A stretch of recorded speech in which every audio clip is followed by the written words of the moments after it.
Mm-hmm.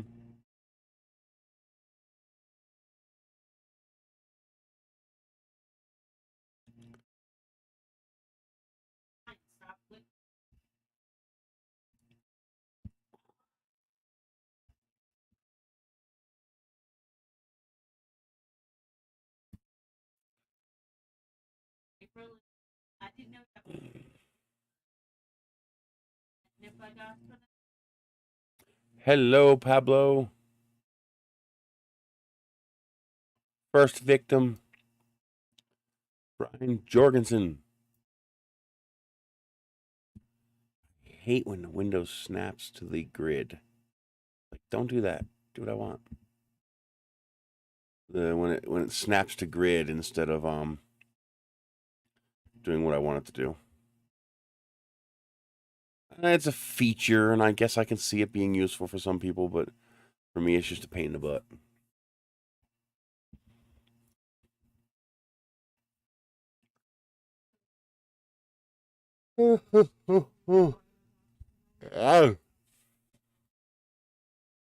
Mm-hmm.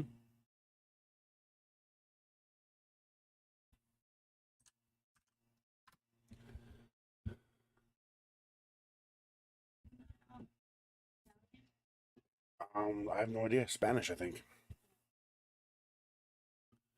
Which is Spanish.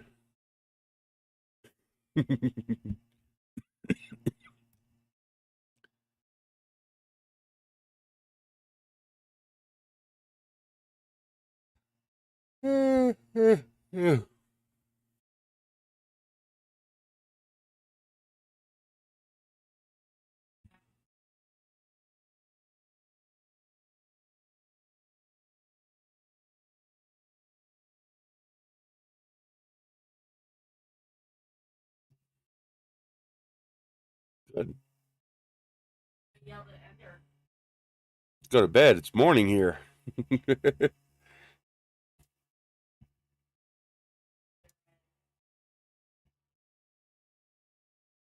doing okay. Do the best I can to keep my victims happy.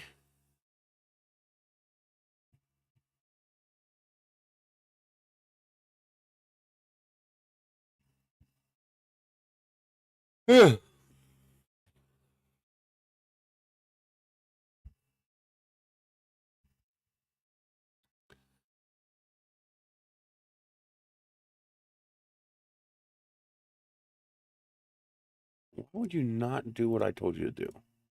You want to get bitten, right? Sometimes I swear these things just want to be bitten.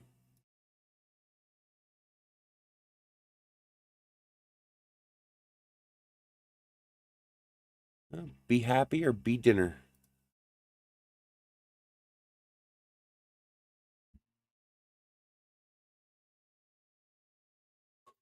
I don't know why I'm yawning. There's no reason for me to be yawning. Just. Damn,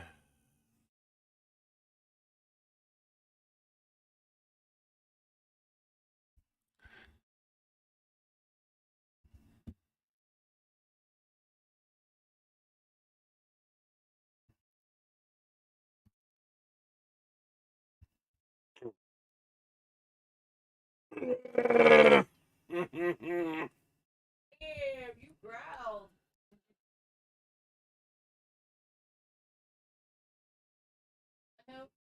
Like, what's the growl for?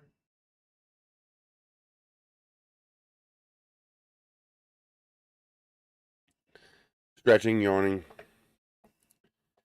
Let's scan my receipts from this morning. Yep.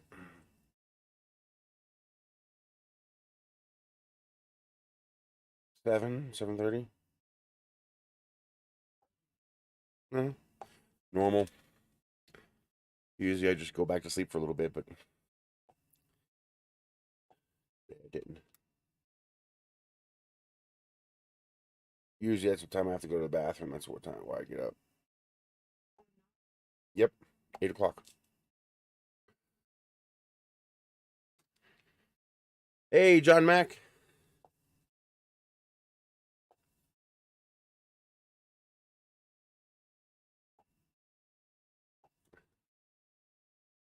Scanning my receipts to get my money.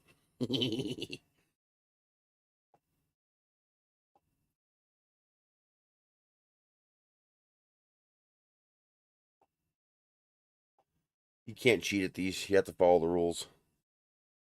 They have some pretty decent algorithms to keep people from cheating. I was kidding.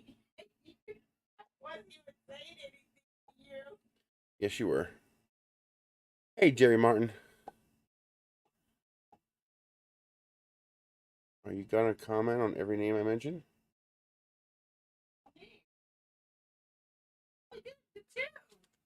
Now you're gonna get louder.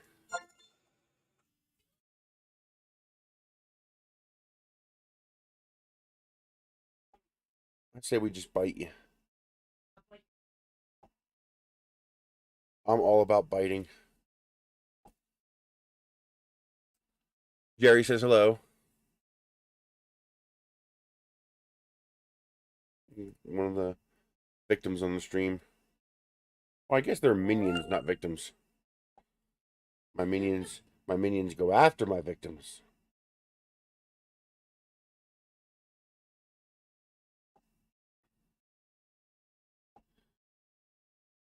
Nope.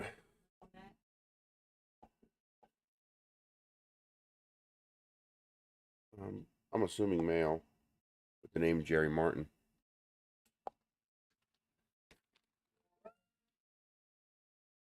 Here we got Pablo, Brian, Darren, John, and Jerry.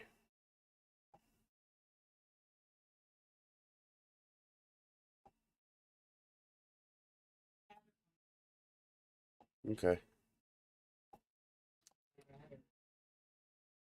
So when Mad Hatter comes on, say, Michelle says, kiss my ass. You sure?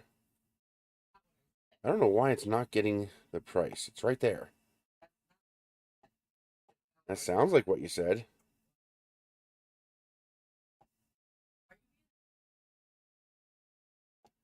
It just won't get this one.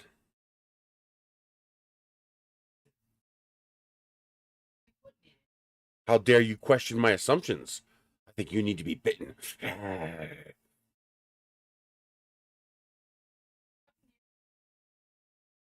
see.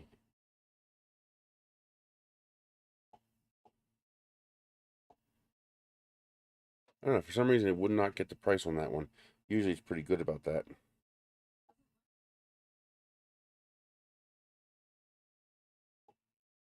Here we go. Receipts are scanned into fetch and coin out. Coin out was generous this morning. I got 17 cents.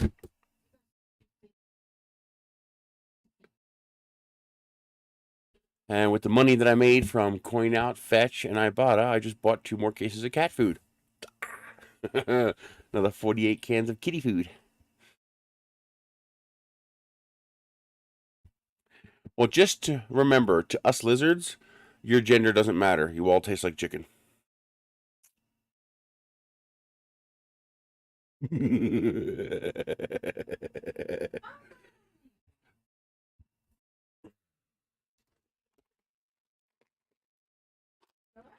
How you doing, John Mac?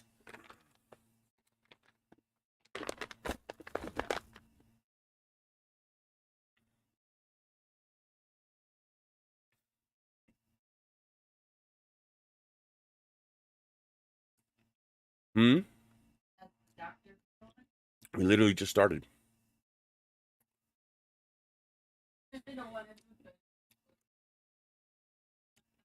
5-minute delay.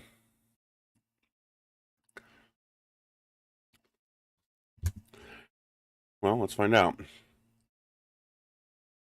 Chat delay test. I am pressing enter in 5, 4, 3, 2, 1.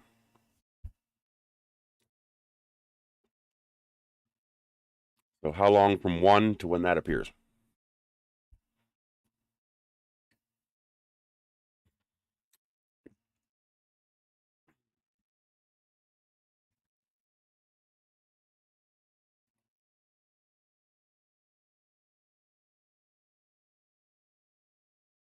So 6 seconds from when I said it to when it appeared, or it appeared and then I said it 6 seconds later.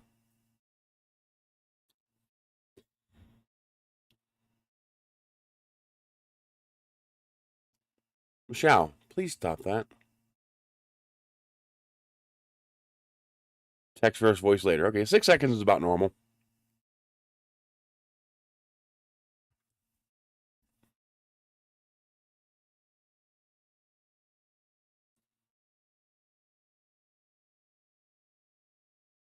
And to get your playback as close to live as you can, you'll have to do this every 10 or 15 minutes. But I can actually show you. How do I do that? Can I just do it here? No. YouTube. There it is. Hey, Matt's Makerspace.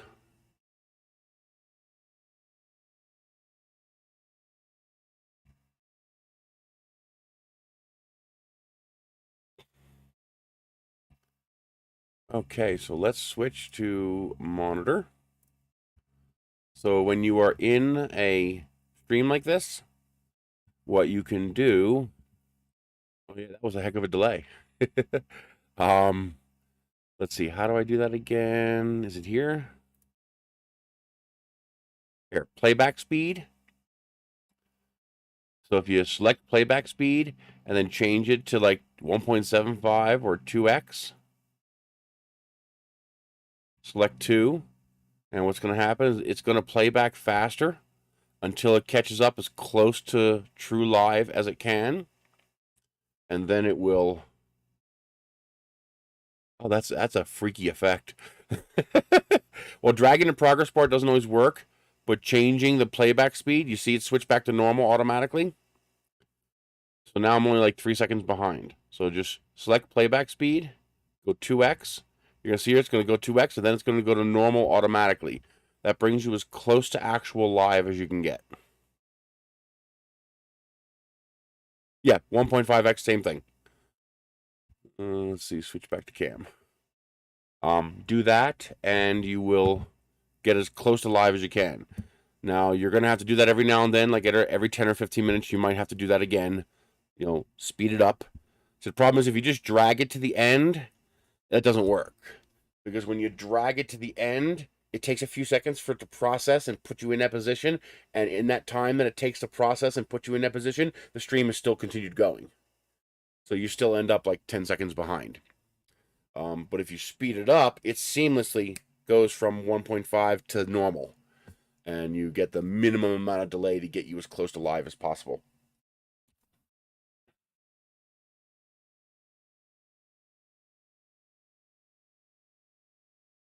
Because you eliminate that processing when you drag the progress indicator to the live part, or when you click on the live and it actually reloads the stream. And there's like a 10-second delay when you do that, 15-second delay. But when you do the playback speed increase, it's almost instant. Like as soon as it gets to the last frame that's been streamed, it just plunks right back to normal speed. Exactly. Well, if you're really far behind, then yeah, it's probably better just to click the live button and then do the speed up. But if you're just making sure you're actually live, then the speed up thing every few minutes works fine. Wish there was a button for it. I bet you there is. I bet you could just hit a button for like 1.5x or something like that. You know, just every now and then just tap that button, whatever it is. I'm not sure if there is actually a button for that. How is the audio? Looks good. We're hitting in yellow. Okay. Wasn't because I had tweaked the adjustment here, so I wanted to make sure I didn't mess it up. So far, this little mic is working pretty good. It hasn't given me any problems yet.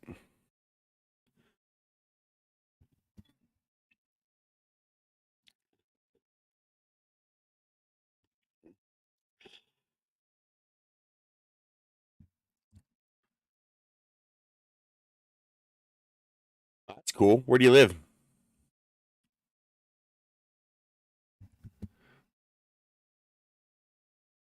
I want to start selling printers. The problem is I have a very UK, so you're very dense. My My problem is I have a very limited marketplace. It's Albuquerque. That's it. And of course, a lot of the times I have to go to them, or at least meet in town, because they don't want to drive all the way out here. Understandable. I'm half an hour out of town. But, as long as they're willing to meet at Eubank, I'm okay with that because I can use the electric car. If I got to use the gas car, you're getting charged for gas.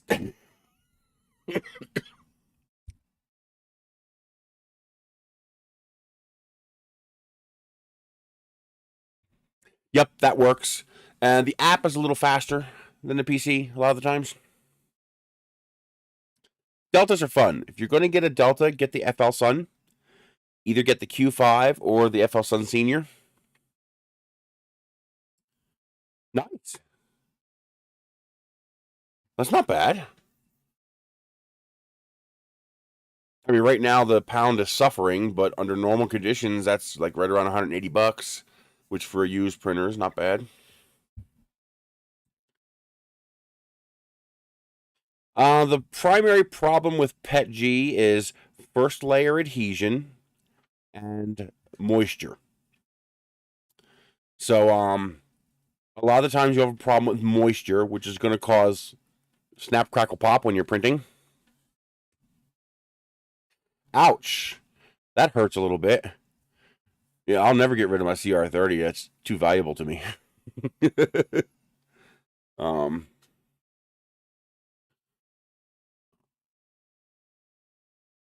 Oh, now that's weird. Usually PETG prints just like PLA except for the first layer.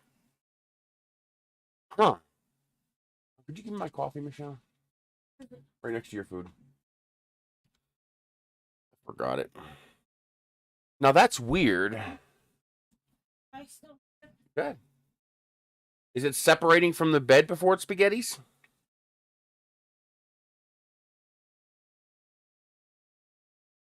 Because usually once you get past first layer with PETG, it prints just like PLA. You get some stringing, but that's normal with PETG usually.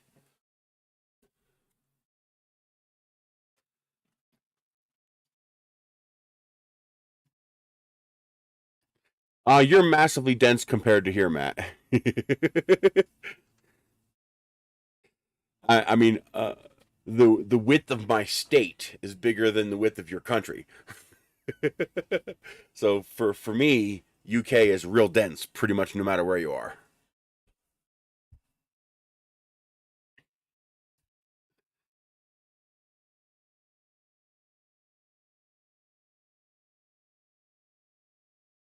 I've never tried printing with a raft with PETG.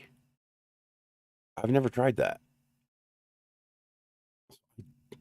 I don't know how that works. So you rural UK would be like Upper Darby, Pennsylvania. You're outside Philly, but Philly's right there. Within a half an hour or so. And so for me, it's 25 minutes to the first city, and then it's 2 hours to the next city. So but the advantage is I get lots of land cheap. I get beautiful weather. I get beautiful views, and I get a low cost of living. So there are advantages to living rural like this.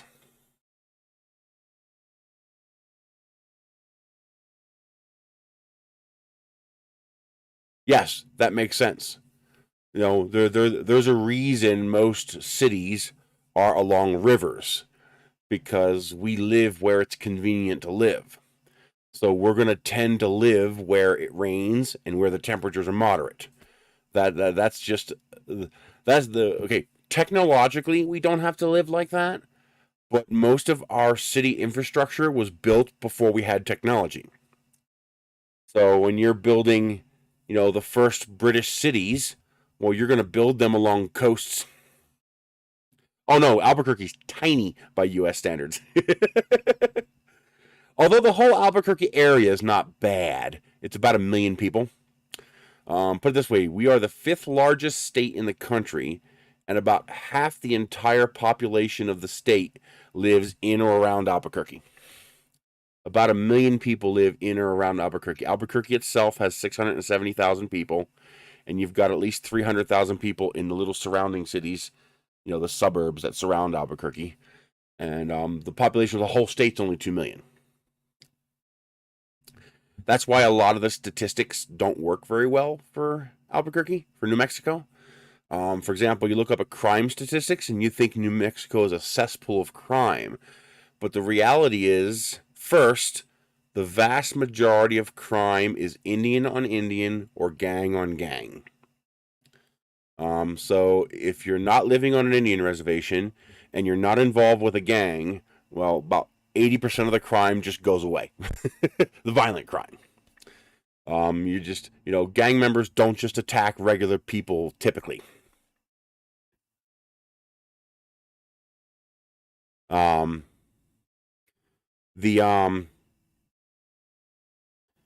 after that, Breaking Bad, after that, most of the crime is petty crime, so property damage, property theft, and most of that is very easily avoided. So, for example, people breaking into your car to steal stuff is a common thing in Albuquerque, but the solution to that's easy. Don't leave shit in your car. If they look in your window and they don't see nothing, they're going to move on to the next car. If they look into your window and they see something expensive, or they see a backpack or a briefcase, they're going to break into the car and steal the backpack or briefcase.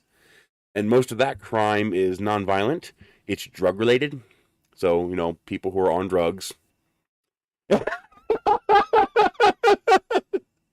my god, and hope the cops don't get there first. And then the vast majority of the crime that exists is in Albuquerque. So if you remove Albuquerque from the equation and you're not on an Indian reservation and you're not related to a gang and you don't leave shit lying around inside your car, you're just not going to experience much crime. Now, there is property crime. So if you have, 5-10 acres of land out in the middle of nowhere and you leave a trailer and your quad sitting on your property, well, you might come back to your property one day and find your trailer and your quad are gone. Even if it's locked up, it needs to be out of sight. If they can see it, they're gonna go for it. I do have a new printer I'm going to be playing with next week, and hopefully, if we get done this in time, the design of the flashlight today, we're going to print it next week. I got a little cube printer I want to play with. So we're going to play with that next week. Hopefully, print a forever flashlight. The reality is, if you look at the crime rate per capita is good. Okay, anytime you compare per capita, it makes more sense when the two populations you're comparing to are similar. So when you do a per capita for Philadelphia and New York and Houston and Sacramento, well, that starts to make sense. They're similarly large cities, similarly dense cities with similar population numbers. But when you compare states per capita, it starts to not make sense anymore with the outlier states. New Mexico is an outlier state. If you live in Albuquerque and in one of the badder parts of Albuquerque, well, sure, your car is going to get broken into more often. That's going to happen. Hell, my first night here in Edgewood, they stole my solar battery off my back porch. I came to look at the house. We couldn't move in yet. We were living at the Motel 6. Because you can't legally move in until the bank finishes the paperwork. So we had to live in the Motel 6 for like 3 weeks until the bank finished their shit. And I left one of my little solar batteries, one of these little USB batteries with a solar panel on the back. I unfolded the solar panel, I left it on the porch. I got rid of the porch, it was bad. But I left it on the porch, and that night someone stole it.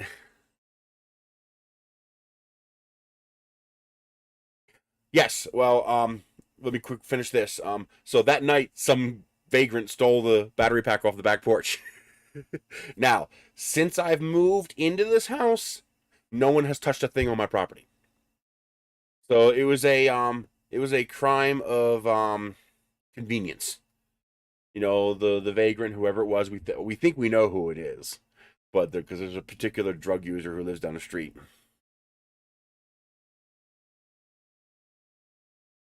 Laws don't keep crime down. That's a myth. Only one thing keeps crime down: reducing poverty. That's it. There is a direct, non-negotiable, non-discussable, non-disconnectable connection between poverty and crime. If you want to reduce crime, you have to reduce poverty. It's as simple as that. When poverty goes up, crime goes up. When poverty goes down, crime goes down. Period. Now, there are secondary effects to crime. Yeah, that too. There are secondary effects to crime, so drug use, okay? But again, drug use is related to poverty. So the reason these people are on drugs is because they're poor. And then you also have gang violence, which is related to drugs, which is related to poverty, and gang violence, which is related to poverty. You know, so ultimately it all comes down to poverty. When life is good and people can make a decent living at a job and pay for their needs and food and housing, what reason would they have to risk going to prison or being shot? They don't. So they don't. But when poverty goes up, crime goes up. Well, no, you have drug use as a result of poverty, and then you have drug use as a recreation. If you want to see how distinctly different we handle poverty drug use and recreational drug use, look up the difference between the penalties under law between crack cocaine and powder cocaine. You see, poor people tend to use crack cocaine, while rich people tend to use powder and snort it. Now go look at the crime difference, the different amounts you can have of each of those drugs before you get into serious trouble with the law. It's so classist and racist. It's ridiculous. It's mind blowing. You could have, this, I'm exaggerating here, of course. I'll have to look up the numbers, but you could have this much crack and go to jail or prison, and you could have this much cocaine before you go to prison. It's like 5 grams and 500 grams or something like that. It's like a 50-to-1 difference. Yet they're the same drug, but poor people tend to use crack and rich people tend to use powder. Exactly. So that's the difference between poverty drugs and rich people recreational drugs. I mean, it's so in your face what they're doing. It's ridiculous. I mean, but anyway, today's issue is we're going to design a flashlight. Now, we are not designing this flashlight to be the cheapest flashlight.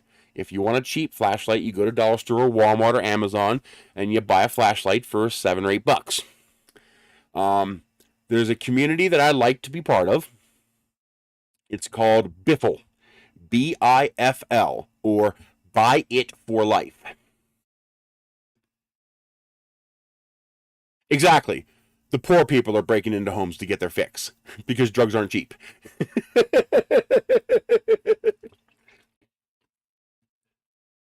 But the point is, we criminalize it instead of fixing it.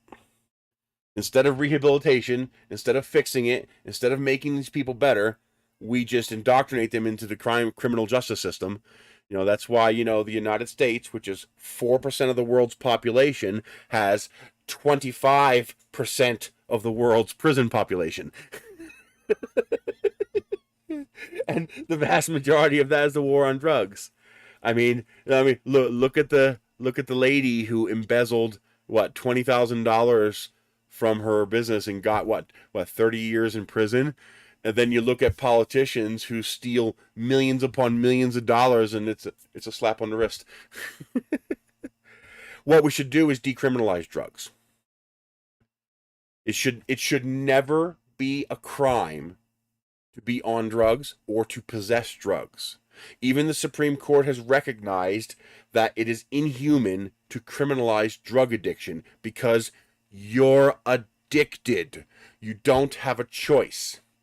You only have a choice the first time. The first time is the only time it's a choice. After that, it ceases to be a choice. The addicting element, whether it be food or crack or heroin or gambling, the addicting element modifies the brain chemistry of your brain. And it is now no longer a choice. Okay? That's why it's called an addiction. And throwing somebody who is addicted in a prison cell will never, ever, under any conditions, fix the problem. Never. It's never going to work. It's just not. It's like beating your head into a wall and saying 2 + 2 is 5. It's never going to be 5, no matter how many times you smack your head into the wall. And no, you can't force them into rehab.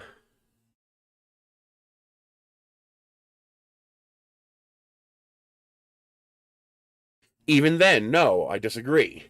The response to what somebody does while addicted, there should be a response. There should be accountability. There should be consequences. If you're breaking into somebody's house, addicted or not, there needs to be consequences for that. But the consequences for a burglar robbing you should be more severe than the consequences of an addict robbing you to feed his addiction. Okay, the consequences should be different. They don't even have to be more or less severe, but our response as a society needs to be different.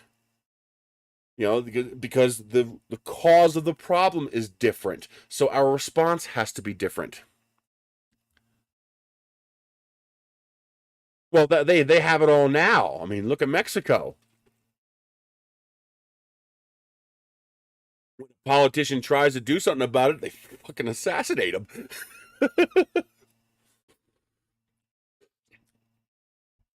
But addicted people is good for American economics. So a forever flashlight. I don't know if I would want to use a forever flashlight, because that would be a pretty rough experience. So anyway, let's get on subject here.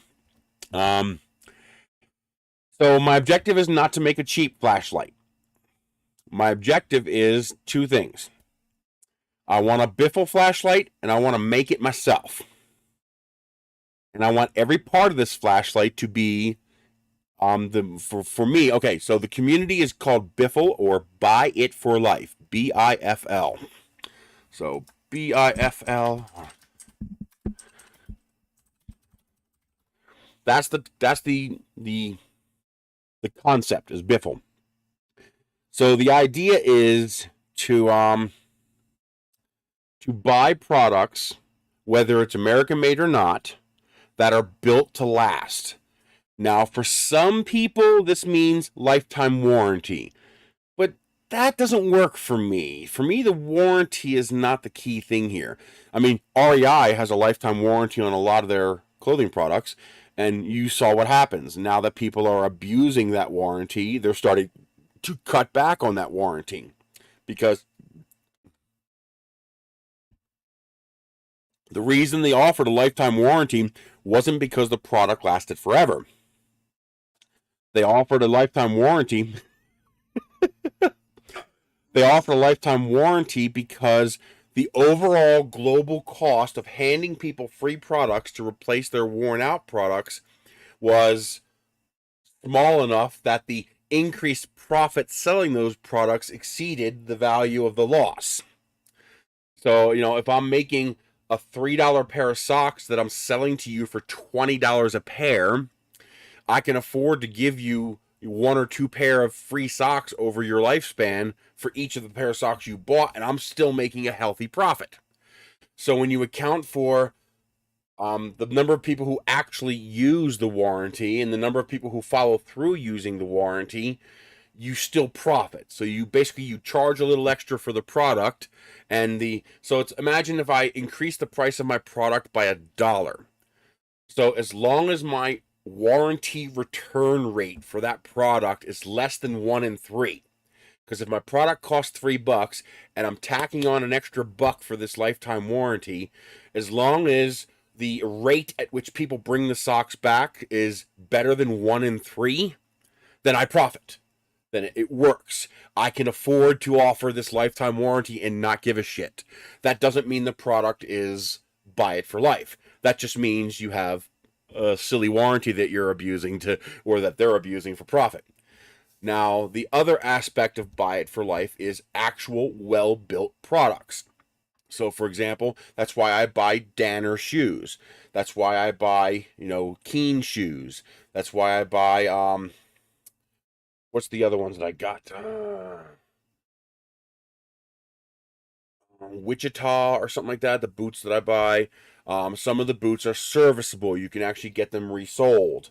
So these are, you buy something like, what's a good example? Well, I guess a decent example would be something like this. You have, that's a bad example, but let's pretend it's a good example. I mean, you have the nice, well-engineered, all stainless steel camera, and then you have the plastic camera. That one costs $200, that one costs $40. Right, but this one here, 20 years later, it's still working. Okay, so you think some things are built to a better quality standard. They put in the extra money to make that product actually last, and then you have products that are simply disposable. They're designed, you use them a few times, they break, you're done with it, you throw it away, you go buy a new one. So people who like Biffle products, they look for products that are made well. So instead of buying the polyester nylon gym bag, they'll spend an inordinate amount of money to buy the nice rawhide leather bag and a day bag. And that leather bag costs 10 times as much, but you're going to hand it down to your children. Like literally, your kids will fight over who gets it, because it's just the thing will be 50 years old and still as good as the day you bought it. This also comes into play with, I hate to bring in that other topic, but it is relevant. This comes into wealth and the cost of poverty. You got the one guy who's spending, $250, $300 on a pair of boots, but those pair of boots are going to last him for 10 years. And then you got the poor guy who buys the $30 pair of boots, but he has to buy 2 pair a year because he keeps wearing them out. So, in 5 years, the poor guy has spent the same amount of money as the rich guy on boots, but, he now has no boots, and he has to go buy another $30 pair of boots, while the rich guy is still wearing the $300 pair of boots that he bought 5 years ago, and he's going to get another 5 years out of them or more. It depends on, obviously how hard you use them. But that's what we look for in Biffle. We look for these particularly well-made products. Sometimes they're ultra simple products, and that's why they're Biffle. So, for example, Stanley thermos. That classic 32-ounce or 40-ounce Stanley green thermos bottle. Those things are tanks. They last forever. I mean, people have, 40-year-old thermoses from Stanley that are still as good as the day they bought it. So those are desirable. Now, another aspect of Biffle to me, the product itself doesn't necessarily have to last forever. Is the product serviceable? So, for example, I got lucky. This is not intended to be serviceable, but it turns out it is serviceable. This is a downloader for digital cameras. So you have your charging connections up here and down here. You have your compact flash slot. So you take the memory card out of your camera and you plug it into this. This should have plenty of power. Oh, it's dead. Ah, so this must use some vampire power when it's not being used because the battery is depleted. But anyway, color screen. You plug your memory card into it. This is from 2006. Now, because at the time, photography equipment was very expensive. This thing was like $1,500 when it was new, or $1,000, whatever it was. It was pretty expensive. But what goes wrong with these is the battery dies. Inside here, there's a battery. Well, it just so happens I could access that battery and... Oh, this might be one I haven't upgraded yet. Ah, that would be why this one's dead. if I haven't gotten around to upgrading this one yet. But anyway, I can remove this, and there's a lithium polymer bag cell behind here, and all I got to do is go on Amazon and order any lithium polymer bag cell that is equal or smaller than the dimensions of this cell, and attach it to the wires in there, and I'm good to go. I'm actually able to upgrade these. I can squeeze a 3,000 milliamp bag cell inside of here, which is almost twice the size of the original cell it came with in capacity. And so one of the things that I look for is, and also I can replace the hard drive in here. So I can put a solid state hard drive in here instead of the platter hard drive that's in here.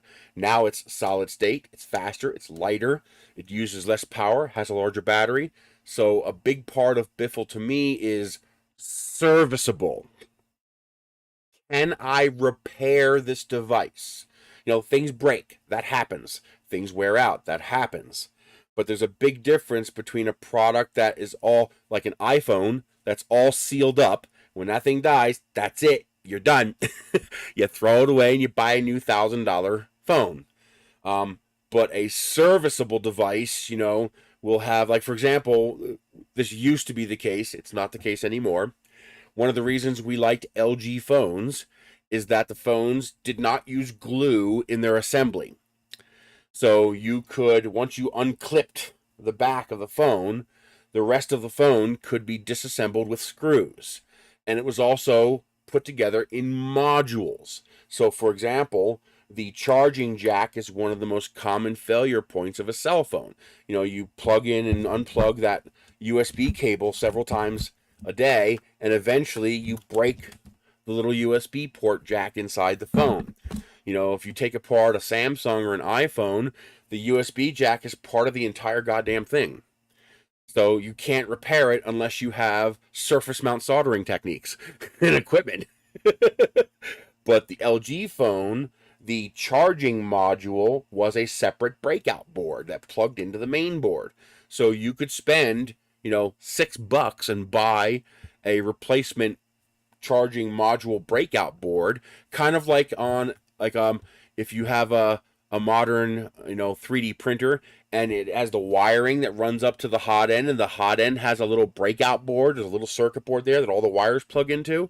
Well, now instead of having to replace all the wiring, I can just, you know, replace the fan and plug it into the breakout board. Replace the heater cartridge and plug it into the breakout board. The printer is more user-friendly. It is serviceable. That's one of the reasons why I prefer the original Ender 3, Ender 3 Pro, and the original CR10 over the CR10S Smart, or the Pro, or the CR10 V2 and V3. Because the newer printers look nicer, but part of the changes that they made to the printers makes them less serviceable.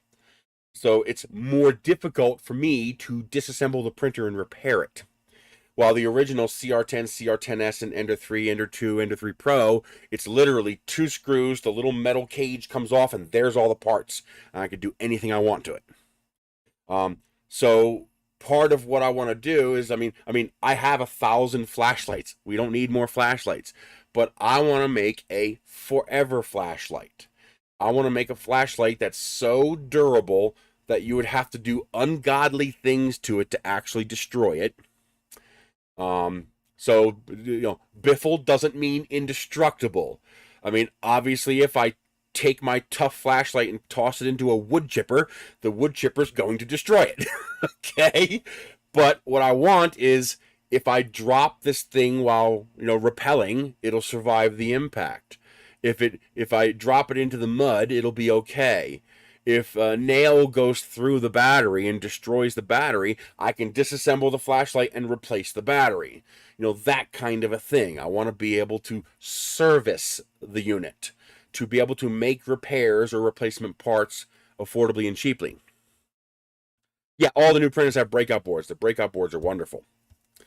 But, so the objective in making a forever device is to make a device that is not only relatively tough, relatively simple, and just does its job effectively, but to make a device that if something goes wrong with the device, you don't have to throw it away. So, for example, if I just had an example. What was the example? Well, here's an example. You have a voltmeter. If this voltmeter faults, if something goes wrong, like the screen stops working, I'm not repairing this. It's not practical to repair this. There's no feasible way to repair it. And when I say feasible, we're talking about practicality here, not can it be repaired. Is it practical, reasonable, and feasible to repair it? Right? This thing is 20 bucks. If the parts to repair it cost 30, then I'm not going to repair it. I'm just going to buy another one for $20. I have no idea. We're going to design it. And one of the things, so my objective is to make the flashlight very tough. In that vein, I'm going to make it out of TPU. TPU is almost as rigid as PETG, but it has a rubbery give. So TPU is extraordinarily tough. You can beat the living shit out of it and it won't care. Especially if we print it out of a fat nozzle. All right, so that's going to handle the toughness. I can't use PLA because it can't handle temperatures. And ASA, ABS, and PETG aren't strong enough. If you make a flashlight out of those materials and you drop them, there's a chance they'll shatter. They can break. They can crack. You can drop a TPU flashlight from pretty much any height you want. It's not going to crack. Even carbon fiber. Remember, anytime you add something to a filament, you make the filament weaker. So carbon fiber PETG is weaker than PETG. No exceptions. Carbon fiber PLA is weaker than PLA. Carbon fiber nylon is weaker than nylon because you are putting voids in your homogeneous material, and those voids are going to be crack points. That's where it's going to crack, wherever those voids are. Now, when we talk about the strength of something, and this is important with 3D printing, so you have to remember this. So, for example, never use carbon fiber PLA for a structural component. Not a good idea. It's very good for decorative components because carbon fiber PLA is gorgeous. It has that beautiful semi-satin, semi-matte fabric-like finish to it. My God, I love printing with carbon fiber PLA. It's useless for strength, but it's beautiful. It's a beautiful plastic to print with. PETG and ABS are not quite as bad, but pretty close. They have no strength. So imagine anytime you put a hole in something, you're making it weaker. Okay? And when you fill a material with something else, carbon fiber shreds, you're creating voids in the material that you're filling with the carbon fiber. So the plastic is weaker. Now, when we talk about strength of a component, strength of a plastic part, okay, there's basically two values to look at here. You have toughness and you have strength. So strength is how much force can this part take before it breaks. Toughness is how much will this give before it breaks. So a way to describe this is glass is incredibly strong. The amount of force that you can apply to glass is ungodly. However, glass is not tough. It's strong, but not tough because it's brittle. So while I can take a piece of glass like this, and I could put 10,000 pounds on top of that piece of glass, and it's going to go, that all you got? It'll just laugh at you. However, if I then take my little tiny ball peen hammer and go dink dink, I'll chip pieces off that glass. Okay? So you have strength and you have toughness. No. All carbon, that's not correct. All carbon fiber does is trade strength for rigidity. The carbon fiber makes your part weaker, but in exchange, it makes your part more rigid. So, for most materials, it's a waste of time. You're doing it for cosmetics. However, there are... Oh, maybe.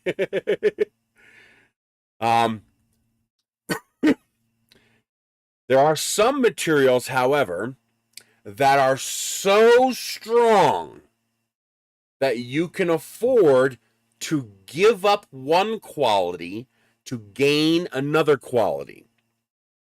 And one of those materials is nylon. Nylon is ridiculous. It's incredibly tough. It's incredibly, the layer bonding is incredibly strong. And, you know, you're basically making a homogeneous material when you use it properly. However,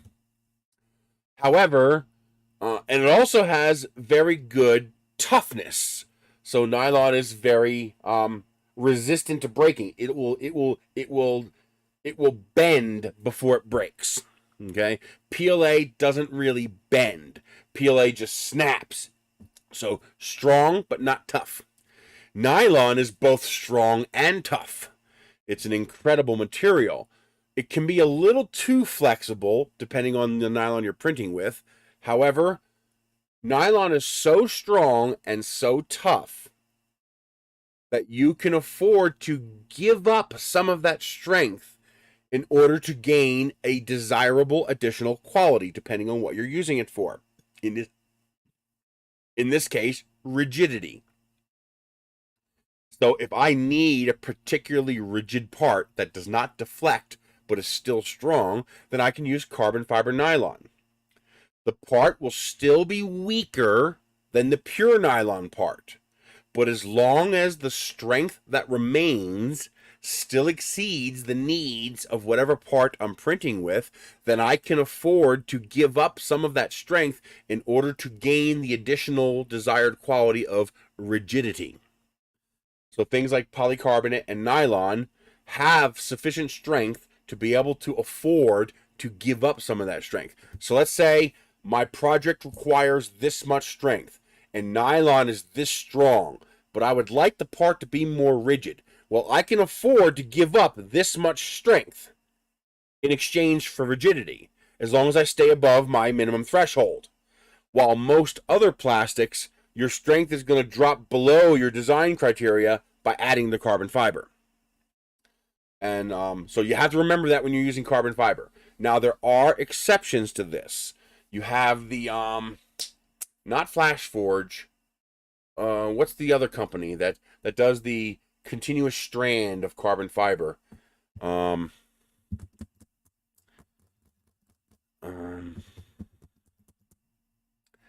forget the name. There's a particular company that makes it's a rather expensive printer, but it actually has a spool. No, not Atomic. It's a printer company. It has a spool of carbon fiber, continuous strand of carbon fiber. And what it'll do, it'll lay down that carbon fiber strand in the plastic and then more plastic on top of it. So you're actually embedding a continuous strand of carbon fiber. So at least in the direction of the carbon fiber, you're greatly increasing your toughness in that direction. You're still making the part weaker, which is why they typically use nylon, because you can afford to give up some strength in exchange for rigidity. But that's something you have to remember. Anytime you add a fill material inside of the plastic, you're making the part weaker. Well, it doesn't. It depends on what you're looking for. If you just need a more rigid part, then the shredded carbon fiber in nylon works perfectly fine. But if you need a particular increase in both strength and toughness in one particular direction, then the stranded carbon fiber is what you want. Because in reality, once you do successfully bend the part, the shreds aren't going to help you very much. But that strand will. As long as the part doesn't delaminate from the carbon fiber. So it's all use case specific. So you wouldn't just print a part with embedded strands of carbon fiber just because. You would do that when you need to increase the strength or rigidity of that part in that particular axis. So it's use case specific. But just remember, anytime you add something to the plastic, you're making the plastic weaker. Okay? So while PLA is very strong, it's actually significantly stronger than both ABS, ASA, and PETG. None of them come even close to how strong PLA is. PLA is stronger than plywood. PLA is strong freaking plastic, but it's brittle. When it gives completely and it shatters. So PLA is good this way, but it's not good this way.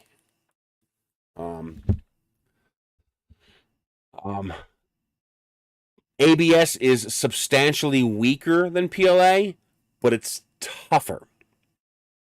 So a PLA part, think of it like a paperclip. You know when you bend a paperclip, it makes the metal weaker? And if you bend it a couple times, it snaps? That's PLA. Okay? But if you take spring steel, you could bend that all day long and it doesn't get any weaker. Okay?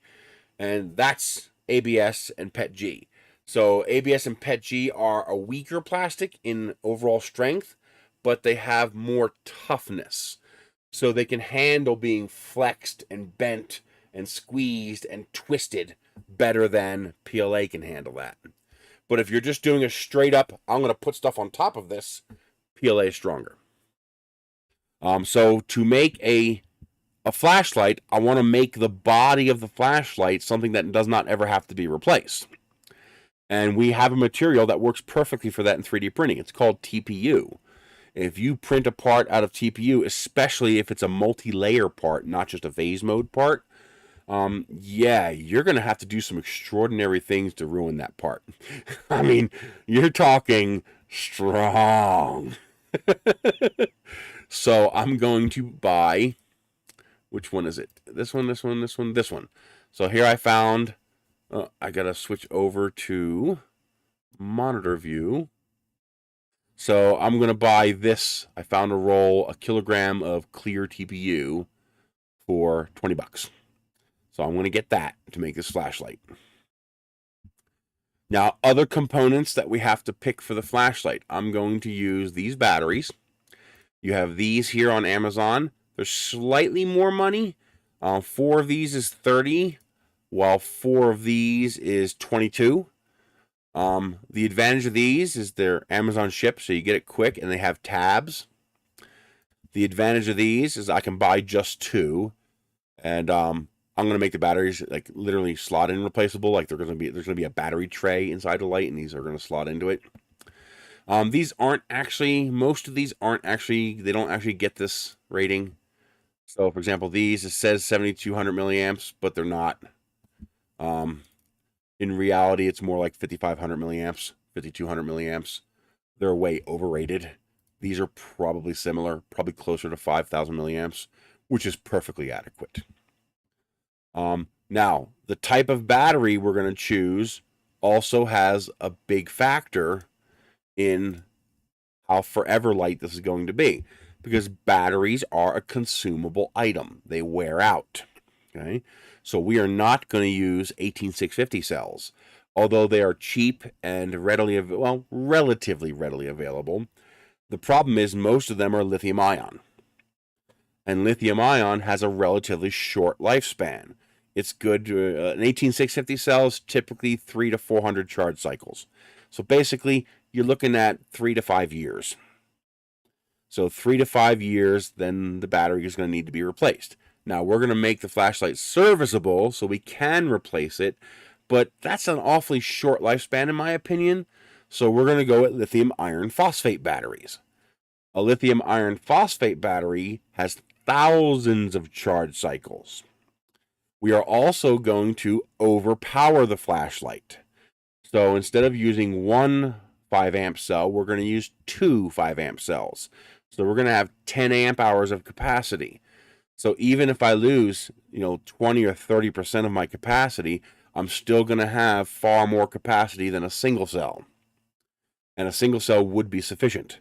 So basically, for the first, 10 or 15 years, you're going to have a ridiculously long battery life out of the flashlight. And then for the next 10 or 15 years, you'll have a normal battery life out of the flashlight.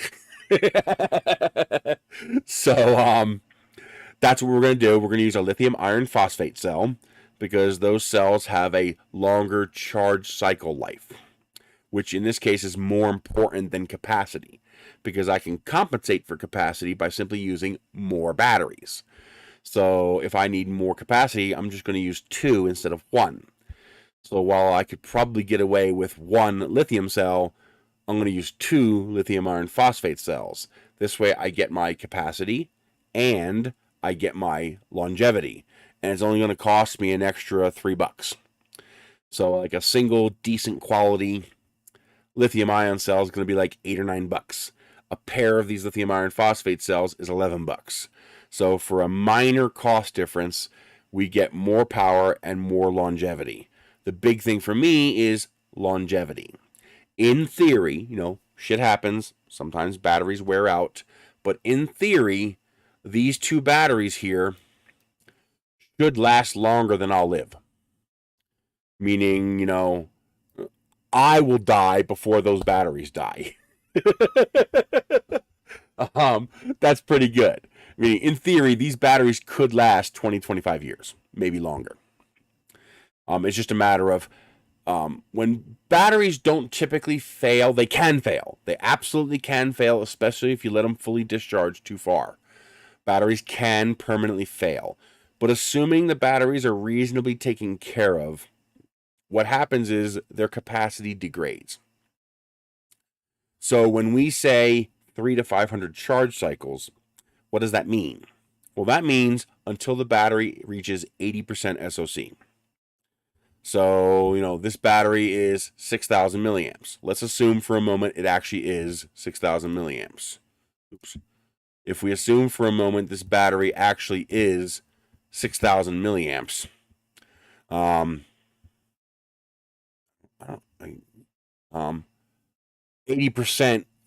is what the SOC rating would be. So stated charge is 6,000 milliamps. After, however many cycles, let's say it's 2,000 cycles, the battery will be down to around 80% of its original capacity. So that would be 8 times 6. That would be 4,800 milliamps. So in 10 or 15 years, maybe longer, because flashlights don't get cycled as much as other devices do, in 10 or 15 years, the capacity might be 4,800 milliamps. Batteries don't typically just die unless they're abused. We also need a way of charging it, and that also becomes important. So this is a lithium iron phosphate because it is different. The voltages are different for lithium iron phosphate and lithium iron. So lithium iron phosphate maxes out at 3.6 volts, while lithium maxes out at 4.2 volts. This one's actually usable for both. Did I leave that on so you can see this? No, you can't. So this one here is usable for both. There's a little dip switch right there. It's not a dip switch, it's a solder contact. It's broken right now. That's lithium iron phosphate. If you short that connection, like put a solder blob there, that converts it to lithium. So you can use this for both. This also uses Type-C input, and it's also I thought it was 3 amp, but apparently it's 2 amp. I thought I found a 3 amp one. I got links for all of this in the description as well. But I thought I found a 3 amp one. But for a flashlight, 2 amp is more than sufficient. By using Type-C, I'm using a universally available USB standard. So your USB quick charge, your standard USB, your 100 watt PD charger, whatever you got, you'll be able to plug it into this and it'll charge. It'll only charge at 2 amps, but it'll be able to charge by USB-C. I have no idea. Until an independent lab tests something, it's probably bullshit.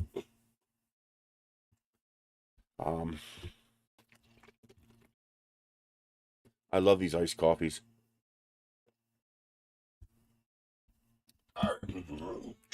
I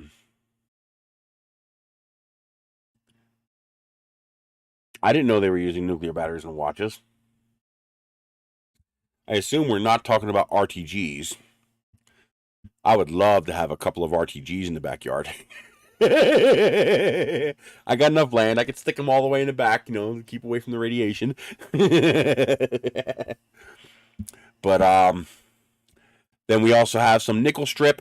It's $8, but that's enough nickel. I think you only get one of these. You don't get all 5 of them. So you don't get 5 rolls. You get 1 roll, but it's 32 feet. That's enough for dozens of projects. I'm going to use these little button switches here. They're nice and easy to work with, and they're not momentary. They lock on, lock off, and then that's the plastic we're going to use. If you need a soldering iron, here's a cheap soldering iron for $13. It's USB. You just plug it into micro USB, and you're good to go. And I'm also going to grab one of these from the dollar store for $1.25. That's for a case of 12. But I'm gonna. Are you seeing this? No, you're not. Once again, I had the screen off so you couldn't see it. I'm gonna grab one of these from the Dollar Tree. I'm gonna take it apart, and I'm gonna see if that's a small enough circuit board. I don't know how big this is inside, but I'm hoping to put that on the side of the flashlight so it can also be an area light. And then you know, $13 for a soldering iron, $20 for a roll of TPU. $10.99 gets you 100 of these switches. That's enough for a dozen projects or so. $8 gets you some nickel strip for wiring up the inside.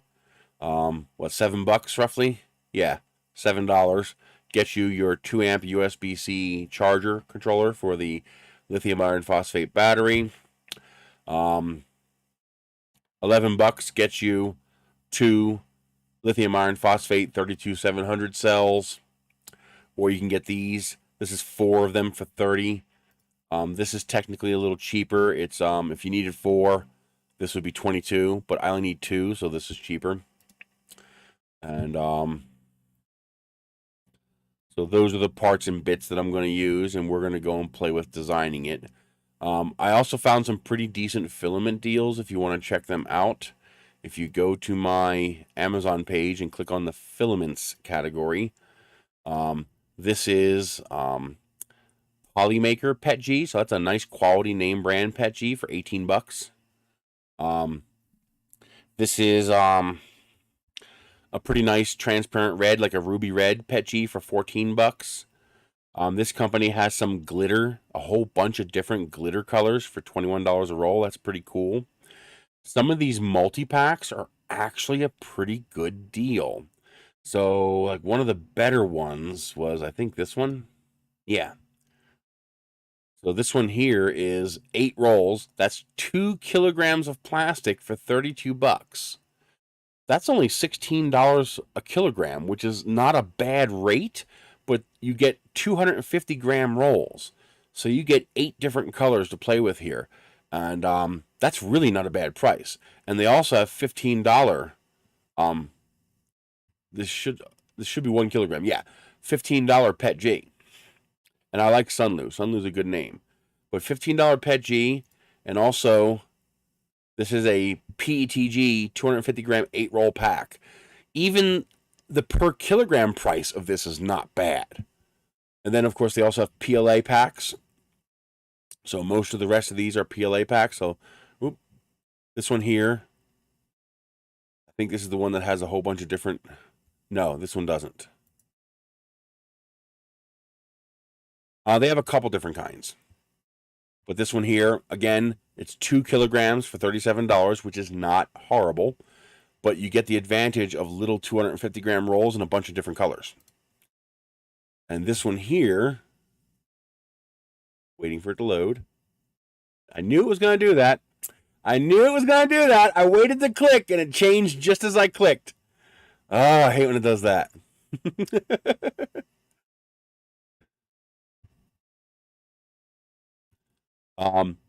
Now this one's actually one of the more expensive ones, but yeah, here it is, $112, and you get 12 spools. That's not bad. When you look at that they're a half kilogram each, so that's 6 kilograms of plastic. What your average price for PLA is $20. So 20 times 6 is $120. So less than $20 a kilogram, and you get 12 different colors to play with. And they have different sets, so you can pick which sets of colors you want. And here's a whole silk set. Bright colors, darker colors, earthy colors, neon colors. That's really not a bad deal. They're great for traveling, and they're great if you just want to have an assortment of colors to dick around with. So those are the deals from here up. Those are the deals that I found today. Today they have that early access Prime thing going on, but these are the ones that I found that are worthy. These I'm particularly interested in because they have so many different kinds. So you got let's see here. Gotta wait for it to load. There it goes. So you have black glitter, blue glass, blue glitter, gold glitter. This is a luminous one. I also have a multi-pack luminous set. Orange glass, so it's a semi-transparent. Pink glitter, which I think is pretty cool looking. Purple glass, purple glitter,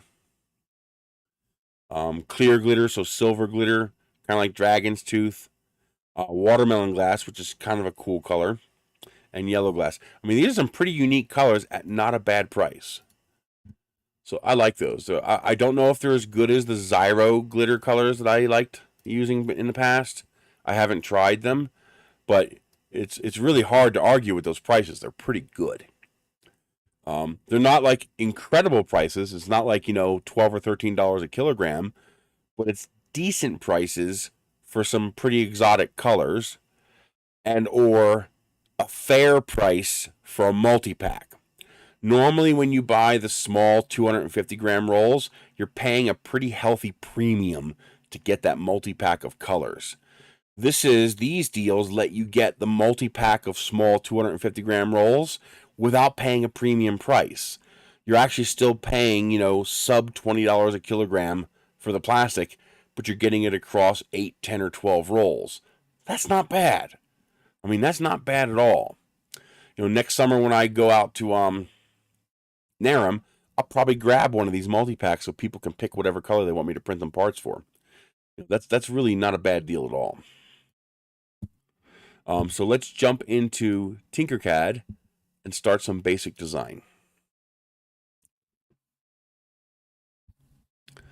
Let me switch you over to monitor so you can see what I am doing. Let me put this down here so I can get to it. Put that right there. This way I can see if I have any dropped frames. There we go. Now I can see the OBS part down here.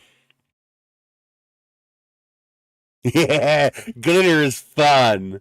Okay, so the first thing we need to do is mock up the cells. These are 32,700 or 3270 cells, so they are 32 millimeters diameter and 70 millimeters long. So the first thing we're going to do is make a couple cylinders for the batteries.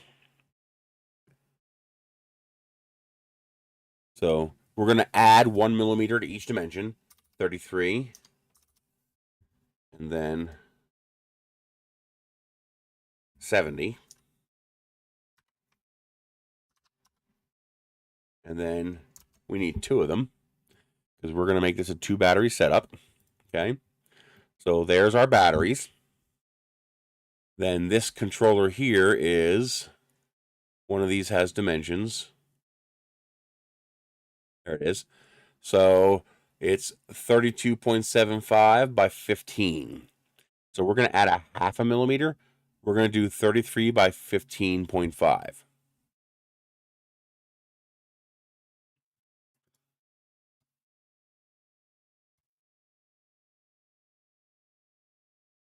So let's make it 33 long,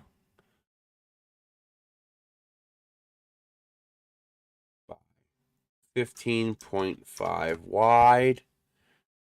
And how thick is it? I don't want it red, that's for sure. Okay. Does it tell you how thick it is? No, it don't. Well, it's going to be USB-C plus PCB. So let's call that 4 millimeters. Let's just plan for 5 millimeters thick. So 5 millimeters thick to be safe.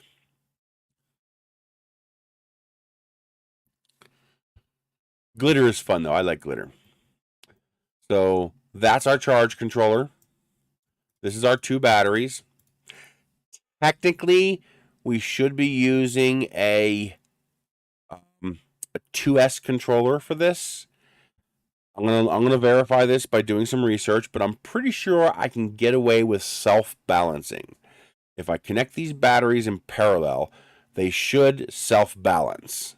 So if this battery's at 3.1 volts and this battery's at 2.9 volts, this battery should charge up this battery until they're both at the same voltage. So considering how rarely you have to charge a flashlight, these batteries should self-balance just in the time that they're sitting between charges. So it should be pretty safe to charge them with a 1S controller. Now, if you really wanted to, you could put 2 of these in there, but then you'd have to have 2 plugs to plug it in. How available is a 2S Lifey charger? 2S.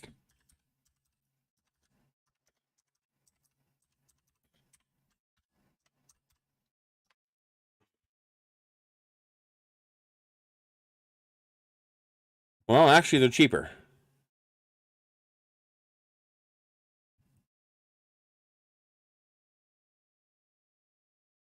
I have this one. I have this one. No, we're 2P, not 2S. 2P. No, not recently.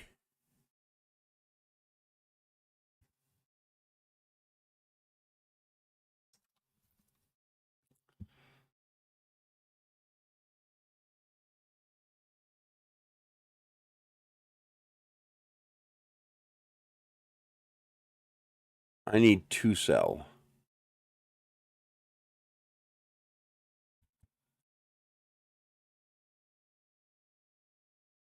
These are all series boards. I need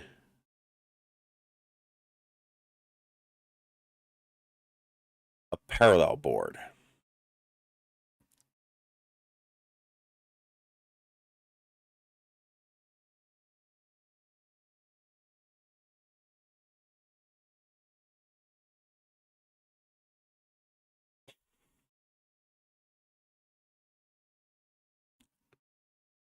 And I don't know if these can do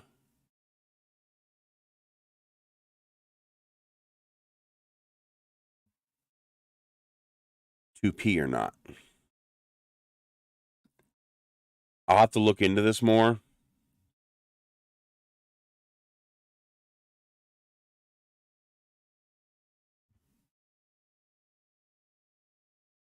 See, this is designed for 2-cell in series. So I don't think it'll work.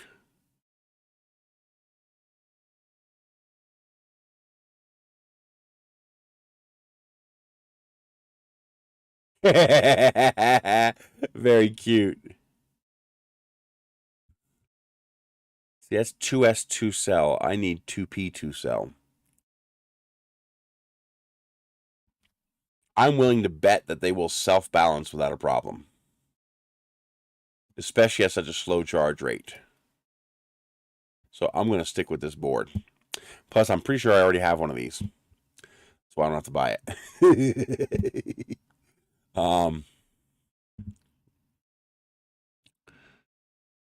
And then the switches. So these are 1 inch by. So they're 80 millimeters. Let's call it 80 by 100. It's 264 millimeters wide And it looks like the tabs are about 2/3 of that. So if we design for 100 millimeters, we should be okay. So 100 by 80 should do the trick. Okay, so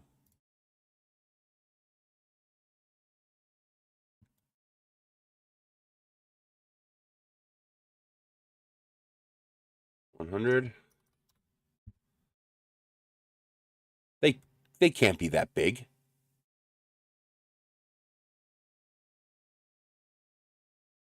Oh, it's 1 decimal place.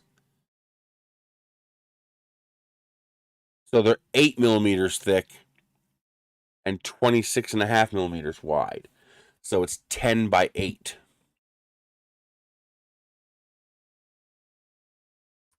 10. Does it say how wide they are? By 8, and I'm assuming the same tall. By 8. And then we're going to make this 4.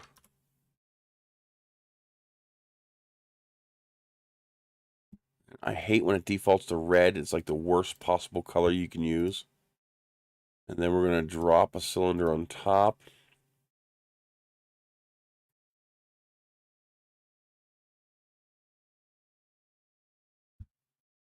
Okay. Let's do 4 by 4. Well, it's probably closer to...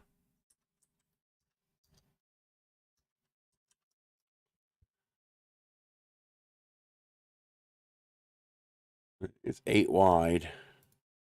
Let's make this 7. Just got to get close.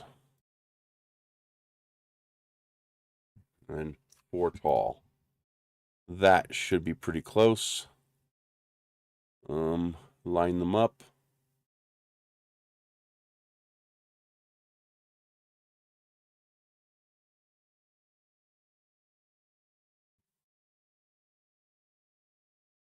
Okay. So that will be our switches. And we're going to have 3 switches.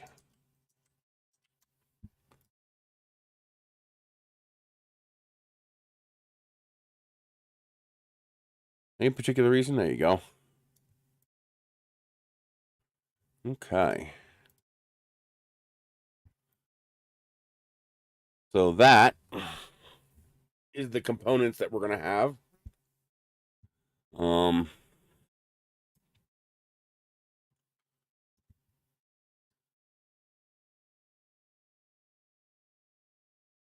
And that's probably 3 millimeters wide. Doesn't matter. We're going to design for 5.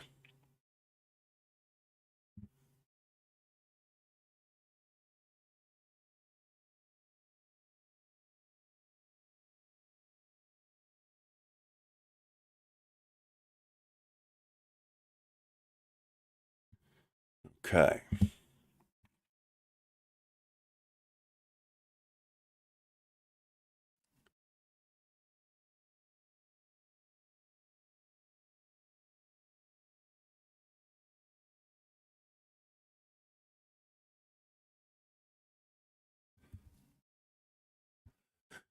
Okay. So there's our batteries. There's our charging board. Let's get it stood up.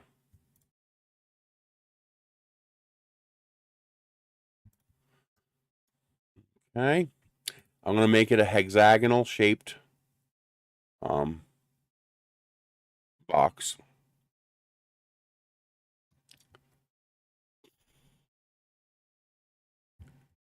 Nope, we're going to go the other way. Okay. Now let's make it bigger. We're going to keep it short so I can fit the pieces inside. We're going to do that. Then we're going to shrink it this way. We're going to fit the batteries in. Let's do this. Let's line up the batteries with each other. And let's bring them together about like that. Now let's lock the batteries together. Now I can center the batteries inside here. Okay. This is probably, let's make this shorter again.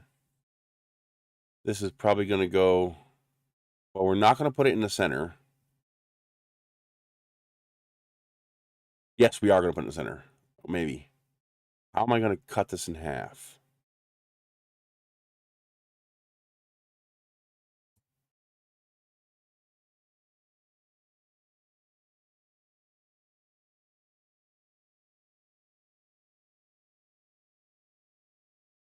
See, I got to think about printability. I want to make it easy to print. I don't want to use any support. So how do I print this without support? I think the first thing I do is I rotate it. This way, it's that way inside of the model.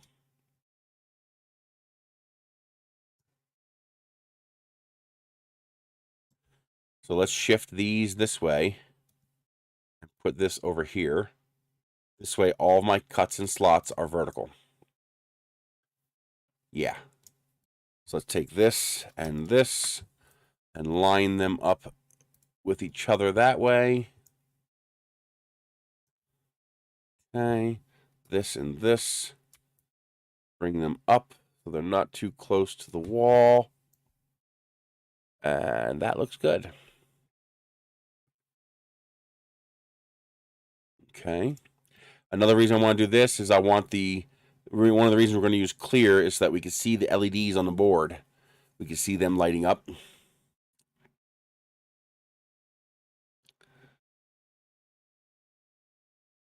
Okay. So now the next thing we need to do is hollow this out. And I have to do that manually. So Control D. Then we make this one a little bit taller. And we change this one to like light pink. Now, let's say I'm using a 1.2 millimeter model or a 1.2 millimeter nozzle. And I want to make this I'd like it to all be as close to one piece as possible. So the closer I can get to a single piece, the better.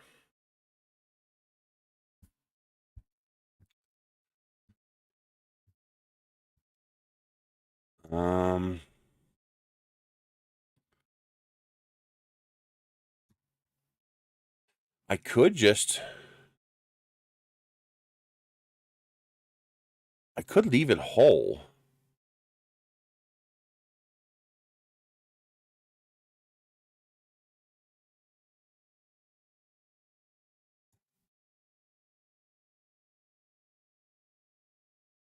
Yeah, I could leave it whole. And then have caps on each end. That could work.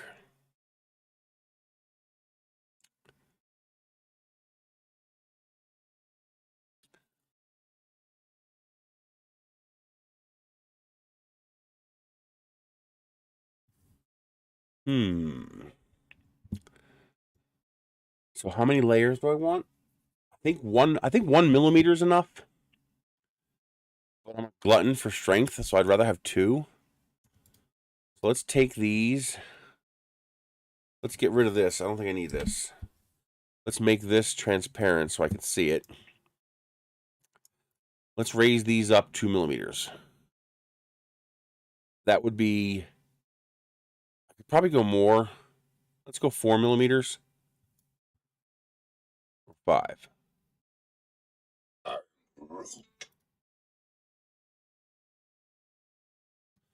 So that'll give me 5 millimeters between the batteries and the outside.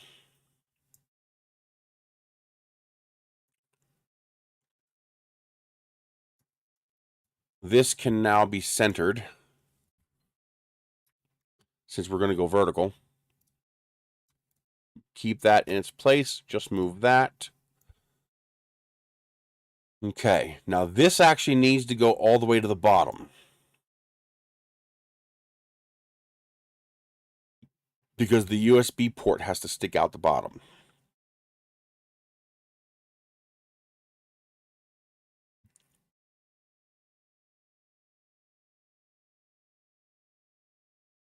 Is there a Thingiverse model for a USB-C jack?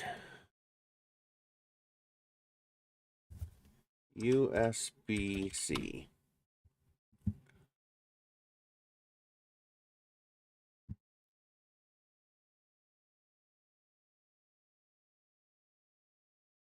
Okay, Thingiverse.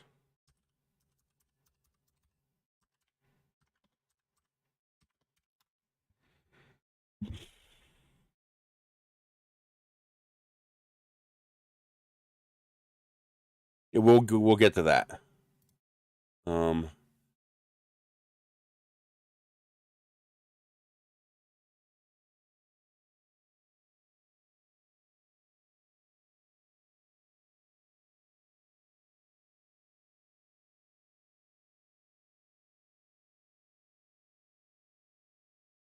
Hang on. USB-C dimensions.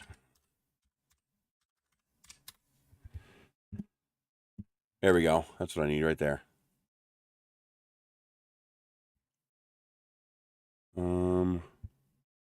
That's not a very good drawing.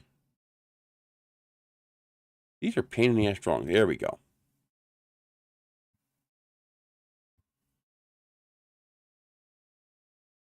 So approximately 10 by 3.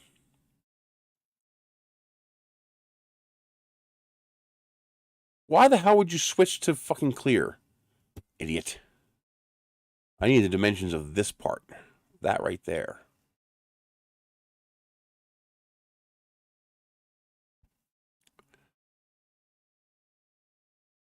So 8 by 3 is probably pretty close. Okay. I just need approximate for now.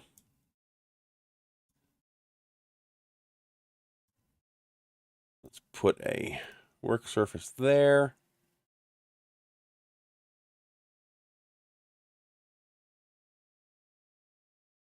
Let's give it a radius.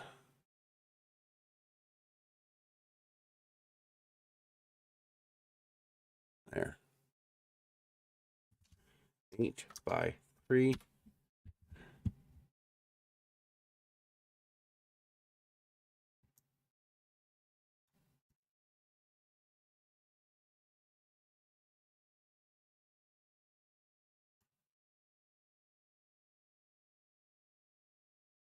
I need that.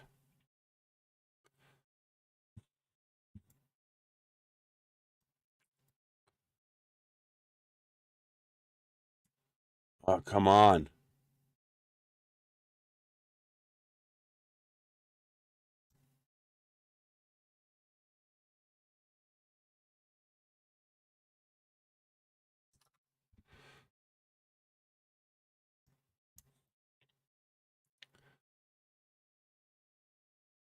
Eight by 6.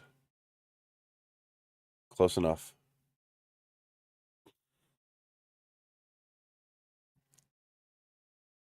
Yeah, it's close enough. Well, first thing I need to do is... Why do you got to keep getting in my way? Damn UI keeps getting in the way.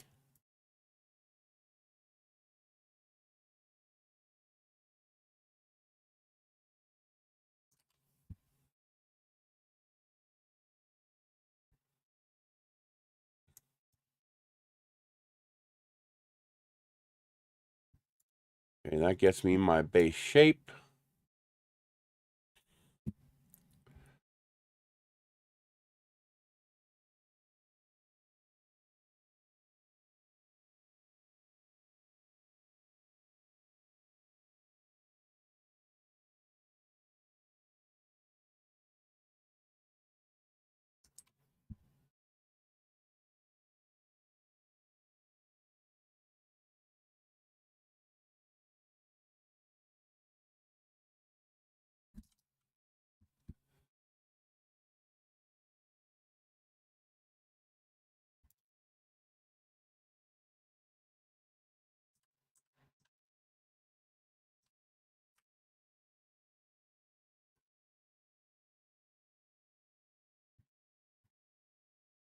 by 3.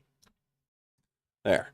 That's pretty close to the size I need.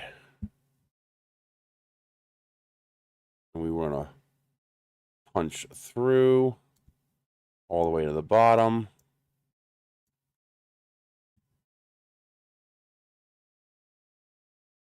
Right about, I'm going to guess it's going to be close to the top.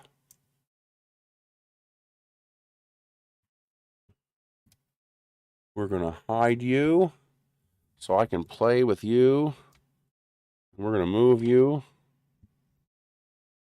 Go to 0.1, just like that. And then line you up. Freeze you. Enter. There we go.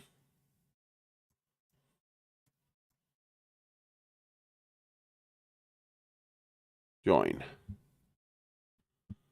Okay. Make everything visible again. That punches through the bottom, which means we're going to want to lift this up just a hair. So it still punches through the bottom. There we go. Okay.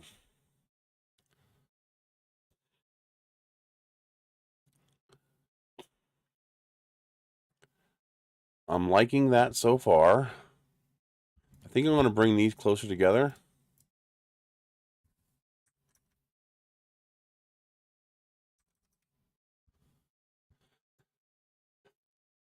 Okay. I am liking that so far.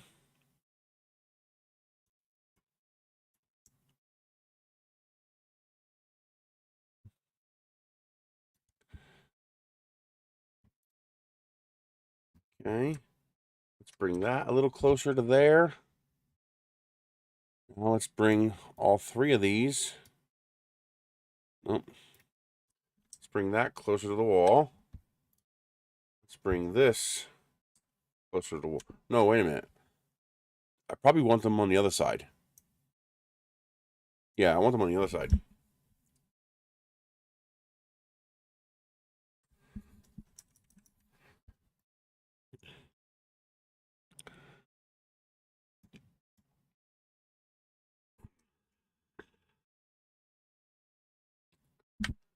Okay. Because I need space for the buttons. Okay.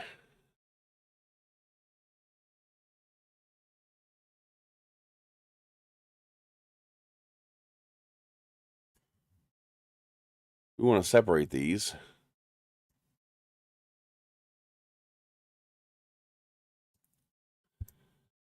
Okay.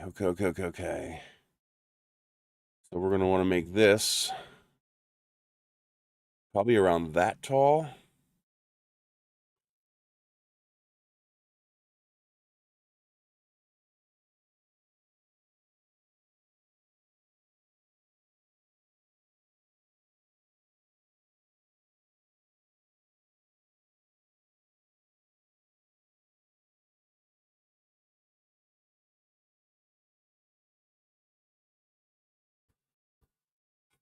The bottom's no problem. I can run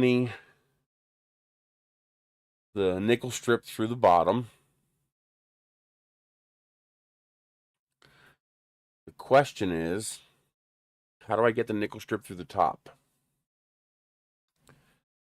The easiest way would be to make it 2 pieces. But I'd like to get as close to 1 piece as I can.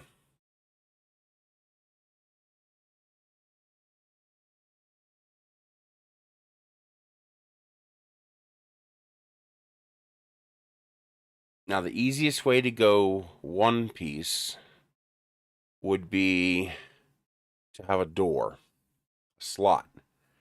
And I would slide the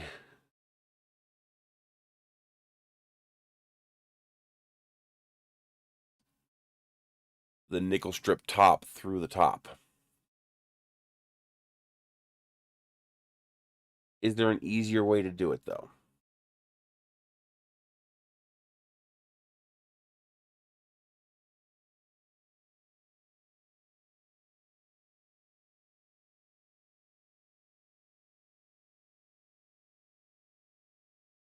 Think. How do I want to do this?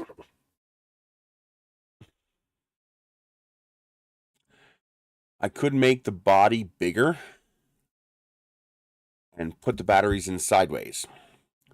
Then I could run a nickel strip up one side and a nickel strip up the other side.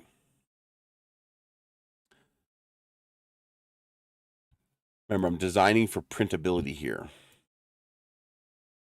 So if I do the batteries like that,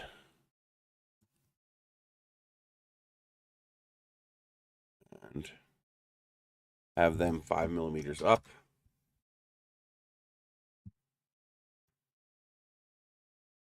that could work.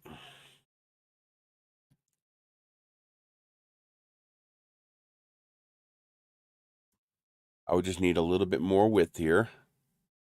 Not much, just a little bit, just to make sure I have enough structural integrity. Then I can have my nickel strip path here, nickel strip path here, have them both run underneath over to here, actually run right inside. So one would run in a channel down here and come up the side, and one would run in a channel down here. Those two would connect to the charge controller.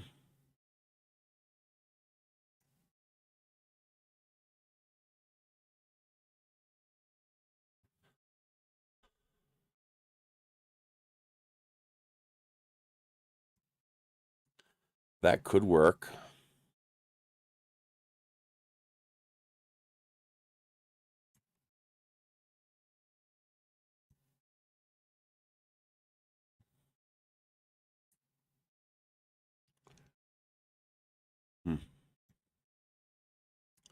I don't like the shape though. Definitely going to want this to be quite a bit bigger. I don't like that big.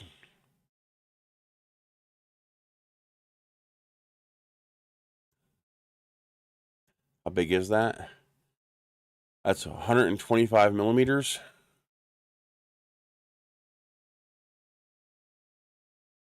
What's that, 5 inches? 4.5 inches?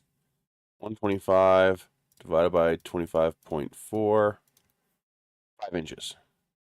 How big is 5 inches?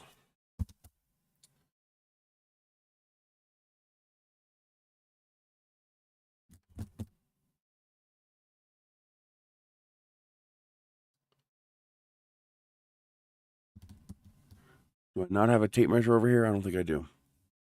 No tape measure.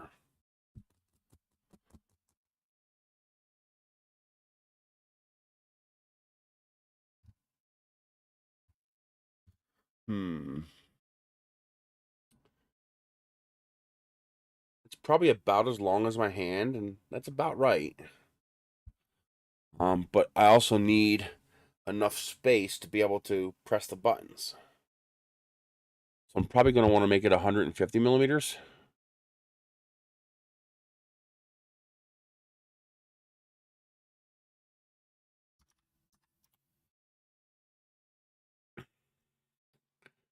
That should be long enough to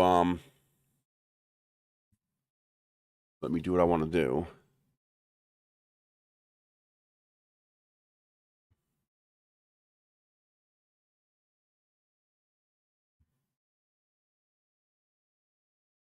Now that is also more than long enough to allow me to move this. So I can now move this way quite a bit more. Yeah. So I have more material surrounding this. Okay. I'm liking that.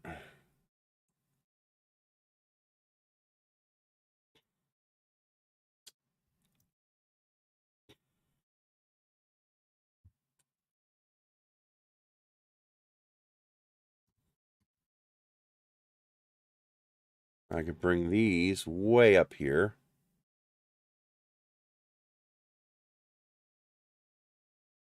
Right about to the center. Yeah.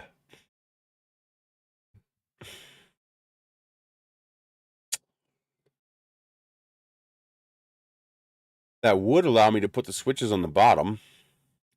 But that is not as printable. For printability, I want the switches on the side here.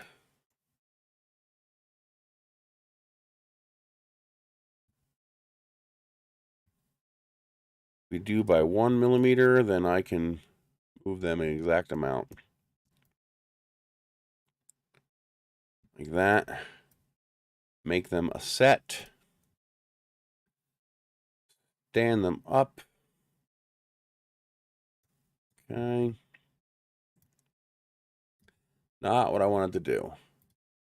It's amazing how easy it is to accidentally do that. Okay.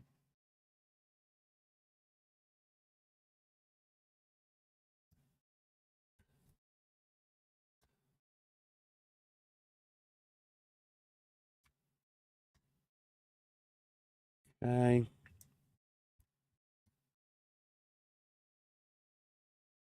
We're going to want these as far forward as we can get them, so that it's easy to press with our fingers.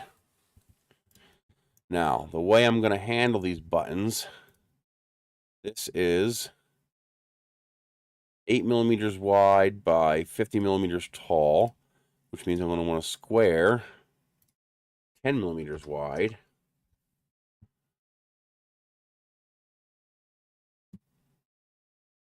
by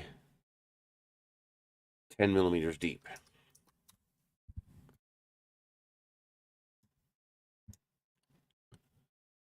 And then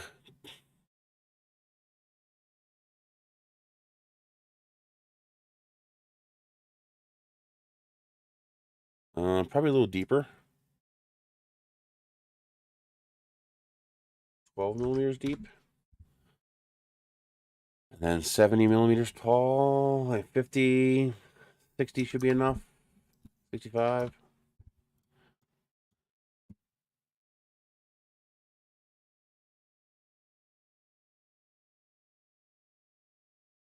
I need that, I actually need that to be a hexagon. Yeah, I need that to be a hexagon. I need it to be that right there. Okay. So let's bring this into this. Let's see. Not what I want you to do. Not what I wanted you to do. Not what I wanted you to do. Stop selecting everything. Thank you. We want this one and that one. So we need this to be a little bit bigger.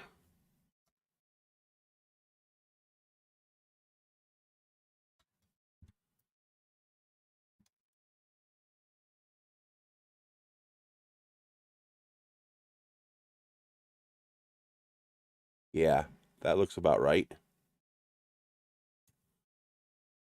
If I drag this in 2 millimeters.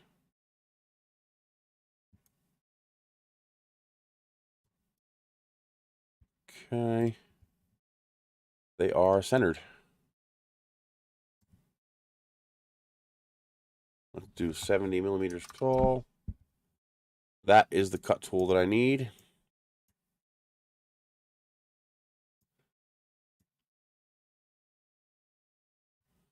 Make this a solid. Let's bring this that far in.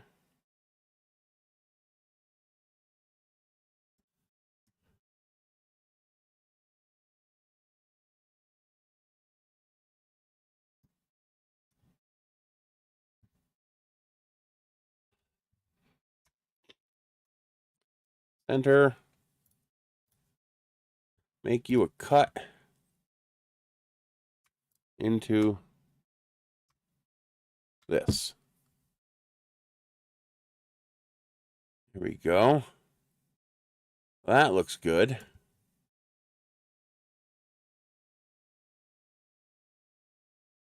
Bring you down. Change your color.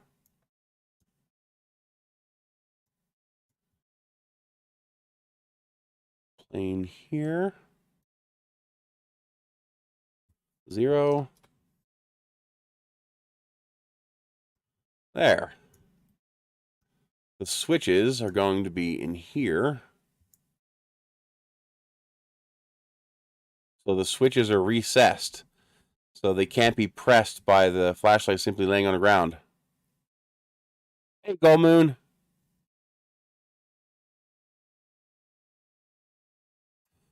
So now the switches will be recessed inside this cavity. Let's switch this back to transparent so we can see what we're doing. We still have plenty of space along the batteries. That looks good.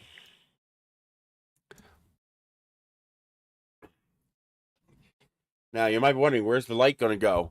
Well, there's going to be a head that attaches to the top of this flashlight, and that head is going to be removable. So you'll be able to design that head for whatever optics you currently have. So whatever flashlight you go and buy, you'll be able to fit the optics on there. The reason I have 3 switches is I plan to put 3 LED lights on this thing. I do have this set correctly. You guys can see what I'm doing, right? Yes. That would have sucked if you guys couldn't see any of that. So there's going to be 2 front-facing flashlights, a high-power, clean focus beam light, a low-power, cheap, just regular generic light, and then the side light for area illumination. And the idea will be you could just pick whichever one you want. You know, the first switch will be for the bright light. The second switch will be for just the, I'm looking around for something light and I don't want to waste a whole lot of power. And the third switch will be for the area light, lighting up sideways. Okay. I do want to shape this a little bit more because we don't need this much material. So now the next thing we want to do is create our shape.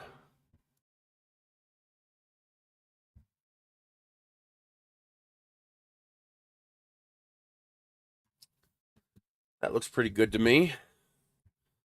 How does that look in here? That looks pretty good to me.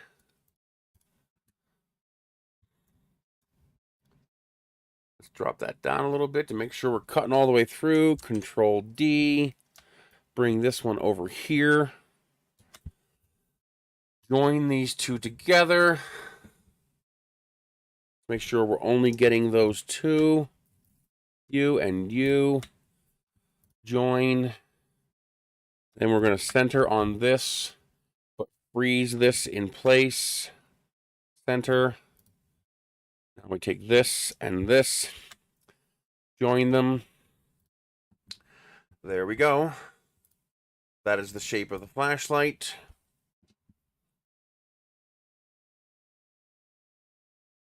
Okay.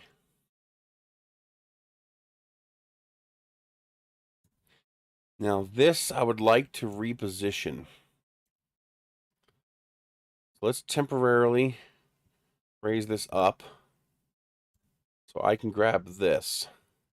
Now the reason I want to grab this is I want to make sure I have a cavity going all... That's not what I wanted. So I have to do it from here.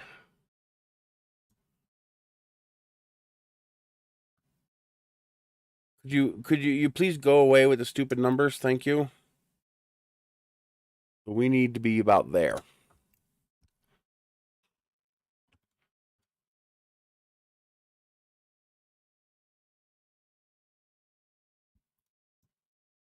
Okay. Because now we have to start putting channels in for where the wires are going to go for everything.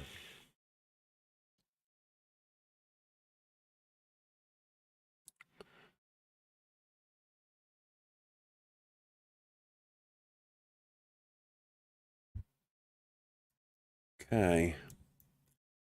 Anything else? Do I see a problem?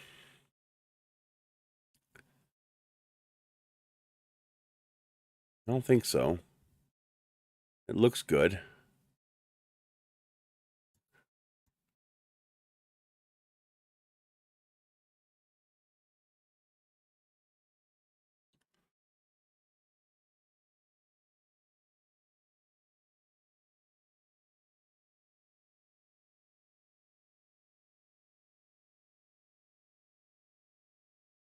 I'm liking it so far.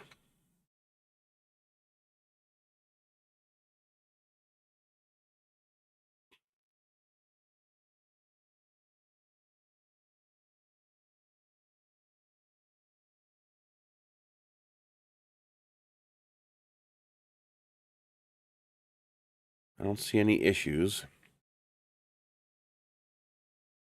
No, these are 32700 lithium iron phosphate cells.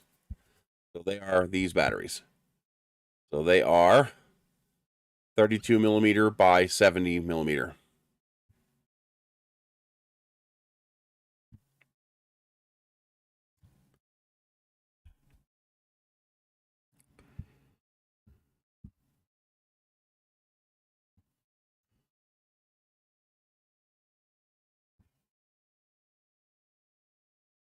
I mean, I could put 4 of them in here if I wanted to. There's certainly enough space. But I think 2 is plenty. Because if possible, I'd like for this to float. And I think we might have enough air pocket in here for this to float. I'm not sure.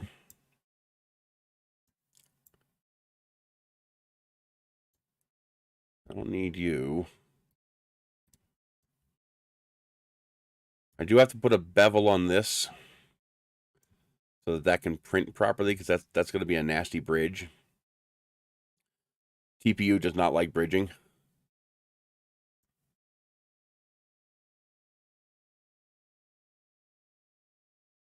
Okay. Ooh, these are the wrong direction. I guess I could leave them that direction.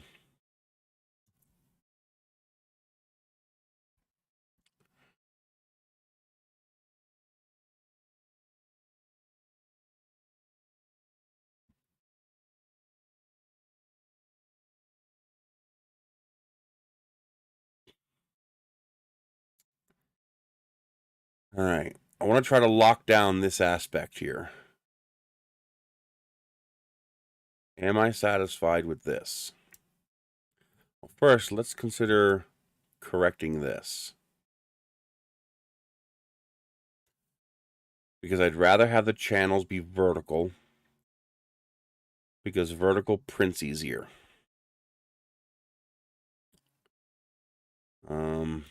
Yeah, let's try doing that. Because these really need to be rotated. Where the hell is it? There it is. Okay, they still fit. Good.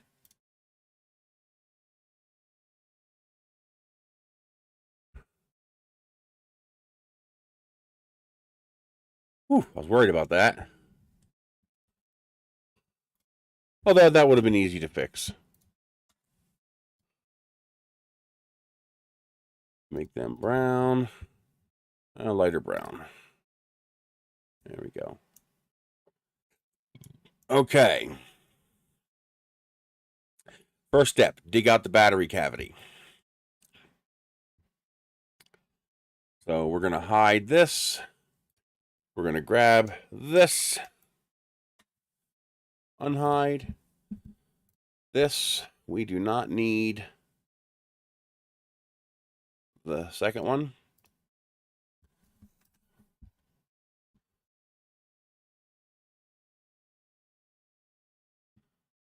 Bring that down to ground level.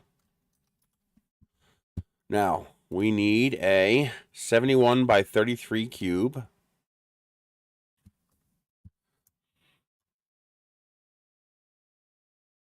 (71 by 33 cube).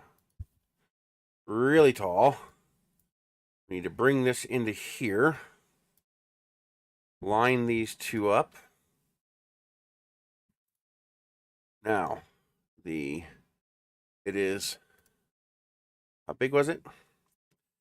So that is 16.5. So this needs to come up 16.5.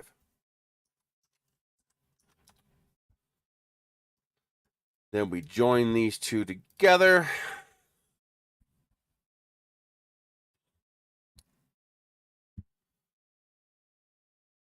This one is going to be a hole. Hide this again. Okay. Take this and this. We're going to line them up. We're going to hold this into place. That's going to go there. That's going to go there. And that's going to go there. That lines them up. We unhide everything. We turn this back into a solid. That should be sticking out the top. It is. Now we take... What are you doing? What are you doing?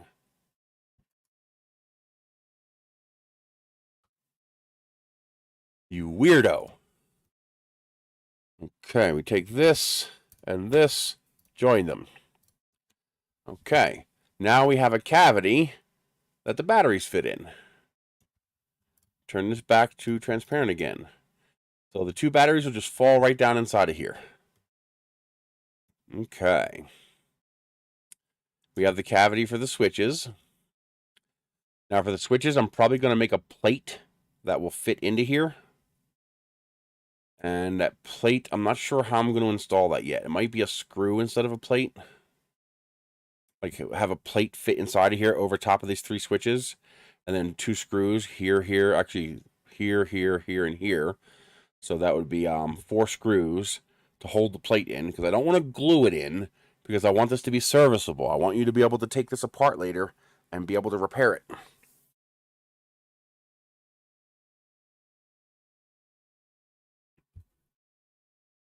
Okay. Now we've already oversized this cavity for the batteries, so there should be enough tolerance here to fit the battery.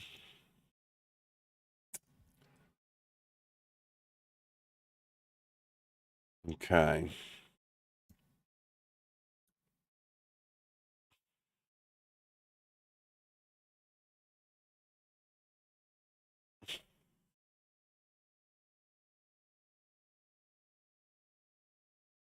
Actually, probably not enough.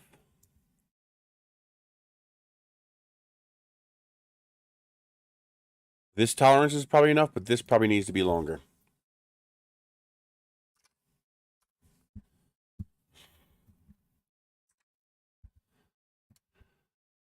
That should be enough.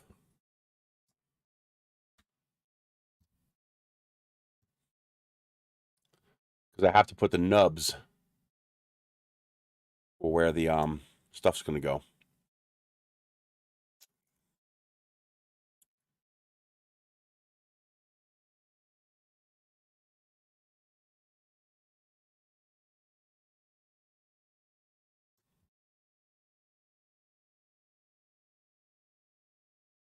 This, I'm probably going to be better off having it insert from the bottom.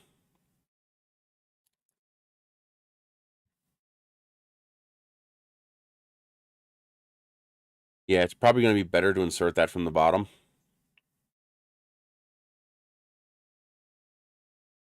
A little dab of hot glue to hold it in, because you can always remove hot glue, especially when you're using just a small amount.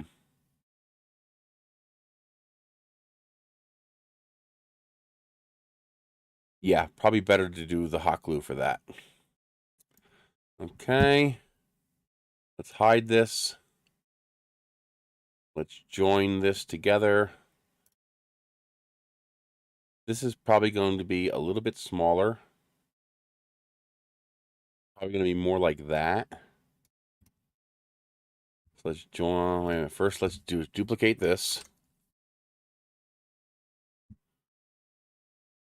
Hide it. Join this together. Make it lighter colored.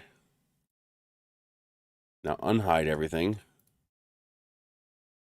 Hide that again. Grab the gray one. Make the gray one longer. Make it a little bit taller, so I have a little bit more room. Make that a hole. Everything visible. Make this not a hole. Join this with this. And there is the cavity for the power board in the bottom. And what I'll do is I'll just fill this space around it with hot glue, which you'll be able to pry out if you ever need to service this board. Okay. Make this transparent again. So you can see there we have the cavity for the charging board to slide into there.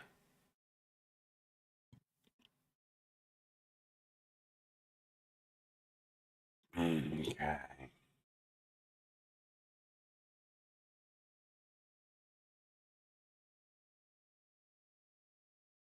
Okay.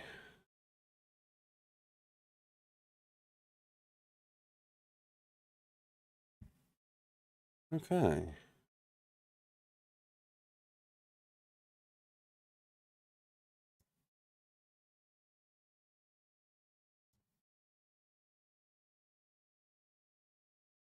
That's looking not too bad. And if I ever get a better charging board, I have enough room to put 3 or 4 batteries in here if I want.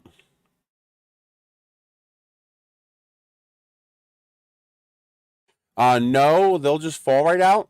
That shouldn't be a problem. The best thing you can do is to put a piece of ribbon in there, just like they currently do with battery trays. You know how you have that ribbon and you pull on the ribbon and the batteries come out? You do the same thing here.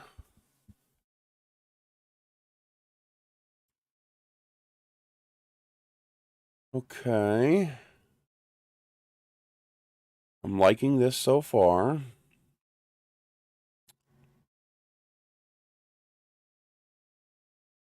All right, now what I need is the terminals for the batteries. How do I want to do that?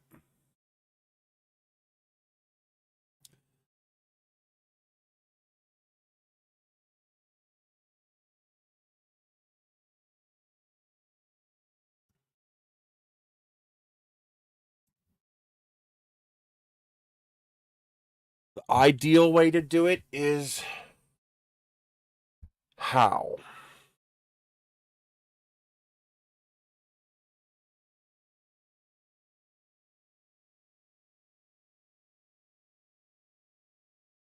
Do I want to use nickel strip or do I want to use wires? Wires might be easier to fish.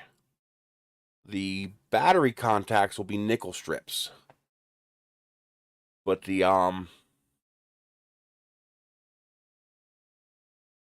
running everything everywhere, it might be easier to use wires. Because I'll be able to fish them through channels.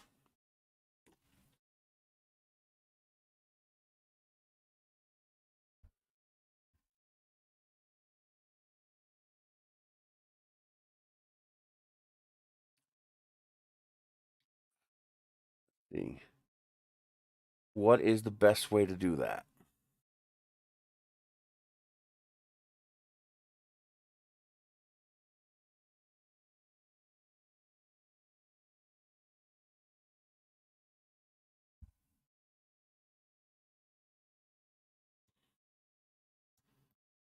Probably the best way would be to have large holes that I can stick sticks through for fishing the wires, and then print plugs to fill in those holes.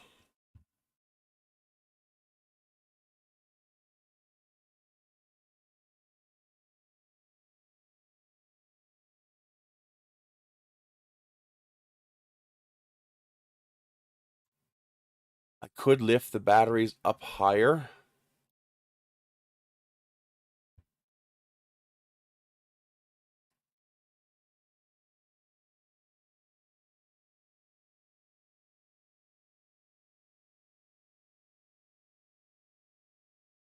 I could also recess the power jack further into the body and then simply have a beveled opening so that you could fit the wire.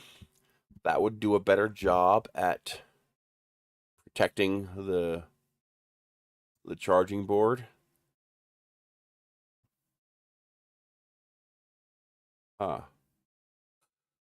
Okay, how do I want to do this?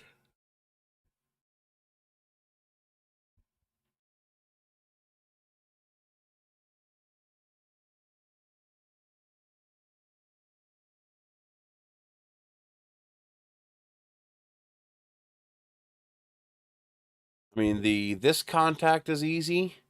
All I need's a rail.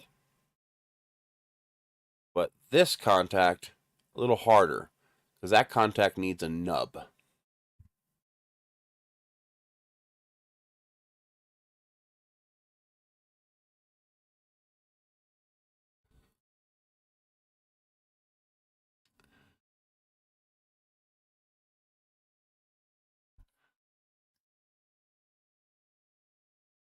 Well, no, the whole reason for this is I don't just want to make a flashlight. I want to make a flashlight that will last as long as possible while being reasonably priced. These camera batteries, the problem is charging them requires a dedicated circuit, and they're lithium ion. which means they have a relatively short lifespan. Lithium iron phosphate will last longer than I'll live. Meaning, in theory, you will never have to replace the batteries in this thing. But you can if you need to.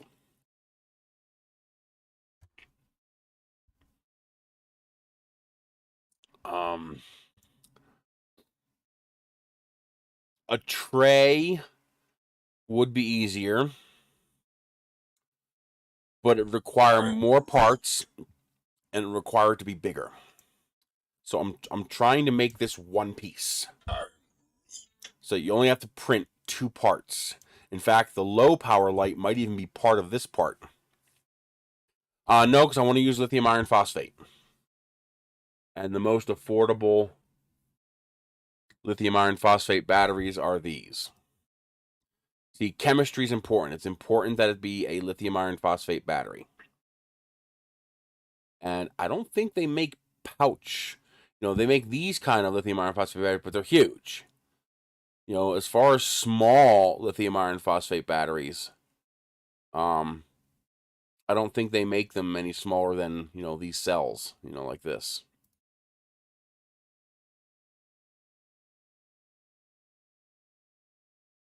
I mean, ideally would be tabbed. That's one of the reasons why I like these. These have tabs.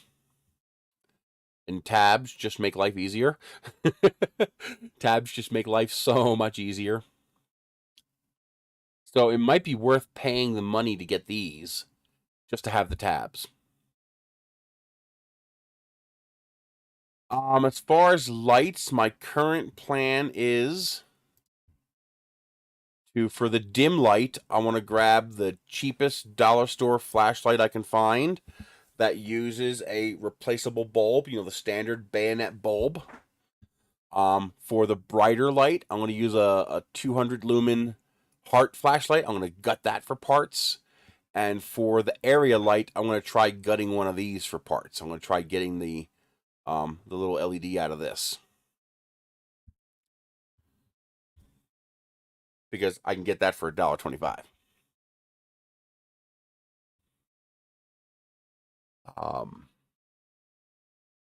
Although the dim LED should never need to be replaced. It should never go bad.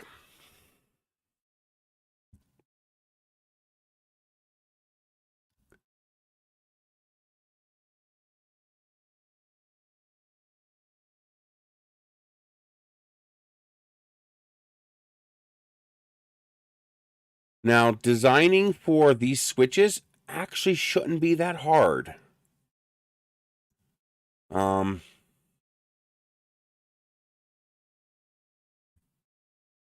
actually should be pretty easy. I should be able to just drop some tubes down here, create some channels for the little switches to go into.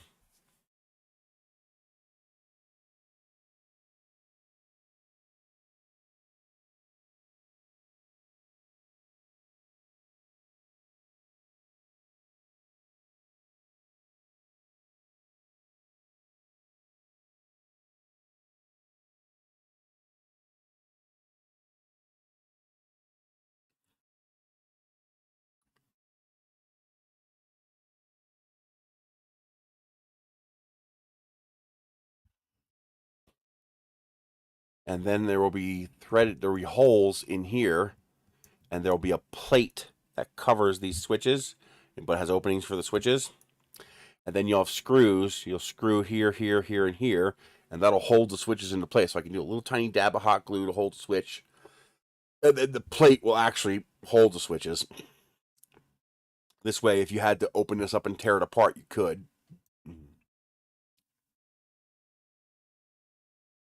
So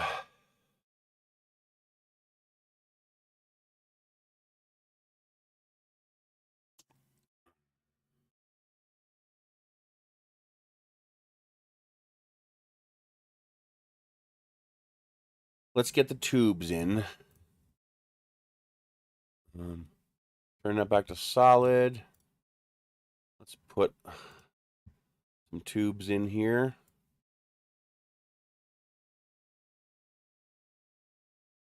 I'm guessing I can fit 10 by 10 millimeter. Okay, let's make that solid. Let's make this clear so I can see it. Not what I wanted to do. I want you to grab that.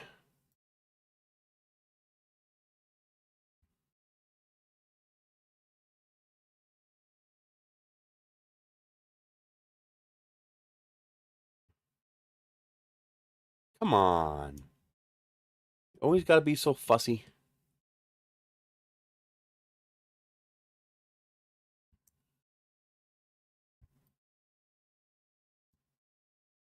Yeah, that'll work. Let's make that a little taller just because I can. 10mm gives me enough space to be able to use tools.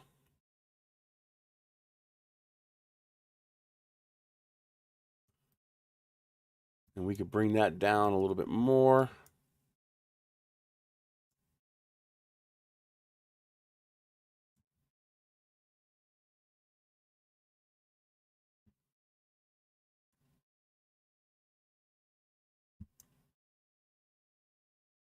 Yeah, that's more than enough material. I can bring that closer. Control D. Bring you over here.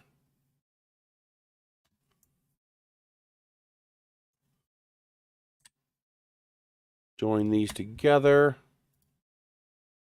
Now we're going to center on this one. Hold this into place. Turn these transparent. Turn this into a solid. Okay. Take this and join them and make this clear again. There we go. Now we have channels there.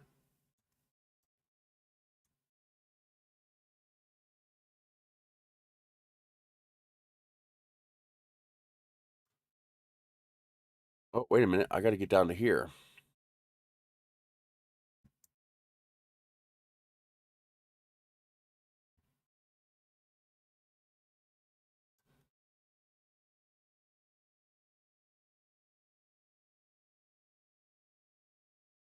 Well, let's disconnect these again.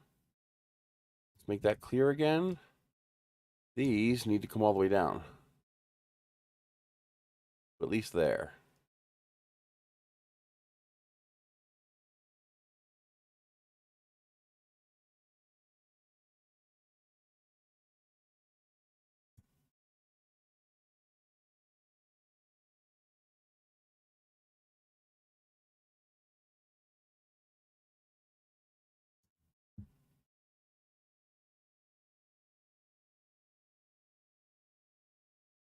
Because I need to get these channels are going to allow these switches to run their wires up. But I need to be able to get from the batteries to this and then this to the switches. So positive and negative can come out of here. It'll basically be a common rail.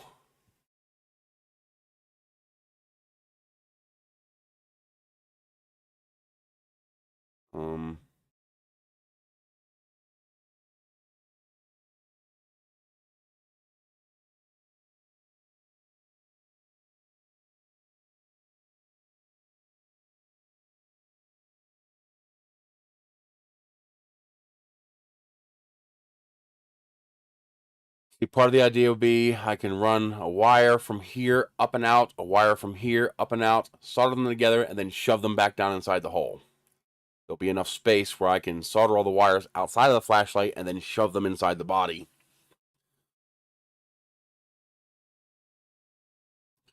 Because you're going to have a negative rail going to each of the LED lights.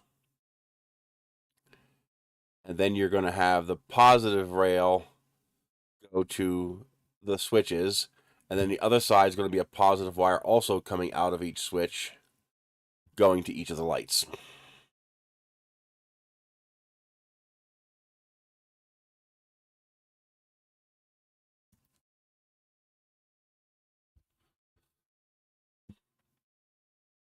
So this does not have to be this long.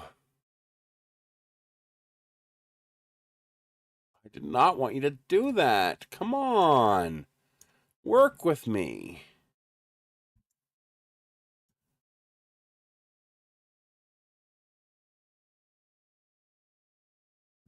That'll work.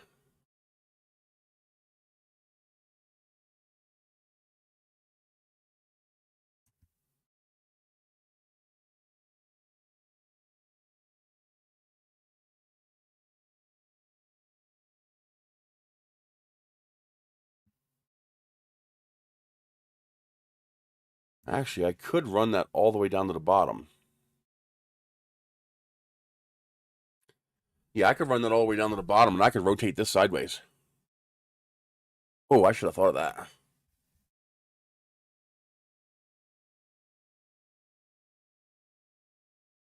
Then I could run a tool straight through the center. That, yep, we're doing that. I should have thought of that.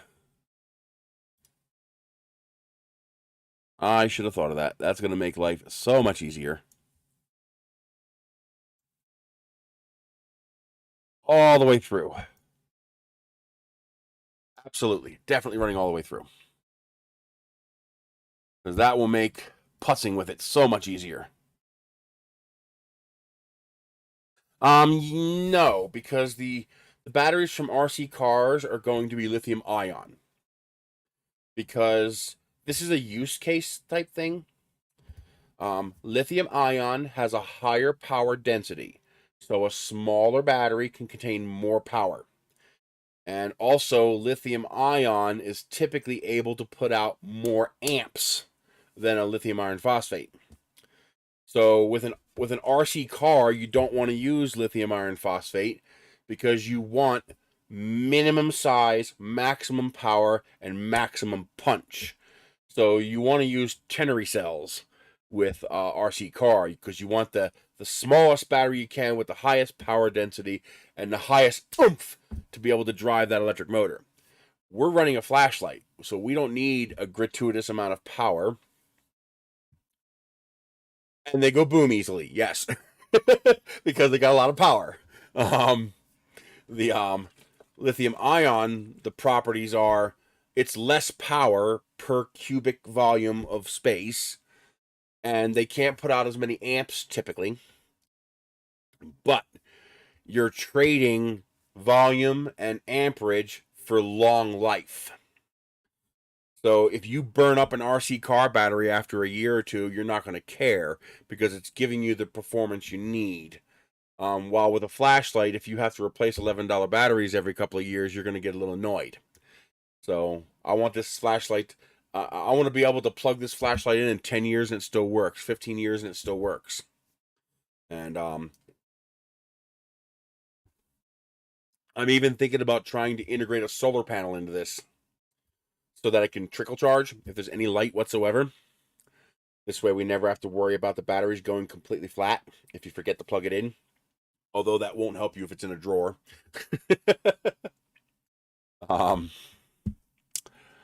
So we'll see about that. What might help with that is an additional switch down here where you can actually cut the batteries off from the charging circuit, because I believe the charging circuit has quiescent power draw, meaning it draws a micro amount of power. So for leaving this in a drawer somewhere, you might want an actual kill switch on the bottom that actually disconnects the batteries from the circuit board so that you don't have that vampire draw. I'll have to look into that. Because if these batteries have a BMS built into them, then they're going to have that draw no matter what. So it depends, but that might be something we're going to add. We might be adding an additional switch down here so that we can disable the entire flashlight when not in use. So if you stick it in the drawer, for example. And so first you enable power and then you turn on whatever light you want. Actually, the lights would work no matter what. No, the power goes through the charging board. So if we turn off power to the charging board, we're turning off power to the lights as well.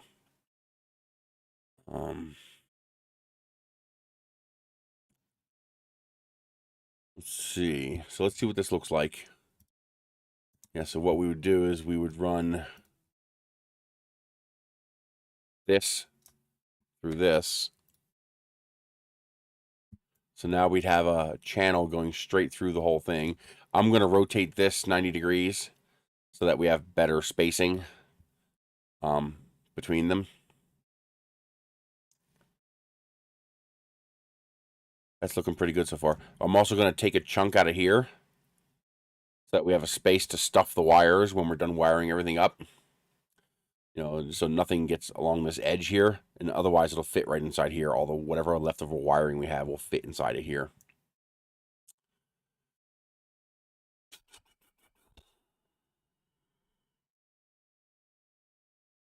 I might go with the tabbed batteries just because it'll be so much easier. I mean, I wanted these batteries because they're replaceable. But you can replace the tab batteries just by desoldering the tab and soldering on the new ones. And theoretically, these batteries will last the life of the product. So it shouldn't be that important to have them be replaceable to that level, to that extent.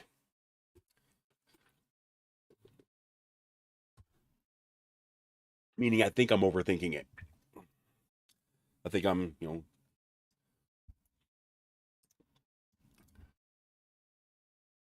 yeah. Now I still need to put channels from here, from these tubes to these switches. And I need to put channels in here to connect to the charging board. We're going to do everything in cylinders so that I can build up layer by layer as we build it. I'll probably print the first couple of them in PLA, just because that'll allow for fitting and sizing. It's cheaper.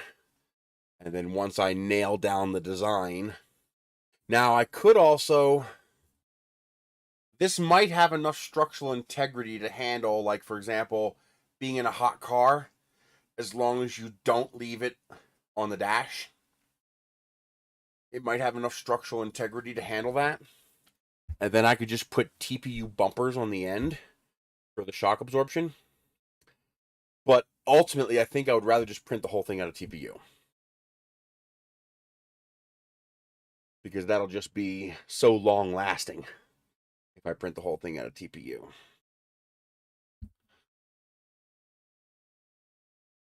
Okay, now I could also put slots in here between the shell and these holes so that you can wire everything up from the outside and then slide the switches into place. And they'll just slide right along the channels. And then when you put the cover plate on that you screw in place, that cover plate will hold them in their correct position. That would make it a lot more printable. Because I have enough material here where strength isn't going to be an issue. There's enough thickness and stuff here where strength is just a non-issue here.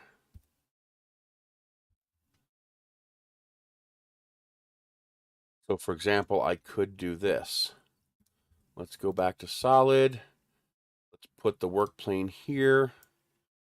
I could put this here.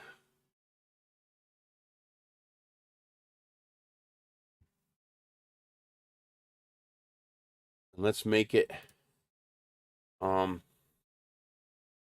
going to think 1 millimeter thick should be enough.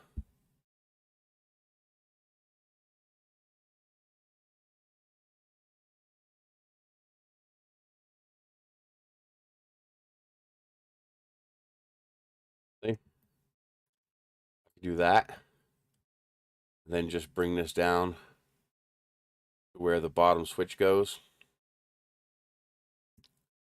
I could do that.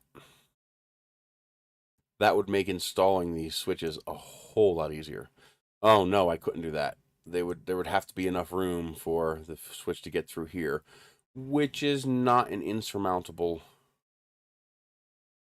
problem.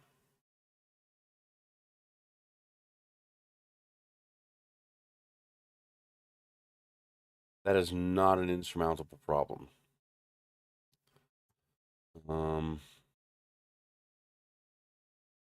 Oh, wait a minute. These have to go the other way. So this has to go 1 millimeter this way. Oh, I have to do 2. Duh. Oh, that would have sucked.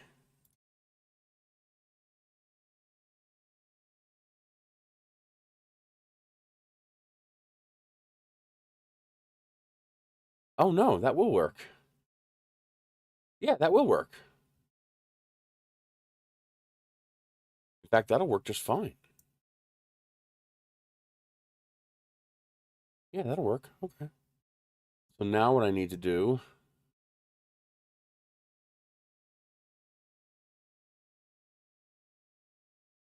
that's not what I wanted.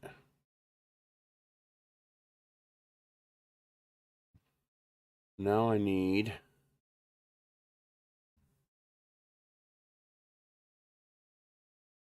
to make a box. How big is this? It's 10 by 4. 4 by 10. And then Control D. Ah, not what I wanted to do. Come on, bring it up. Don't mess with me. No idea what I clicked. Control D.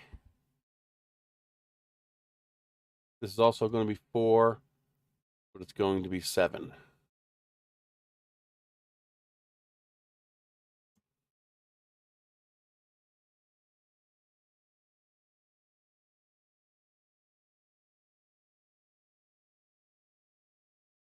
There we go. So now we bring the work plane back to...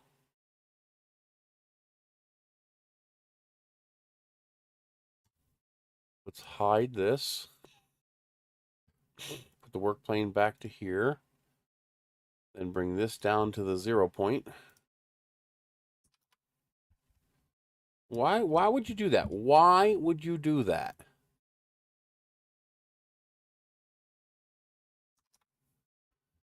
Okay. Let's show everything again.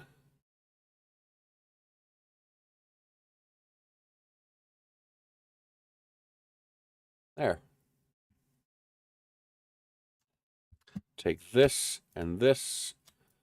Excuse me. Take this and this. Center. Freeze. And come on, give me the goddamn pointer.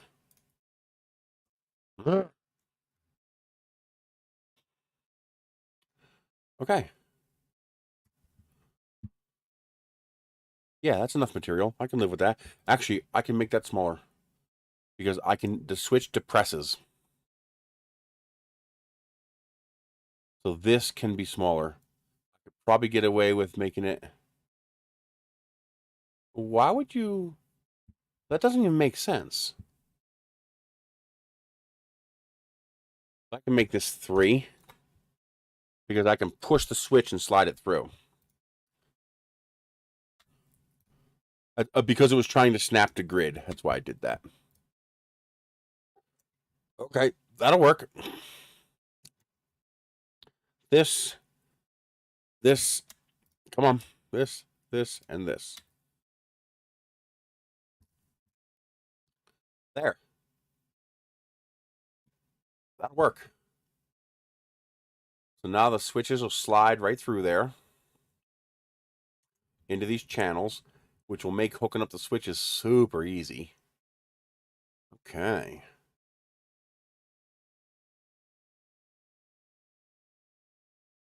Okay, I like it. All right, that takes care of wiring up to there.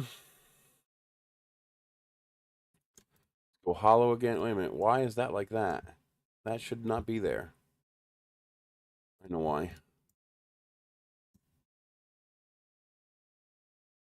Let's go to 0.1 and move it 0.1 that way.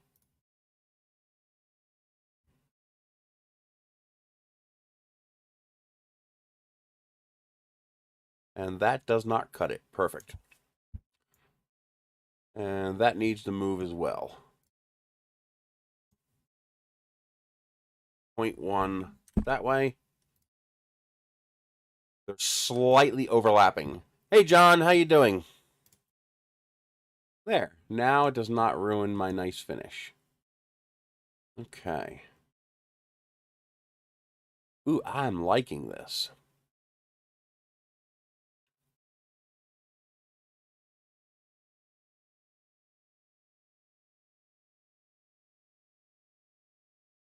Okay. Now we have to take it apart again because I need to get this apart. There it is. So now I want to hide this.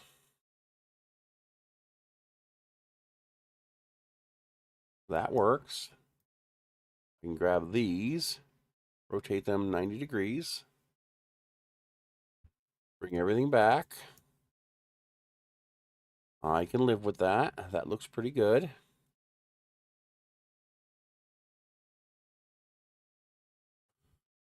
Okay. So let's try and grab all of this, plus this.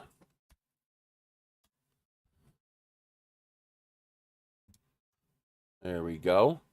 There's the charging board. There's our two connecting channels. There's the switch channel. There is the power distribution channels. Okay. Now let's make this transparent so we can see what we're doing. And we need to put a connecting channel between the board and these two channels. We could probably do that with a cylinder. And if we make the cylinder more vertical, it'll be more printable.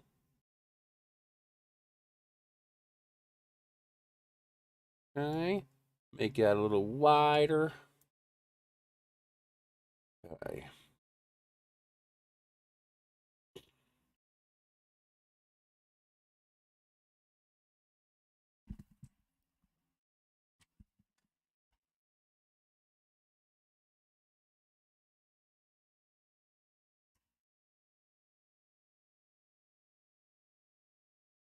I think that will work.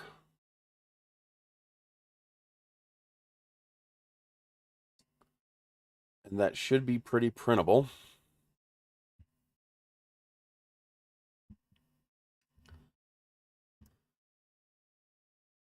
We can make that a little bit taller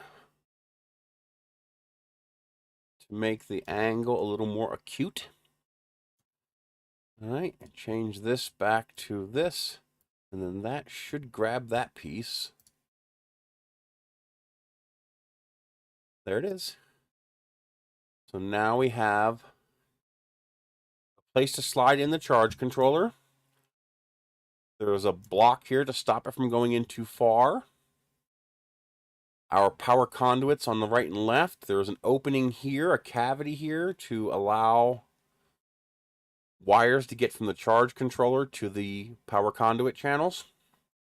We made it a nice acute angle like this, which means it'll be very printable because it'll start from a line, work its way out, and then come back, so no support will be needed.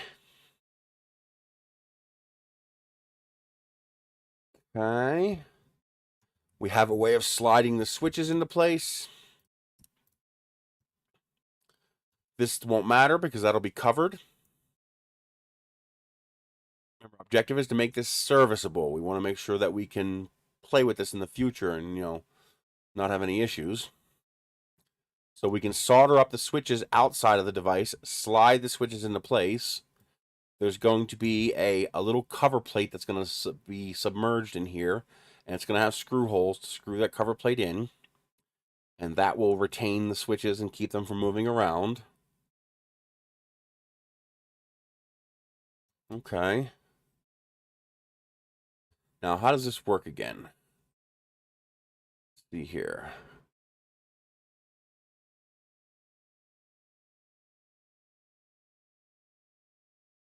So, do the batteries connect directly to the lights? Or do the lights connect to the board?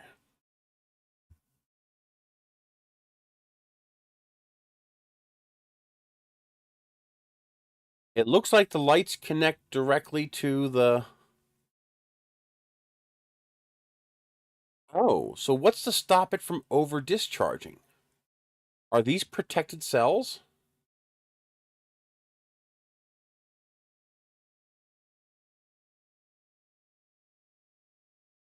Oh, these are $7 each.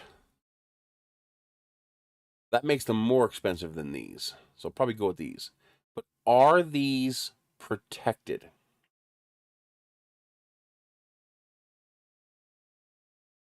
These might not be protected. So I might also need discharge protection.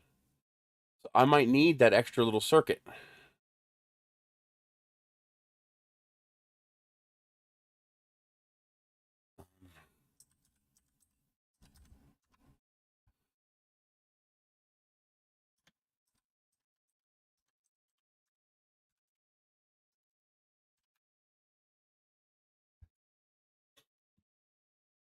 No, not here. I can't get it on Amazon. At least I've never seen it on Amazon. Yeah, all I see is these. Protection board.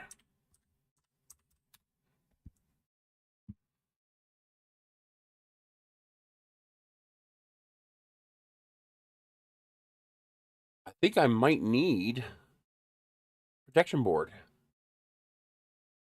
Otherwise, there's nothing to stop the LED light from fully discharging the battery and damaging them, unless they have built-in protection.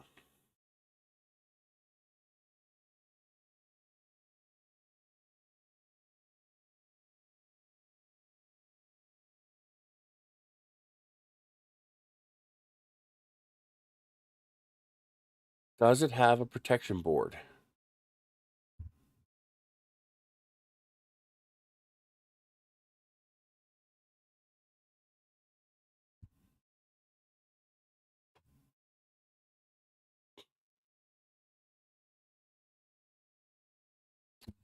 I don't know. I'm going to assume they don't.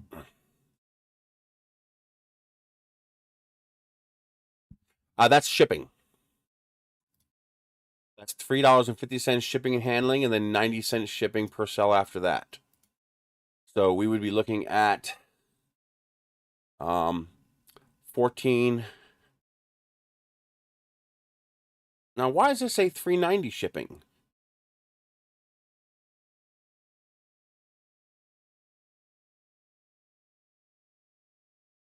That says $3.90 shipping. That says $3.50 shipping.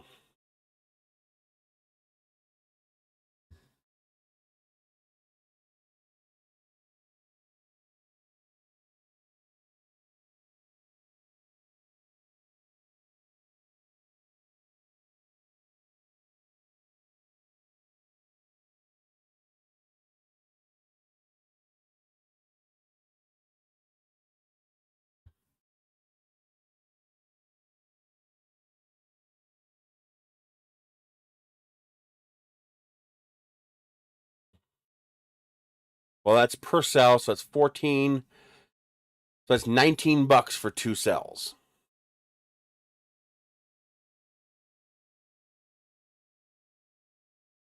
Which means these cells are comparable in price to these cells. So I might as well get these cells because they have the tabs. And I like tabs. And that makes these cells $7.50 each. Shipped. Which is cheaper than the price here. Because 2 of them would be 19, which is $10 each. It gets a little bit cheaper if you buy enough of them. So if I had to buy like 10 of them, this would be cheaper. By just a hair. But for just needing 2 or 4, this is 4 of them for 30. Okay. So I think I need a protection board. Let's see. I mean, to get going, I could just do it without it and just make sure I don't leave it on. Because if I screw up and leave it on, then I'm going to kill it.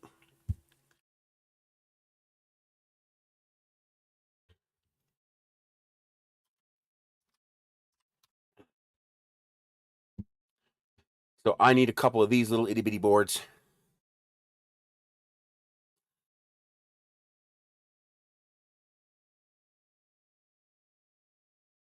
In order to protect the batteries.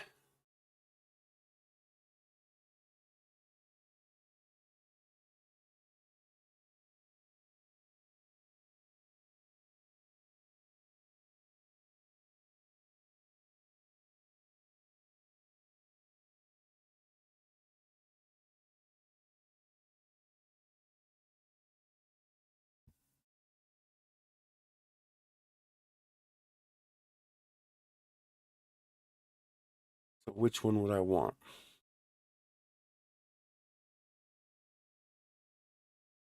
Probably go with something like these thicker ones just because they're easier to handle.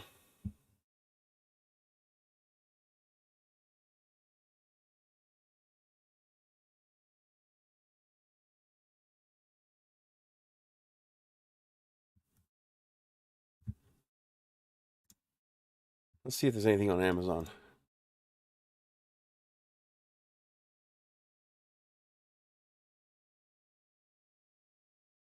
Yeah, they are.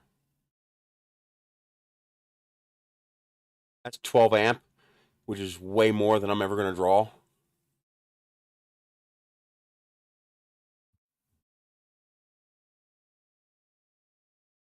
Now, this is a charge-discharge board.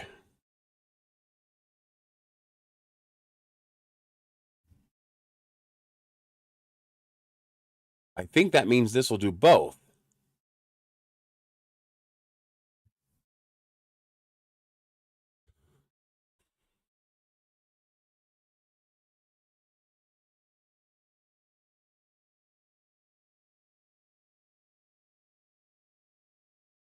Now, see, 4.2 volt is lithium ion. So this is not lithium iron phosphate.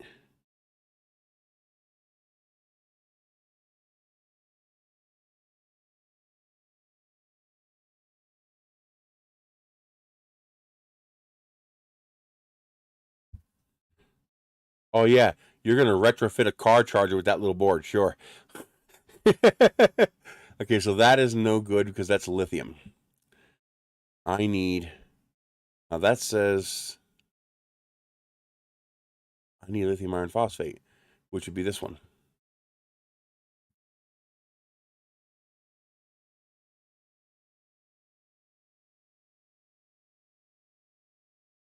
But this doesn't appear to have output. You see, the battery connects there. Input power connects there.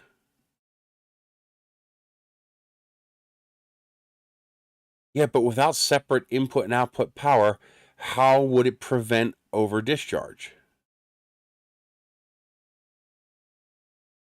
That doesn't make any sense.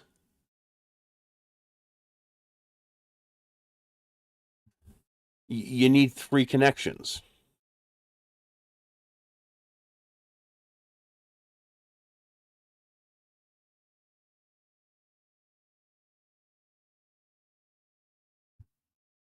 This can't do what it says it does.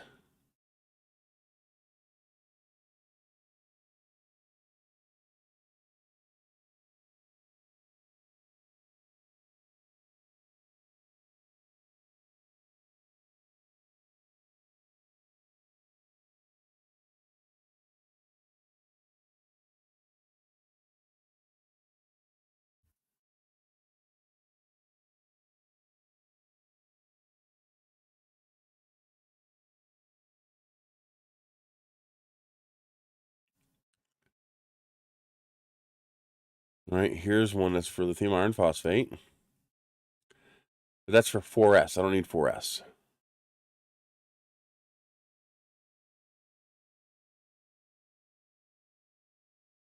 See, this one also doesn't have. How does that work?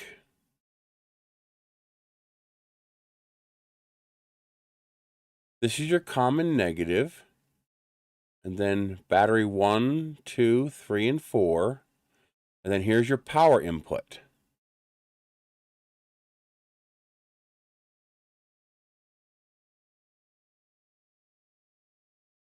So there's nothing to stop it from discharging. What am I missing?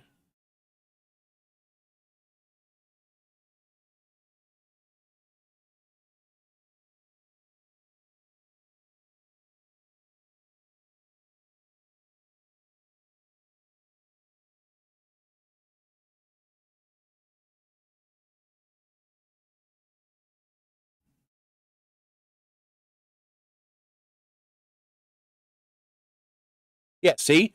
This is a proper board right here. See? Here's your input power, or USB-C, and then here's your output power, and here's your battery connection. So the battery connects here, your charger goes here, and your load goes here. See, there's 3 sets of connections: input, output, and load. I'm sorry, battery, input, and output. So this circuit will charge a battery, and then this circuit will also be able to turn off the battery to prevent over discharging, because your battery goes here and your load goes here, which means this can interrupt the load. But those other ones can't, and this doesn't do lithium iron phosphate.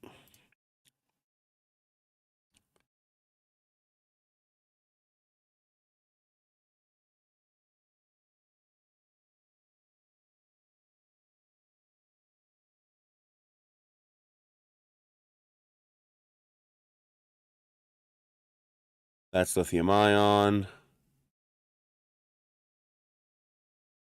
That's lithium ion. That's what I expected to see. 3 sets of contacts: battery, load, and input.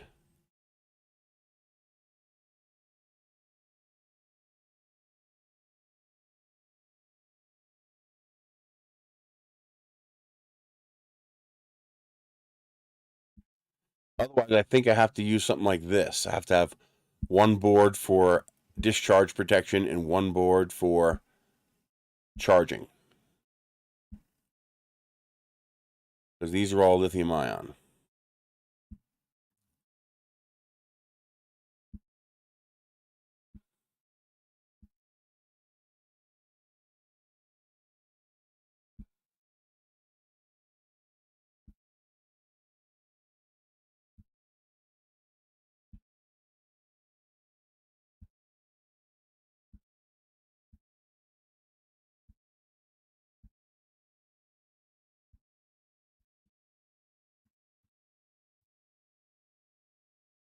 Those batteries will work.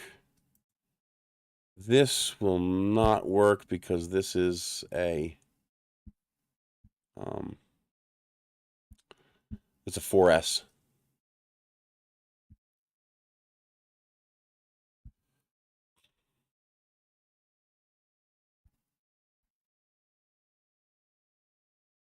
Why does this say?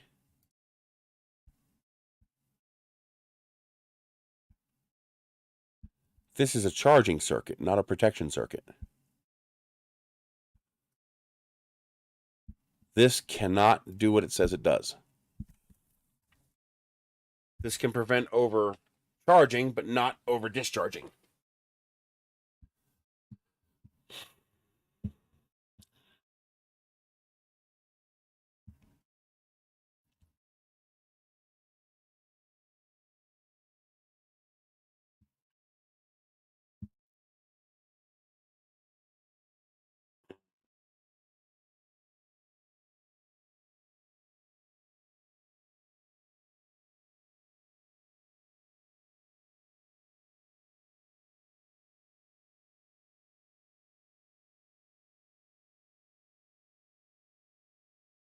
So I think I would have to go from the battery to a board like this.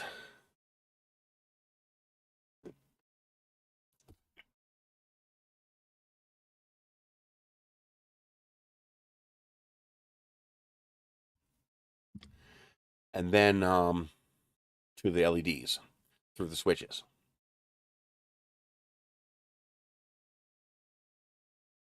Okay. Well, there's plenty of room in here to put the output board.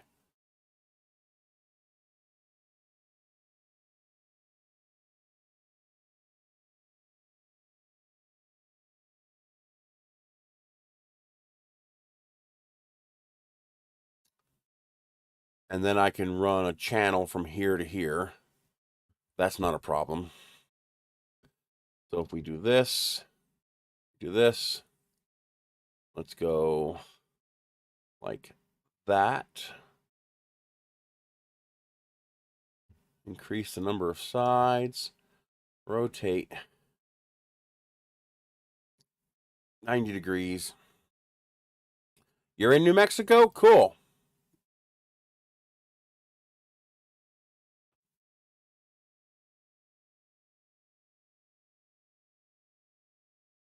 You have to get in my way.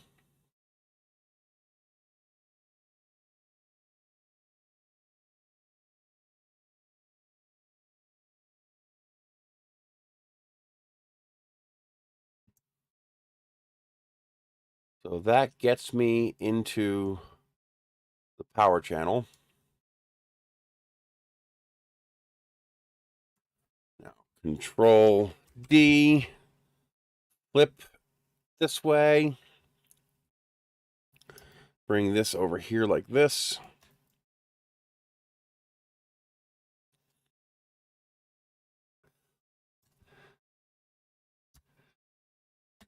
Join together. Come together with this, align, hold this in place, center.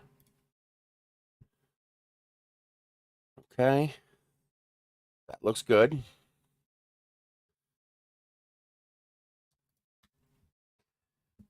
Join.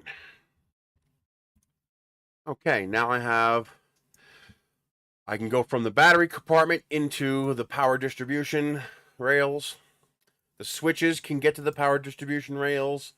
The charging circuit can get to the power distribution rails. So everything goes through these power distribution rails. And then when I'm done, I can 3D print little plugs to punch into these holes here to seal them up.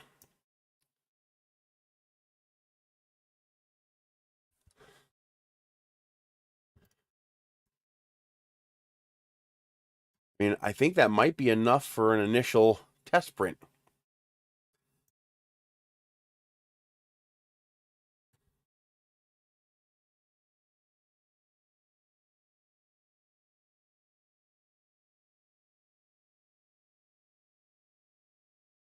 I mean, that looks pretty good.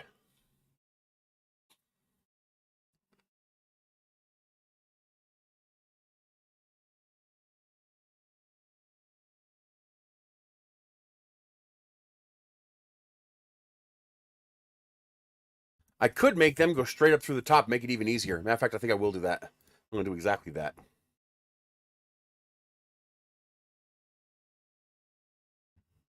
Yeah, straight up through the top. No reason not to. I can make that channel a little smaller so that it'll be a little more structural integrity. Yeah, there's no reason not to go all the way up to the top. It'll make life so much easier.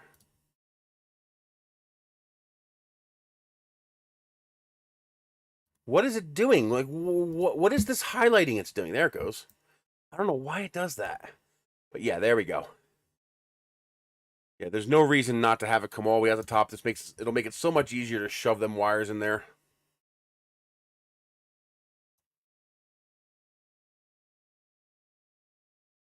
And if I'm going to use I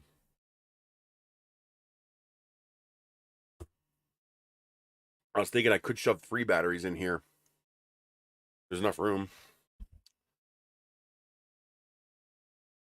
And then I might not need any nickel strips. I could do this all with wires.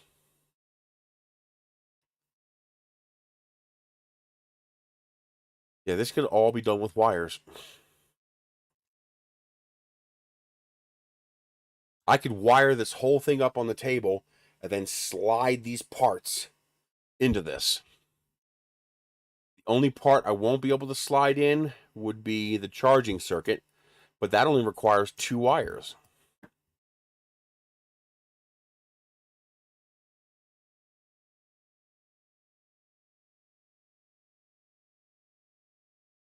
All I got to do is run the 2 wires from the battery straight down to the charging circuit. So I could solder up this whole thing outside of the flashlight except for the last two connections on here. So this connection here. So those two right on the end there. And just have the wires come out the bottom, solder them in, shove them back inside. So that'll make servicing this so much easier.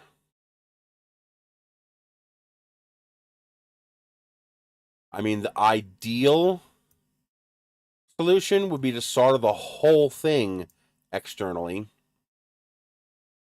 and simply slide the charging circuit through the whole thing, but that's a pain in the butt.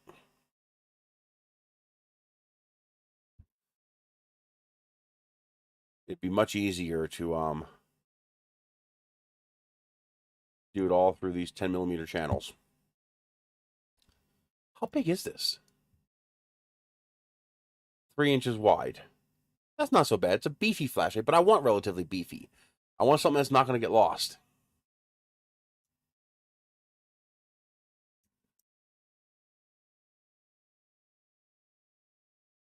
Now, I do want to correct this.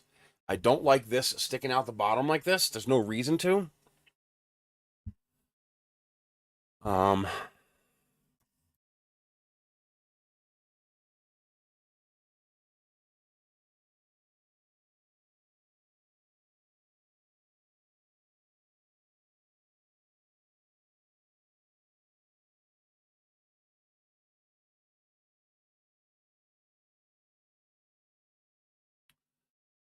Okay, so how do I do this? Probably the easiest thing to do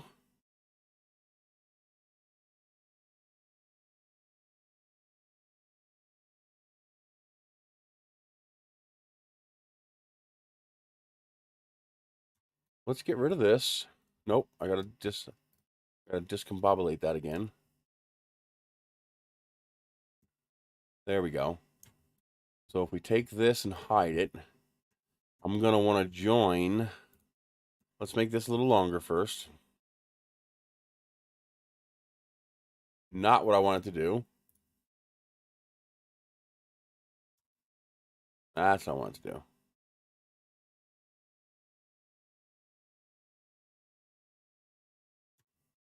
How big is this? This is 15.5 by 5.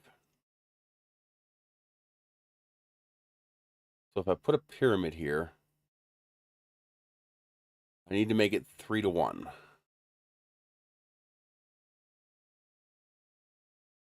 Well, let's make it the same size. So 5 by 15.5. Okay, that makes it the exact same size. Now let's shorten it like that. Okay.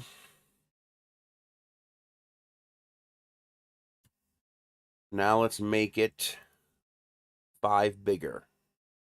So this will be 10 by 20.5. Nope, too big. Let's add 3. So let's make it 8 by 18.5. Okay.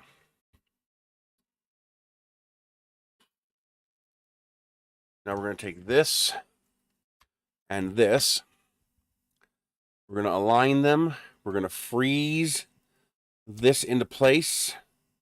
And we're going to align it with this peg and this peg. Okay.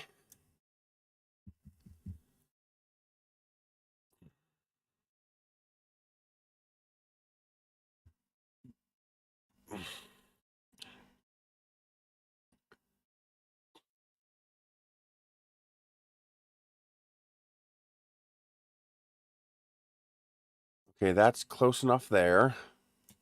So now I need to make this taller. No, that's not working.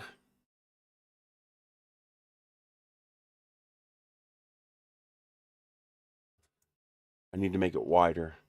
I got a good width that way, but not this way.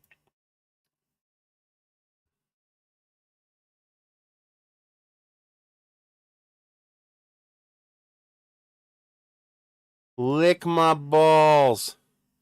You no good slime bag. Bye-bye.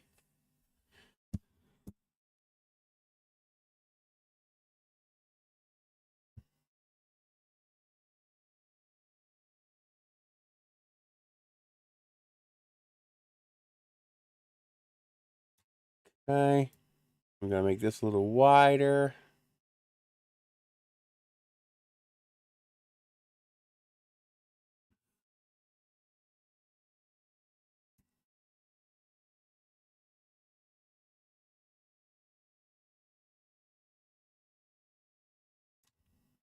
Make this a little wider. Okay. Now let's drop a box here.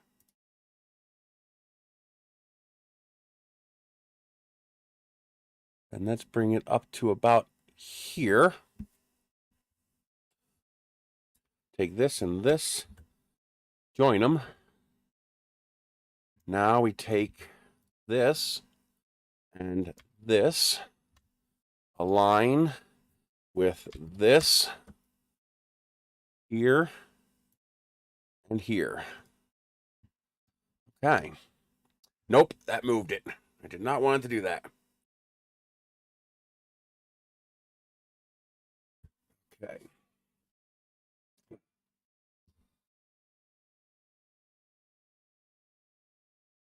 I need... But if I do that, it's going to require support. Damn it.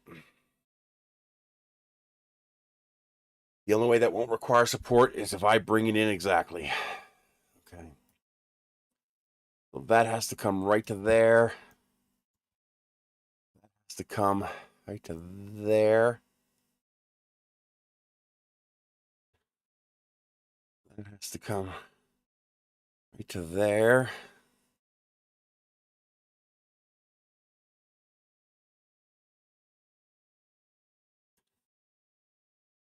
That has to come in to there.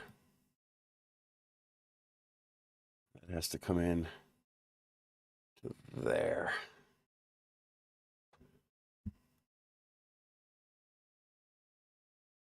Has to come in more. Stop it. No good stinking bugs. Okay. So I need this piece and this piece to be one.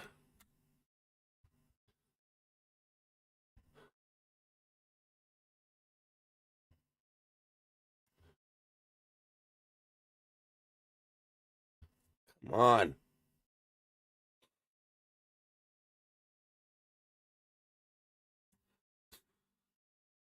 That's going to go into about there, which means this needs to be taller in order to provide enough room to cover it. That looks good. Okay.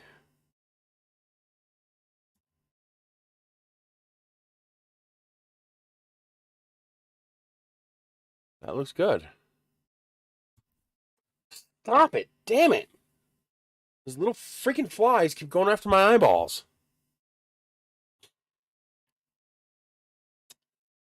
Okay. You'll see what that does in just a second. Okay, so I need to take this, this, and join them together.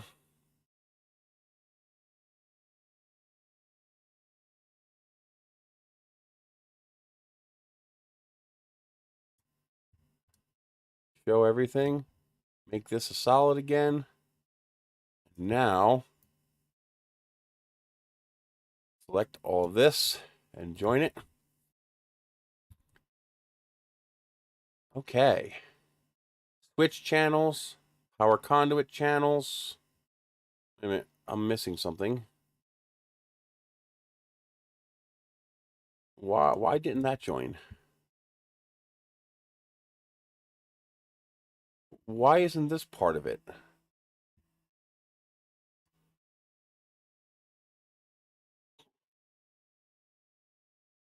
That is wrong.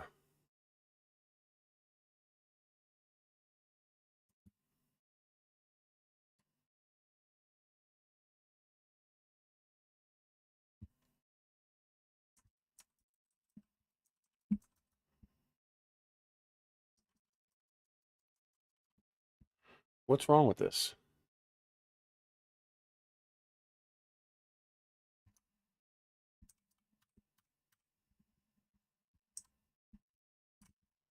Okay.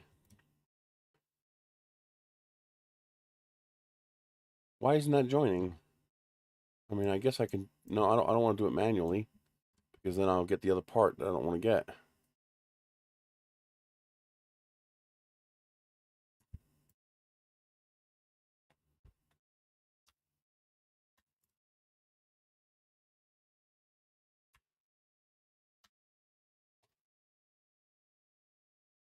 Okay, there we go. Now that's part of that.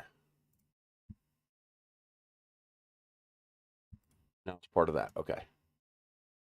Now I should be able to highlight all this, join it together.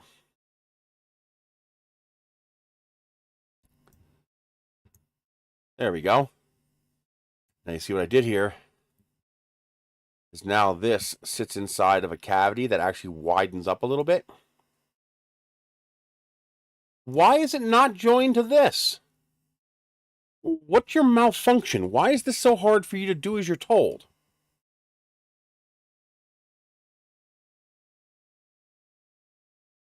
So now the charging board sits in a recessed cavity here. And that recessed cavity means when I insert the USB cord, if I'm using a fatter USB cord, it's okay. It'll still fit in there because I've widened up this channel here. But also, this is now a recessed USB port, so nothing sticks out the bottom. So I don't have to worry about it getting crunched or twisted or mangled up. And because it's an angle, this doesn't require support.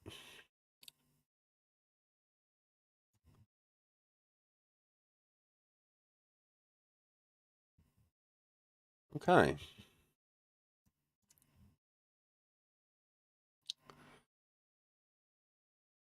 That's pretty cool. Now, the cool thing is I can also put a USB port on this and use it as a battery bank. Especially if I figure out how to go 3 batteries.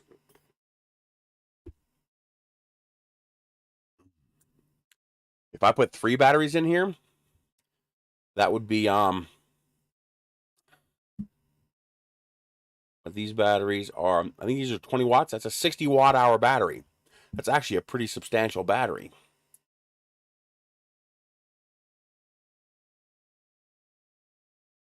That's almost enough to charge my phone up once. It's about the same amount of power that's in my phone. My phone's got a 6200 milliamp battery. The only reason we're even making it this long is to make it easy to hold. If you make it too short, it's too hard to hold on to. You know, from a user aesthetics perspective.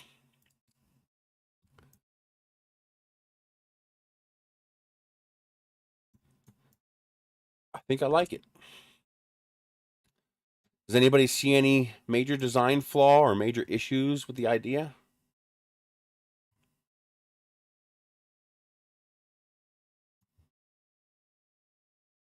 I still have to put a slot in the side here for the area light, but I don't want to do that until we have the area light to see how big it is.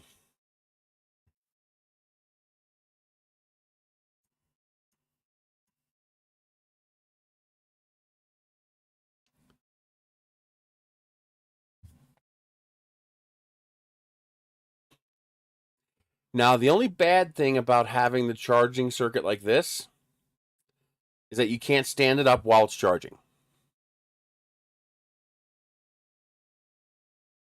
Not hot enough for that to be an issue with this. This is going to be a relatively low power unit. The area light is going to produce negligible heat. The basic light's going to produce negligible heat. And the high power light, you're probably not going to have on too long. And it's only going to be like 100 lumens, so not super bright.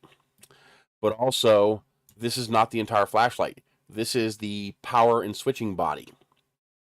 There is another piece of this flashlight that's going to sit on top of this. The two parts are going to click together, and that part will contain the power head. That will contain the LED flashlight. The reason I'm doing them as separate parts is, number one, it's easier to print and wire it up. But the big reason to make them separate parts is that you can then take a basic head and then design it for whatever LED flashlight you want. So if you already have a flashlight reflector and bulb assembly that you want to use because you already have the flashlight, then you just bring the power head into Tinkercad and design it for whatever flashlight head you want. So let me show you what I mean by that. So for example, I was looking at this, but it's the wrong kind of battery.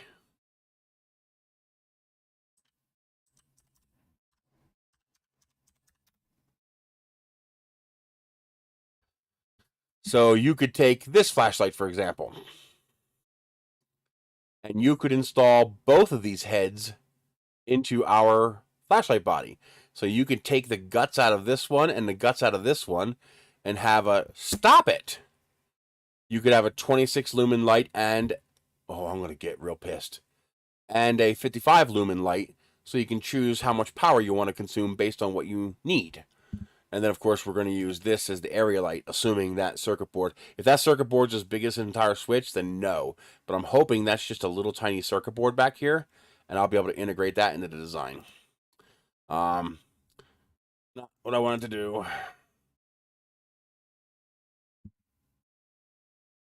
Let's see. Where the hell's the original? Right there. Weirdo. Or you could, for example, take these flashlights here. You know, you can make two of them using this. You know, a simple, not the greatest general purpose LED light head. And so you might want to integrate that reflector into. That makes me so mad that it does that auto zoom. So you'd unscrew this and take out this reflector, and you would design that to fit into your power head that you would design. And you know, or maybe you want this flashlight. It's 200 lumens. You know, take that apart and use the parts to make your flashlight. You know, another nice one. That's not too bad. $15.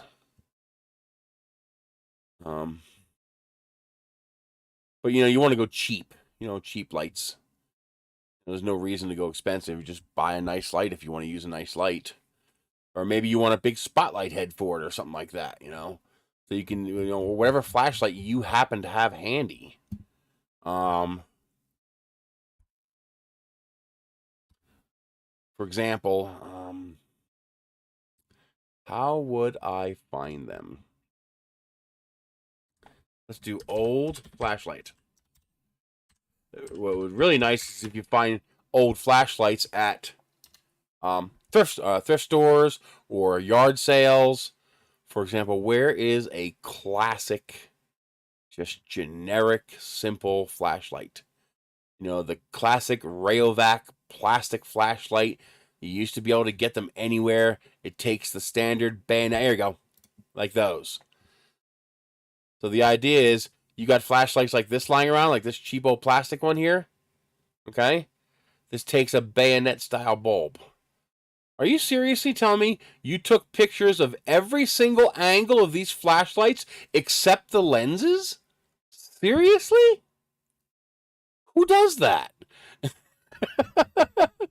He took pictures of everything except the actual light bulb. But here, you can see what I mean by here. You know, your classic older flashlight that has that little screw-in or bayonet bulb, the screw-in being the best one. You can buy LED replacements for those. So you could design your power head to hold this lens and reflector assembly and then buy an LED replacement bulb, and now your LED is replaceable. These don't get hot. The amount of heat that these would generate is negligible.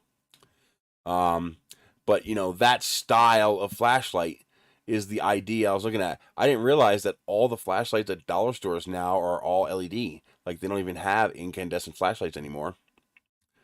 I don't even see them on here. There has to be a billion of those flashlights across the country. But I don't see them. Just that first blue one that you saw.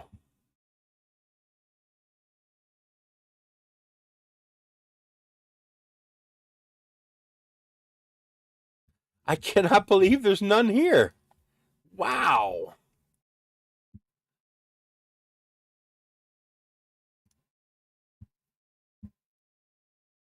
That blows my mind that they're simply not there anymore. You know, just go to the dollar store, grab a $1 flashlight just to get the optics out of it, just to get the reflector and the bulb.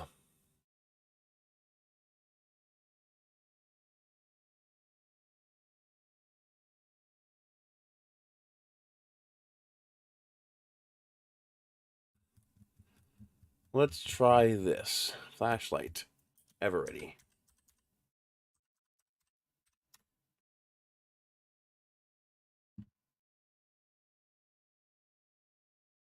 Here you go. Just a simple, you know, you used to be able to get them at the dollar store. Just a dead simple, you know, dollar LED bulb, or not an LED bulb, but dollar flashlight.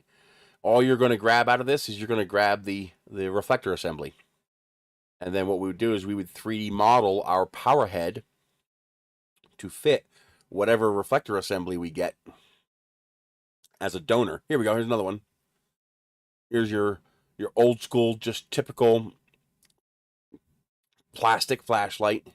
You know, your old school, typical plastic flashlight. You know, here you go. Another one. That's not even there. But you see what I mean? You're just you're simple. You know, what the hell? They're all bad listings. You see what I mean? And maybe you have one of these lying in a drawer somewhere, and they're all not listed anymore. You see one of the square ones. You know, any flashlight. There you go. There's the classic plastic flashlight. You're just simple, cheap, classic plastic ever-ready flashlight. It takes that little bayonet bulb inside there, and then you just get an LED replacement for it. So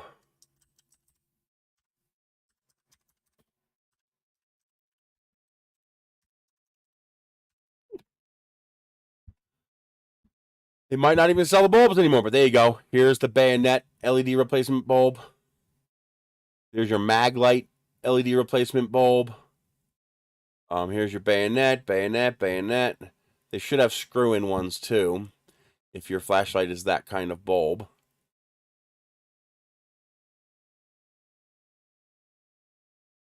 These are all just bayonet type. This is the kind where you unscrew the back of the flashlight, you stick the bulb in, then you screw it back on again.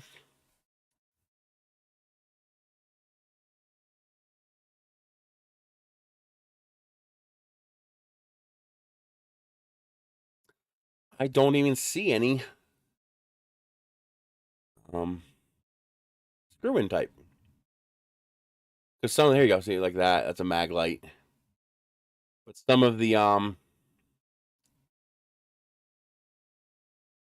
older flashlights use screw-in bulbs. It's a little tiny screw-in bulb, which for some reason is not showing up here. That's really weird that they just, maybe the screw-in wasn't that common. I remember a lot of mine having the screw-in bulb. Enough that I had an LED conversion for it. You know, I would take my original flash. This is before LED flashlights became a thing. You know, we would get these conversion bulbs. We'd pay $20 for them, and then you'd pop open your flashlight, replace the bulb with the LED bulb, and bingo bango, who's your daddy? You're good to go. I am really surprised that there is no screw-in ones. I'm going to show you what I was talking about. Yeah, these are all the bayonet ones too. Wow. That's not, there's no way that's, it is 3. Wow, 3 for $8. And that's 3 watt too. Damn. The only thing that bothers me is the 4 to 12 volts. So will it run on the 3.6 volts of a lithium cell? But then again, you could always do series. But you know, there you go. That's dirt cheap. You could do 3 flashlights for $8 for that.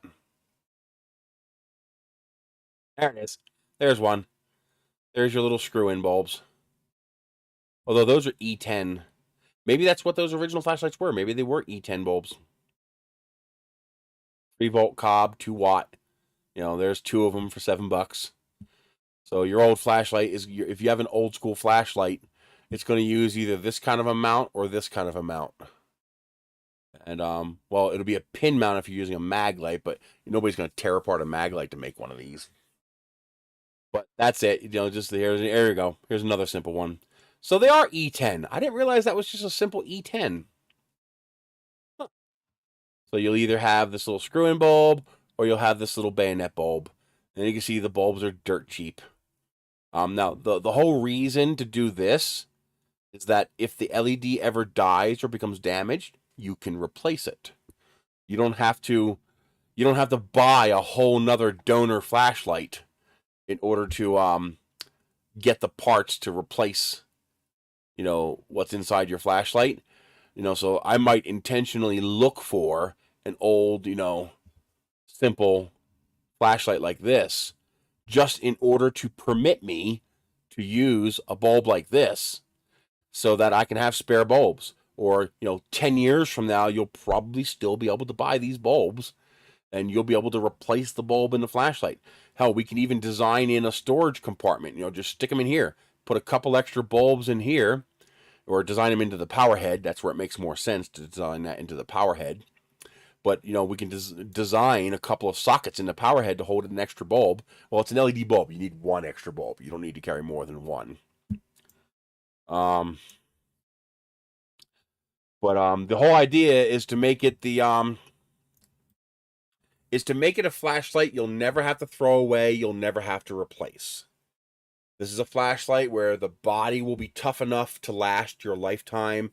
The batteries will be long-lived enough to last your lifetime. It's going to use standard USB-C. And even if there's a new USB standard at some point in the future, you can just pull the charging module out and replace it with the new modernized standard. But USB-C will probably be around for a few decades.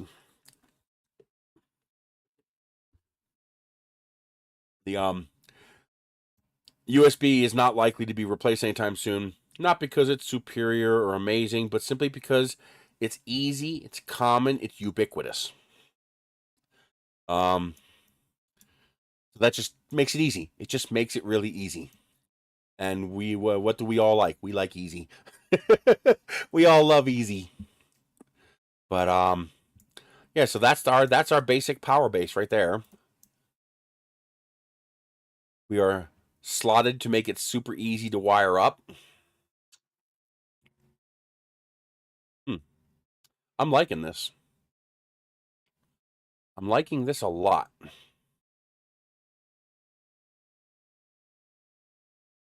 Now, I could... No, I need it on both sides because the switch has prongs on both sides. I was thinking I can move the batteries closer to the wall here and just make this power channel bigger just to make it even easier for us to work on this thing. But I don't think we need to. Although...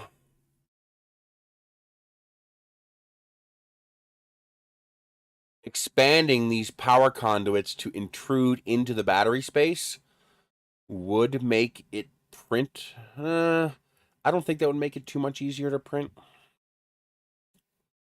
I don't think it would matter.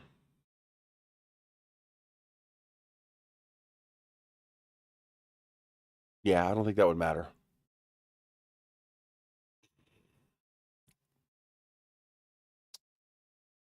Okay.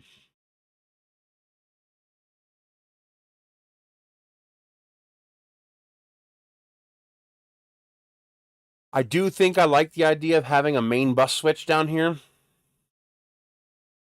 So a switch that sits at the bottom, so power would run through that switch so I can cut power off to the entire system. Because what I want is for you to be able to toss this into a drawer, and then you pull this out of the drawer 2 years from now and it works. And the risk is that if the small draw from this discharges the batteries too far, I don't know how that works. Like, will this... Wait a minute, no, this outputs power to the battery, so this might not draw any power from the batteries. I think this is one way.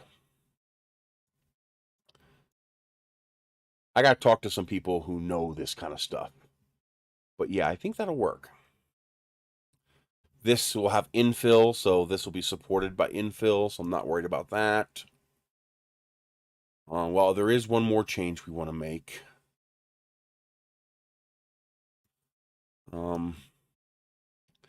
We want to bevel. We want to bevel this a little bit.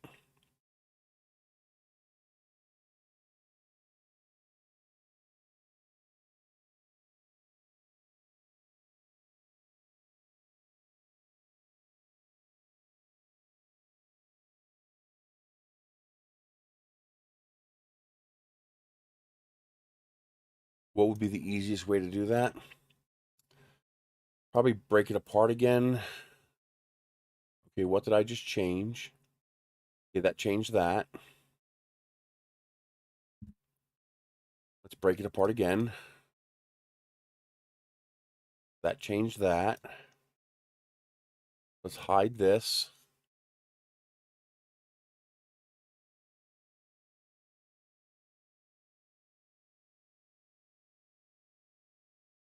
Okay, that's connected, but I don't think that is. We hide this. Yeah, see, it's not connected to this. So what I need to do is I need to stretch this.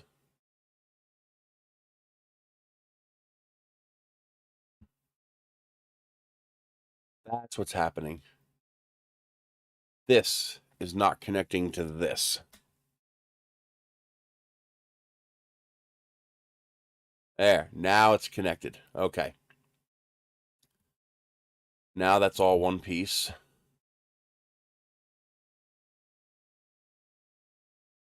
That's all connected. So now bring it back. Now I can hide this. No, that's not what I wanted. Why isn't that connected? Oh, that isn't connected to all that. Hide this. Let's join all of this together. There we go. Now I should be able to make this go away. There it is. Because I want to split this part again. Good. Then split this apart again. That's my sides. I can hide all of those. Okay, split it again. There it is. That's what I want right there. Okay. So, what I need to do is let's put a work plane here. Let's put this here. We need to stretch this out a bit. We need to tilt this. That's probably enough. Okay. We need to make this hard. And then we need to bring this down like that. Let's go part both ways. Oh, no, no, no, no. I can't do that. I can't do that. I gotta hide this. Do I?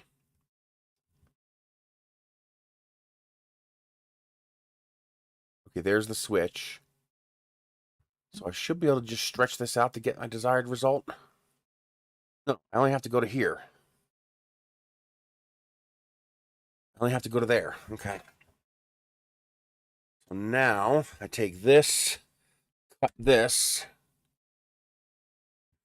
turn that back into a hole, show everything again.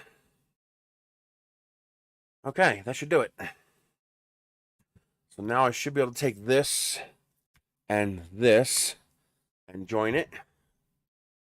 And now there we go. I have a beveled face now. So now that's not a dead overhang. Okay. Let's join these three together. Join it with this. Then join these with that. Put my plane back down here.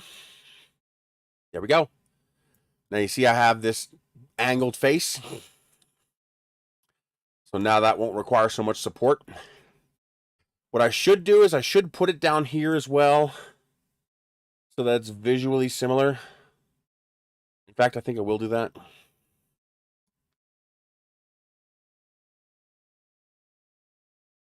Let's hide this. Let's hide this.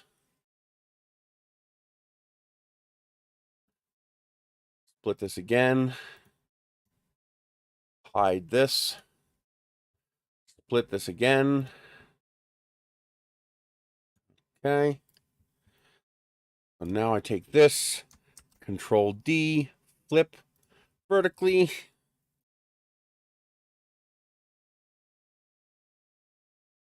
Now I bring this down here like this. I take that. Oh, let's make it the same as that one.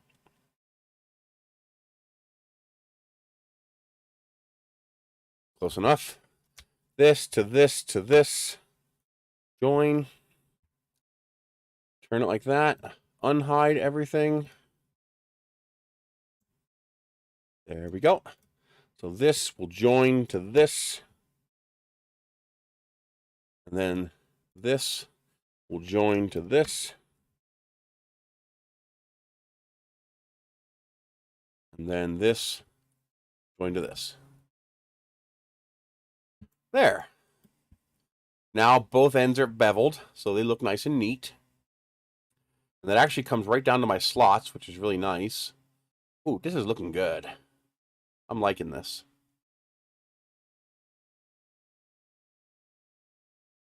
Now, the only reason we have this gap here is because this is the overlap for the power head to attach to the flashlight. So, for example, to make a basic power head to show what I'm talking about,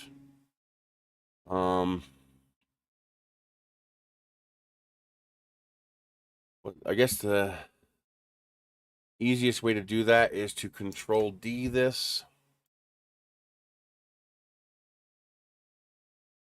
And then strip it.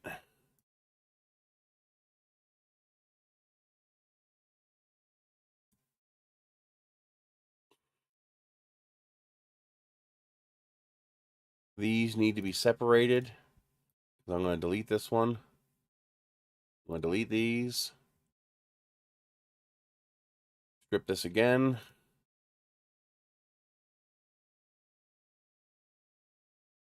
Delete that. Okay, I think I got everything. So I'm going to join these three bits here. Hide this. Oh, they're gone. Okay. I somehow got rid of them and didn't realize it. Okay. There's no holes. Yep, we're good. Okay. So now I have my shape. And we are going to make this shape. We're going to make it 0.25. Yeah. So we're going to go 99 and 57.25.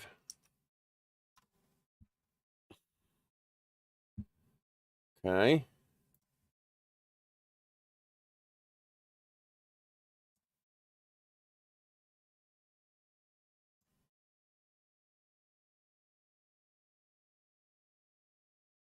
Whoa, what's this? That didn't get joined again. What the hell? Why do you have such a fetish for not joining with the rest of the unit? You derp bag. Derp. Okay. So we want this to be as thick as that.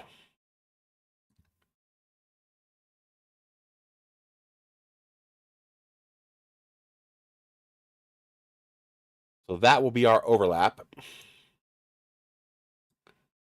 So that will be our internal insert. Okay. We need to control D again. This is going to be quite a bit bigger that way.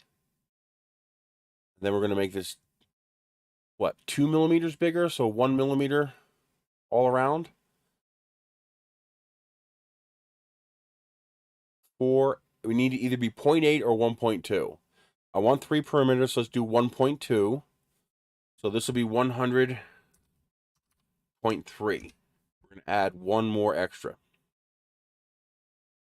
And that would be 55,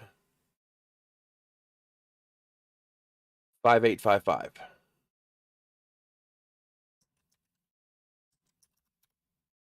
Okay. This is going to be hollow. These are going to be lined up this way, and this way. Is it just me, or does that not look big enough? Oh, I have to double it. I have to add another 1.3. No. Okay. Add another 1.2. I need both sides. 59.75. And 101.5. Okay. Now we line them up.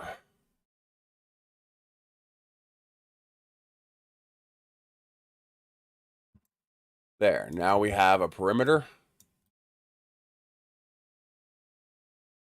All right, now that we have the right size, I can take this and I can make it a little bit bigger this way. Now, as long as I don't move them, I'll still have my tolerance.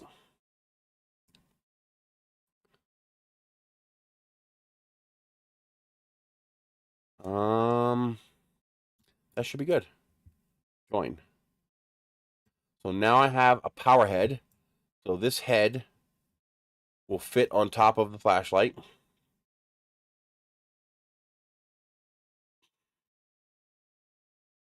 Just like that. Let's make this a different color. It's easier for us to see. So there you go. That will slide right on top of that. And then, of course, we can scale this as needed to make sure it fits right. And now, when you go to print this, you're probably going to print this upside down. Like that. And what we'll do is, once we dimension whatever flashlight head we want to put in this flashlight, probably the easiest thing to do would be to put a hole right in here. That's the diameter of your reflector, and just have a cylinder go right through. So let's say we have, let's get this down to the 0 plane first. 0. There we go.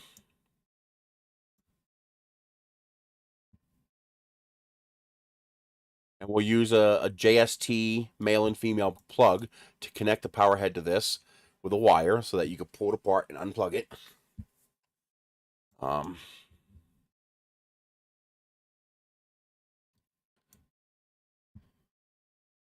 Okay. So let's say we have, a flashlight that's, how big is this? We're 60. So we can't go more than 2.5 inches. So let's say we have a flashlight that is, 2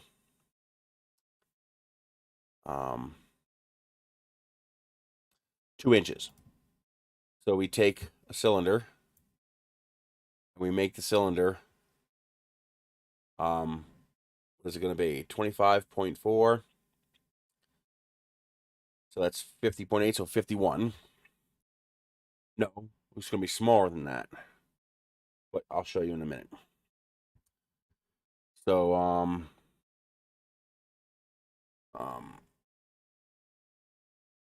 yeah, 51. 51.4 by 51.4. And then what we're going to do is have a smaller cutout for the base. So we'll have this be 1 millimeter thick, so it's 5 layers. And then we will make, actually we're going to make this, we're just going to keep it thick to make it overlap more evenly. 9. So we're going to shrink this to, say, 49.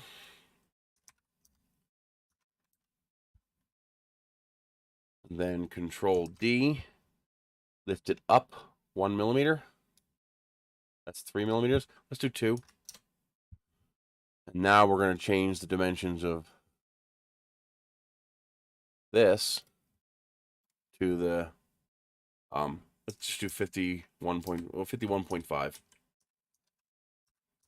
0.5. All right. Then we line these up. Hey, newfound drone.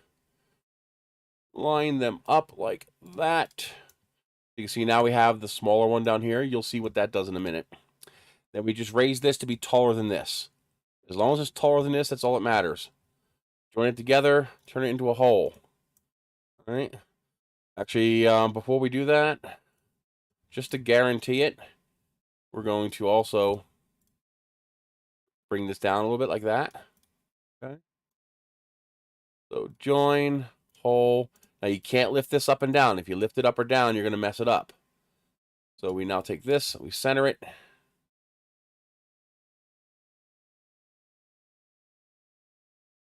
Okay, and join it. There. Now we have a power head that has a hole big enough to accept the 2-inch flashlight reflector, and there's a lip on the bottom so it doesn't go all the way through the front. Okay? Now, once you put the power head in here, we got to figure out how to secure it. Probably the easiest way to secure it, this is going to sound weird, a deck screw.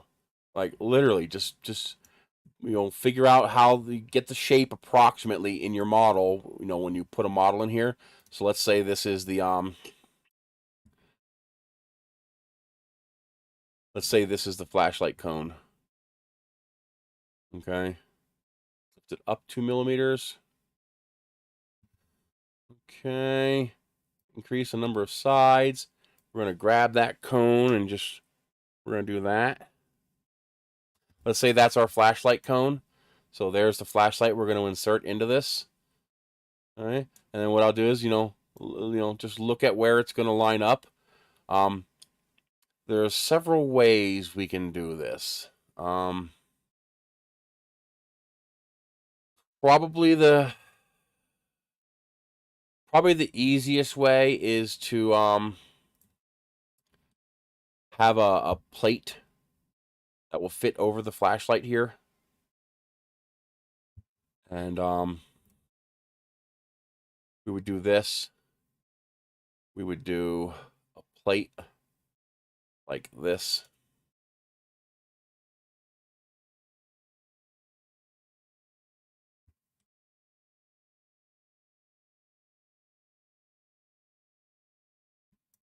So something like that. Let's line this all up. Nice and clean. Okay. Now we would Control D this. Make it a hole. We're going to hide. Take the red one. Make it 0.2 millimeters smaller in all dimensions. Actually, just make it, we're going to keep it simple. We're going to make it a 0.5 millimeter smaller. So we're going to go 69 by 37. Okay. Line everything up again.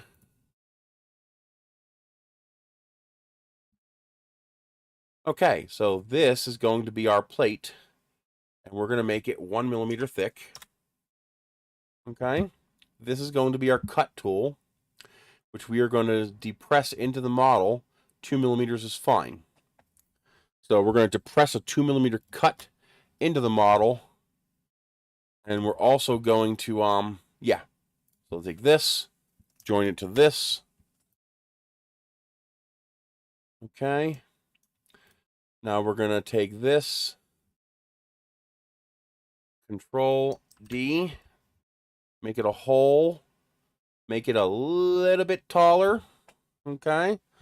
Join it to this. Join it. There you go. Now if I get rid of this flashlight module thingy, you see we now have this plate. And that plate sits inside that recess, which is a 0.5 millimeter bigger on all sides, so it'll have a little wiggle room, okay? So that plate will now sit at -2, which means it's going to sit 1 millimeter below the surface, okay? And you'll see when you put your flashlight in there, it's going to sit right on top of that, and it's going to hold that flashlight in there.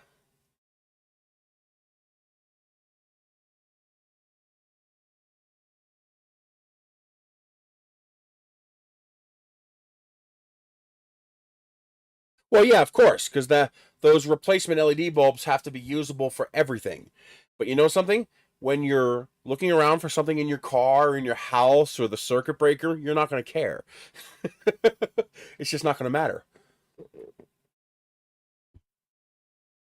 It's going to produce plenty of light. You know, we're not talking about creating a hunting flashlight here. You know, and you're gonna buy a good quality flashlight if you're gonna do it for that. I'm talking about the flashlight that sits in the drawer in your kitchen. The power goes out, grab the flashlight.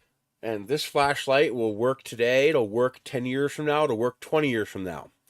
And if something does go wrong, you'll be able to service it. If you want to put a different, cool, newfangled, flashlight head into it, you just design a new power head and plug it into the flashlight body.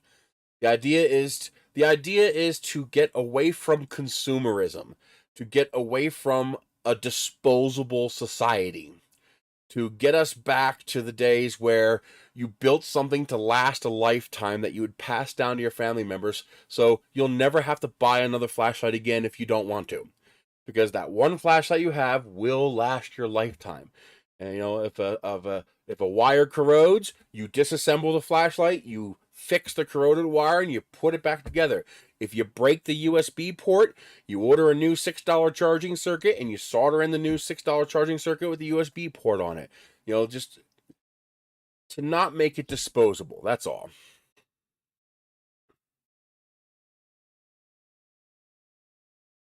Yeah. Some of the old LED bulbs tried to do that. They tried to simulate that. I can even show you.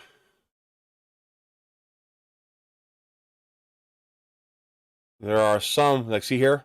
See how it's got that little lens on top? That's trying to diffract the light to act more like a filament a little bit. But the reality is, here's the reality. This LED bulb that you put in your old Ever-Ready flashlight is going to be 10 times brighter than the bulb that was in there. Yes, they're like point sources. The bulb is going to be 10 times brighter than you need it to be. So it don't matter. And you can also buy a dedicated unit like this, but now you're paying $65 for this commercial head unit. The whole point here is just not to create a high performance flashlight.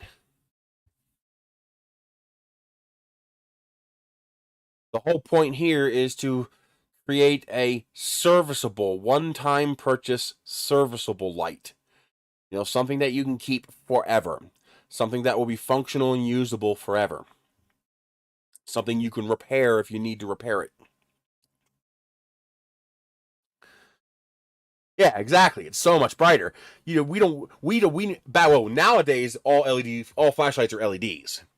But back in the day, when we got those LED upgrades for our mag lights, it was like we didn't realize how absolutely dim those flashlights were until, we actually got a real bulb in there, and it was like, holy crap. Let's see here. So there we go. Now what I need to do is to also put holes in this. Let's see. Let's do that. Let's do that. Let's do, what, 3mm screw?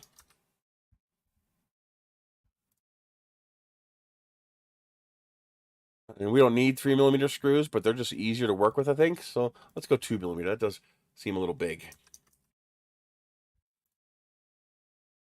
Okay. So now we sink this, 10mm in. There we go. Control D. Grab that bad boy. Bring it over here. Then we are going to take that one and that one, join them together. Then we're going to join them, center them on this, but we're going to fix this in place so it doesn't move. And there we have that pair set up. Then we grab the pair again, Control D it again, drag it over here to approximately the same position. There we go. And now we join it with these. Join. And now we're going to join it with this again to do another alignment. Fix this in place. Align it there. Now we have 4 screw holes. Now here's the trick though. You got to take this set of screw holes and duplicate it. Because you got to take one set of screw holes and join it with this piece. And then take the other set of screw holes and join it with this piece. There. Now we have this plate to print. And we have our main body here with an insert. The insert is oversized. The screws will keep everything straight, but we don't want to have to reprint this stupid little thing because it was slightly off. I would probably also bevel these edges. Just to make sure, the corners, if they're overblown and ringing a little bit, not going to cause you a problem. And also, it'll decrease your issues with bed adhesion. So you'll have less bed adhesion problems. I wouldn't even print this with top and bottom layers. I would print this as infill only. There's just no reason to print the top and bottom layers. If you have bad first layer issues, you might have trouble with these holes. But you can work around that, you're a smart critter. But there you go. Now that's just assuming this simple conical LED head. You could put whatever LED head you want in here. So you can go buy that. We're going to make something to fit that. But you can go if you want to.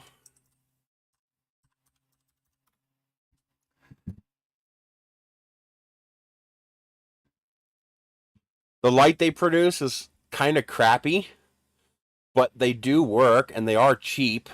So here you have these. Simple, crappy, triple LED flashlight heads. But you could put 2 of these.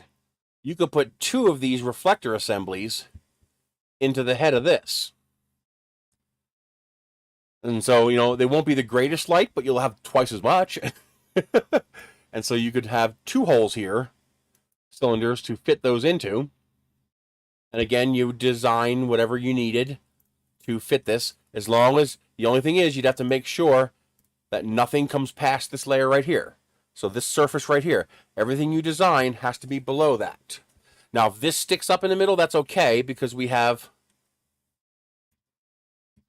plenty of space. We have plenty of space inside here. So if your cone sticks into here a little bit, that's okay.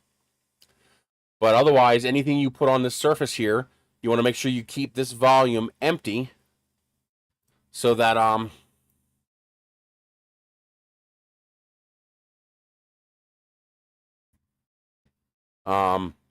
this will fit on top of this. And then probably what I'll do is have a screw hole here and a screw hole here. And so you'd have 2 screws that you just pop 2 screws in there to hold that head on to keep it from going anywhere. If you did it right, you could even seal this up pretty effectively. There's no holes on this end. So if you put a seal in here, like if you cut a silicone seal or something like that, you could make this mate to this surface and probably not make it waterproof, but you can make it water resistant. And then down here, we'd have to figure out a way of sealing these. Probably the hot glue that you'd put in here to hold this in place would probably be enough for that. And then we designed 2 plugs to plug into these holes here. And then this would, like I said, it wouldn't be waterproof, but it should be water resistant. Like out in the rain or drop it in a puddle, you should be fine. But yeah, that's just an idea. You know, there's the basic concept. This would be connected with a JST plug. So you would get, I'll show you that, because we will need those too. JST pairs. There you go. $6 will get you 20 pairs. So, well, actually, this is 30 pairs. I don't like those plugs, though. I prefer these plugs. Actually, I prefer these. Yep, these are the best. You only get 10 pairs. I don't care. These are better. I just prefer these. But these are more than enough for the LEDs we're going to power. So you're gonna need 3 pairs for the flashlight. So each switch would have one of these JSTs coming off of it. And then each light will have one of these JSTs coming off of it. And then all this wiring would just stuff inside of here. It would just fit inside of here. Oh, that doesn't belong there. Oh, there's the pieces from when we were messing with the other one. We don't need any of that. Oh, yes, we do. Those are my models. Oh, no. They all got moved. That sucks. Everything got moved. I had that all so lined up.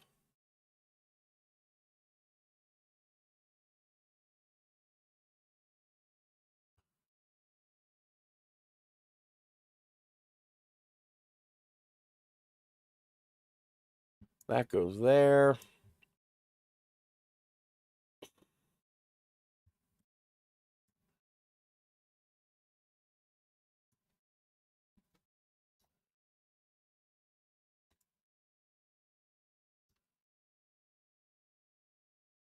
And that goes. Would you allow me to move the goddamn thing? Stop being. Oh, I'm holding the shift key. It's my fault. I was holding the shift key, so it was trying to pick an axis. Derp. Okay. And there we go. That's just to show where everything fits. So there's the buttons. There's the charging circuit. There's the batteries.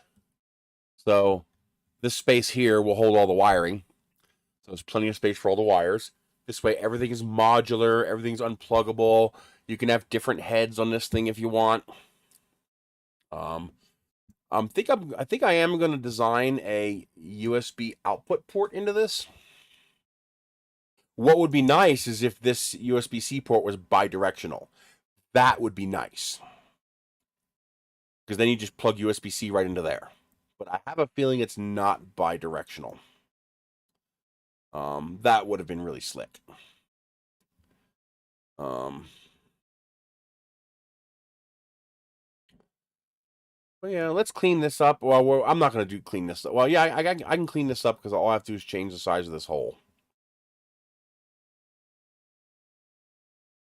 So I will probably use this plate at some point, so I might as well finish it up. Take this, rotate it 45.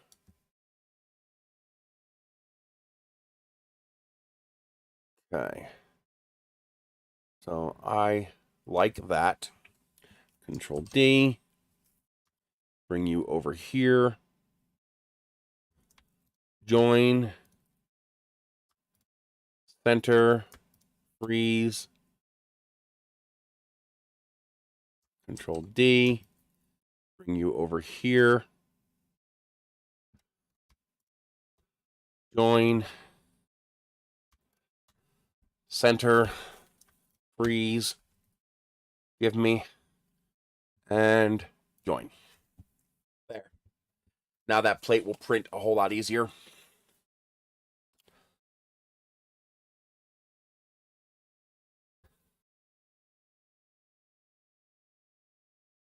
Really? Oh, I might have to try that.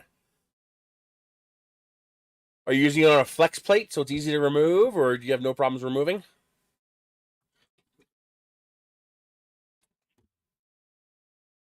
If anybody wants to play with a PP bed, just get packing tape and cover one of your flex plates with packing tape. That's polypropylene.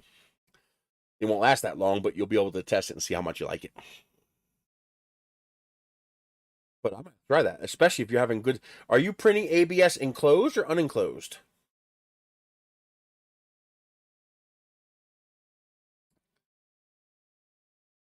So far, I haven't been having a bed adhesion problem, but that's mostly because I'm printing fat 1.4 millimeter layers. So they pretty much stick no matter what. And when you're printing big fat layers like that, I mean, everything just sticks.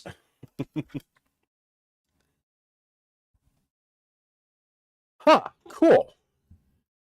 Okay, so print the plate, print the housing, then you drop your reflector unit into there. Obviously, this would only work if your reflector happened to be this shape. Um,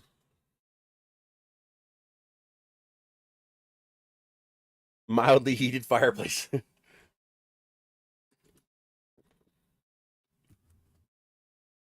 um, the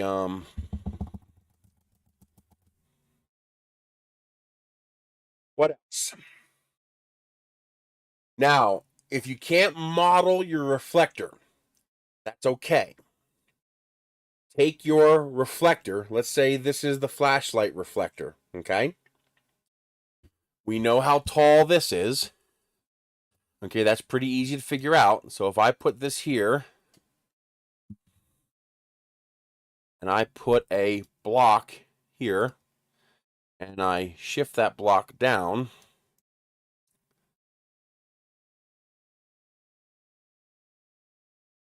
like this, okay, I know this here is 32 millimeters tall. Okay, but I have the 2 millimeter lip, so that's 30 millimeters. Okay, so what you do is you put your reflector on the table with the glass lens in front of it if you have one. Okay, you then take a ruler and you put it on the table next to the reflector and you mark the reflector at 30 millimeters. Actually, no, that is 2 millimeters recessed. So 28 millimeters. You measure from the table up 28 millimeters, mark your reflector. Then you take your calipers, do it on two sides. Mark it here, turn it around, mark it here. This way you have 2 points that you know are 28 millimeters up. Then you grab your calipers and you measure the width of the reflector at those two marks. That's how big you make the hole in your plate, assuming your reflector even goes that tall. You know, if you're using a bigger flashlight reflector. Oh, nice. Well, that'll work. And 25 watts is enough because the bricks are going to be a hell of a heat sink. You put any insulation in there so that you're not heating up the bricks. Although, the nice thing about letting the bricks get hot is they act as a heat sink. So you're going to avoid fluctuations in temperature. That's pretty cool, dude. That's actually pretty darn cool.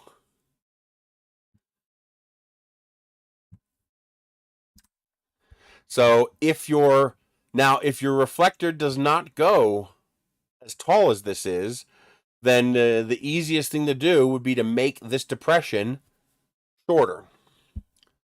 So sink this depression deeper in order to make sure you can put a plate like this to hold that reflector into place. Okay. I likey.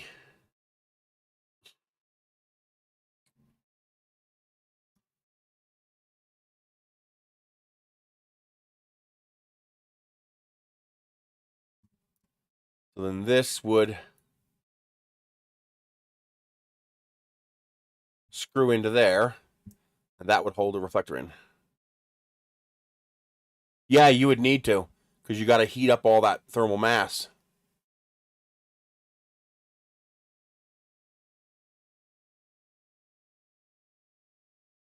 Very cool. I like this a lot. This is pretty darn cool. Now, you could also make this an oval.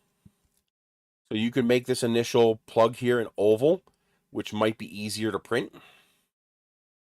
Or probably better a polygon. So start off with a cylinder and actually reduce the number of sides.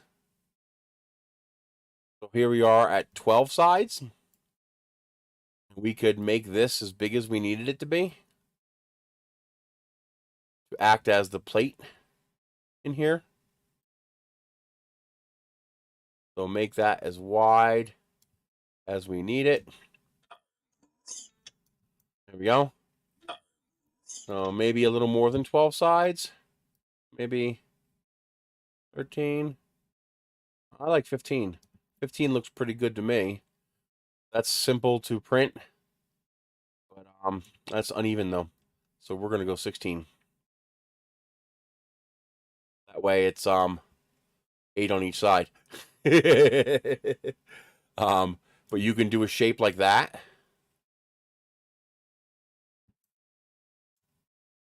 There we go. And that'll be a little bit easier to print. It'll be less prone to peeling maybe. So instead of a square, and what you do is you just make this as wide as the unit is. You can even make this wider. Because remember, we're not gonna. Yeah, let's just make it as wide as the whole thing. We're not going to use any infill. We might even want to make this 4 millimeters thick, just so it'll be more stout. If you have a little warping, just when you peel it off, just turn it over. There you go. The warp now doesn't matter. And so what you do is you would just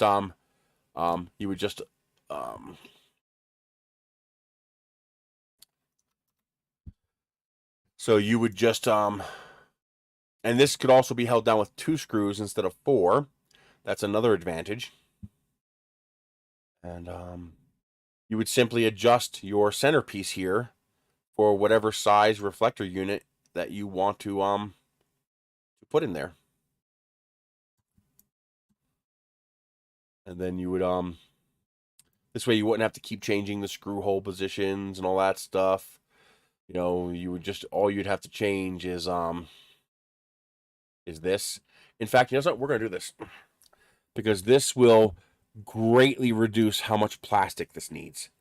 That's the one thing that's been bothering me about this, is how much god-awful plastic this is going to require. Let's delete that. Well, yeah, let's delete it.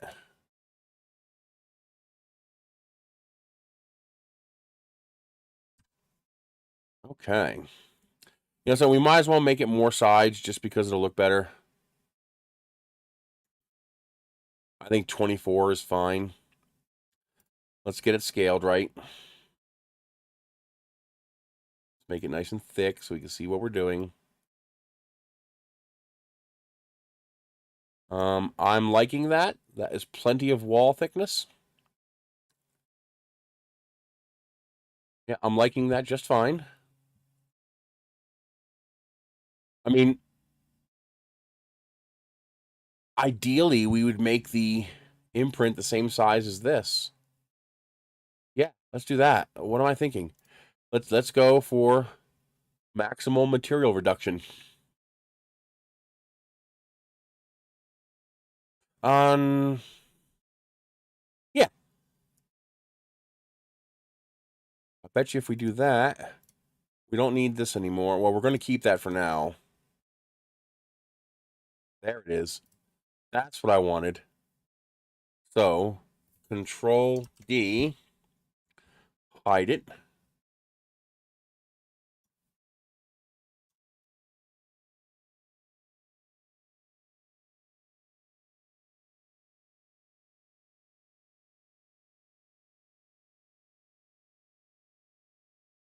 Okay, there we go. We are going to hide this for now. Nope, we got to unhide everything first.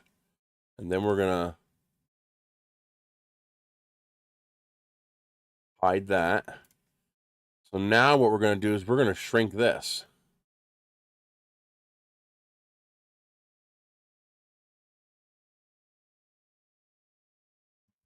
That should be enough. And then we're going to join it with this, align, fix. Nope, I got a weird one here. How the hell did that happen? You dumbass.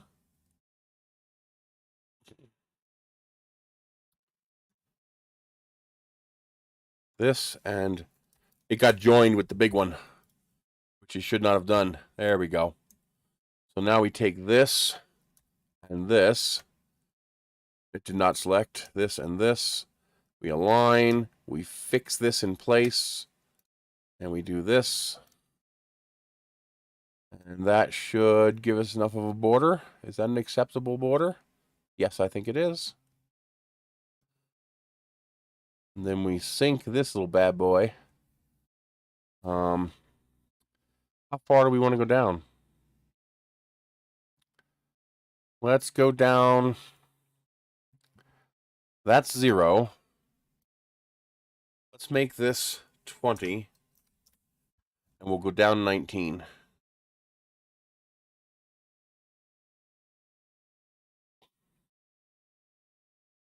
You know, I don't think we need to go. I don't think we need that much. We have 28 millimeters to.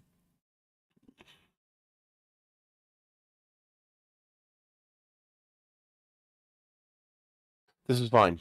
Okay, 19's fine. And then we join it with. I need to duplicate this again. Control D. Join it with this.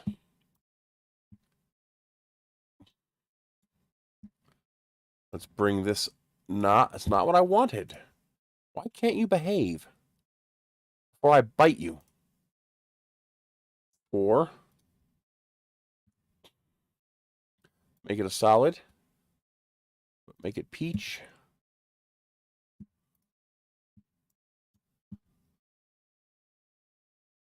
Now, we're going to make this 1 millimeter smaller. So 52.5 and 92.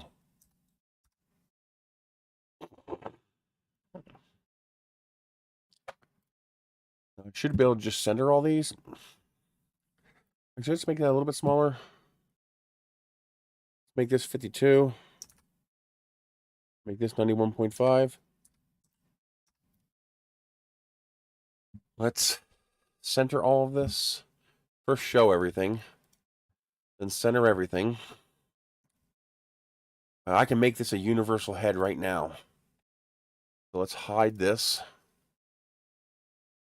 Make that transparent so that we can see what we're doing. Okay. So this sits on top of that. Okay. Now, how much thickness do we have? We went down 19 millimeters, and it is 30 millimeters thick. No, 32 millimeters thick. So we can still do 10 millimeter holes. Okay.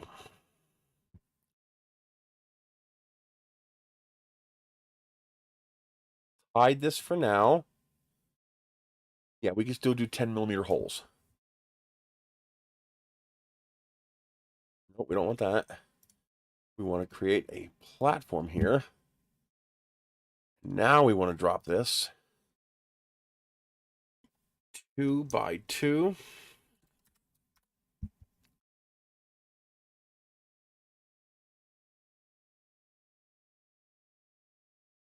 Let's put the holes out here in the corners.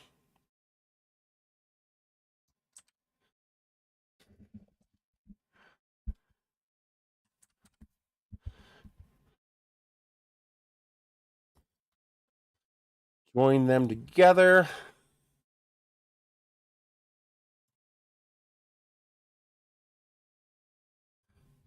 All right, let's do an align. We want to freeze this into place. Okay, so now those are aligned.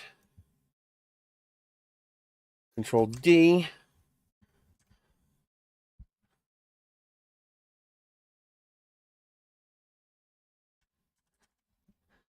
That looks pretty good. Join with those. Join with this, but align first. Freeze this in place. There. Okay, we're going to hide the cylinder again. We're going to hide this again. Okay.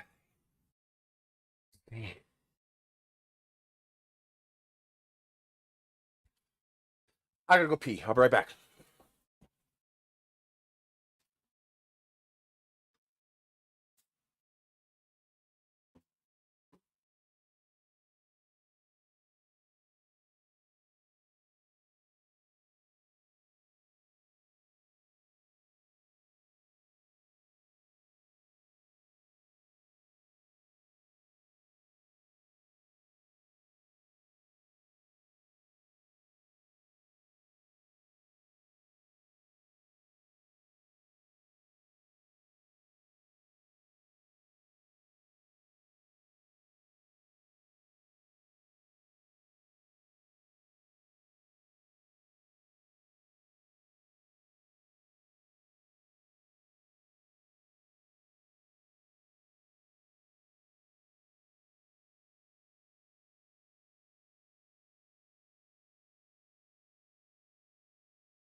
You could do that. That wouldn't be too hard to integrate.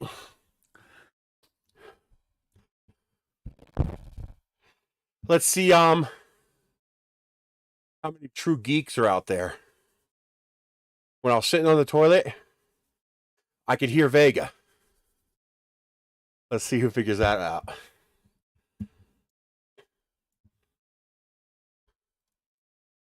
Okay, so down by 10. I don't need 10. 8 is plenty.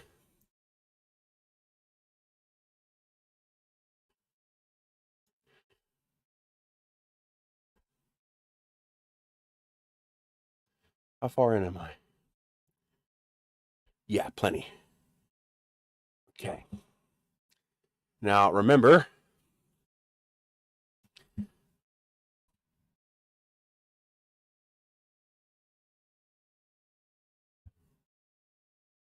so I want to do this right.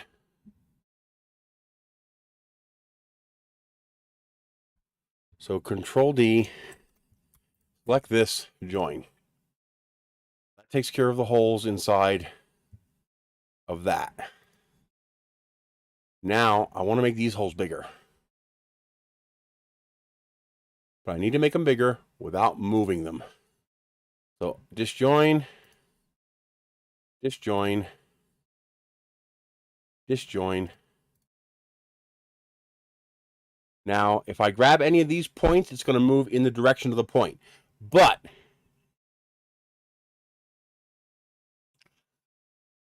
how do I want to do this?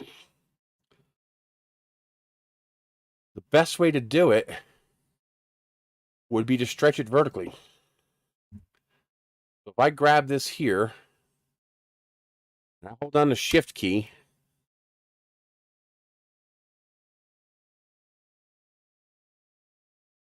and I go to 22, that makes it 0.2 bigger. That should do it. So we'll grab and stretch to 22. When you hold the Shift key, it adjusts all 3 dimensions simultaneously. And because I'm grabbing the center point, it remains centered. So 22. Let's go 23. That gets me 2.3. I like 2.3. 23 to 23.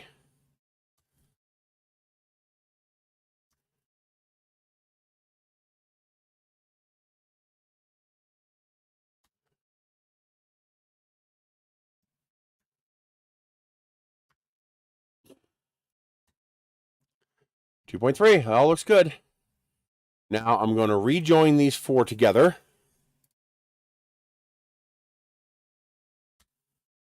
Before I cut through this. This way, if I take it apart again later, they're all one group. Okay. Now we have a 4mm tall plate. And this is universal, so we never have to mess with this part ever again. But I first need to put the holes in the body here. And those holes have to line up with the body here. What is the easiest way to do that?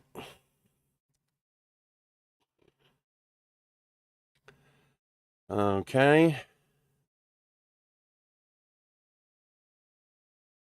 Probably the easiest way to do that is to duplicate this.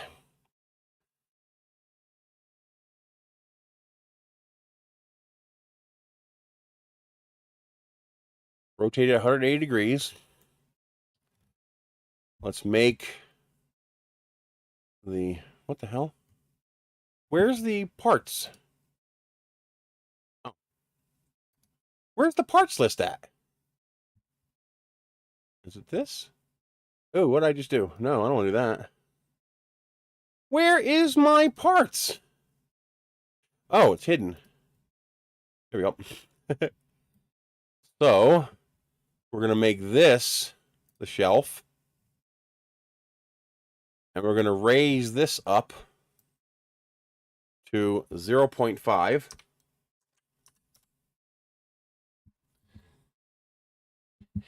Now we're going to center this on this.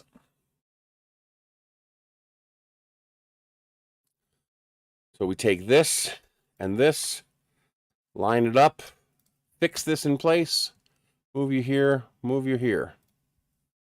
Okay.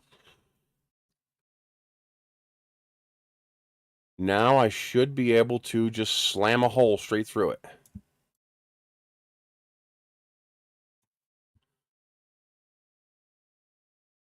And we're going to stick with the 2x2 so we can use all the same screws throughout the whole thing. Where the hell are the other dimensions? There it is. 2x2.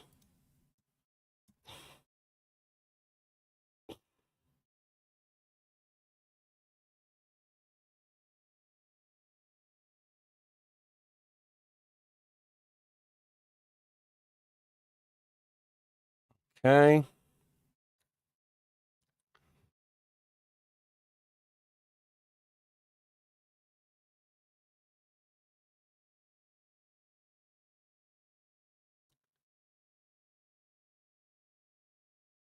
So that is going to go right through there.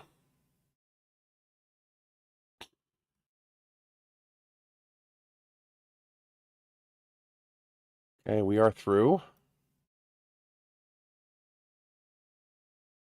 Okay.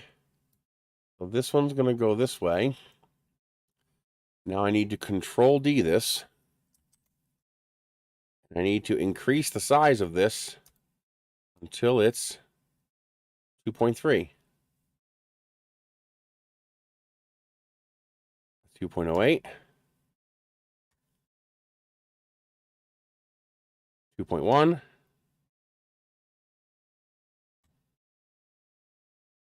2.2. 2.28. 2.31, close enough. So now I take this bigger one and I join it with the lid. I take this little one and I join it with the body.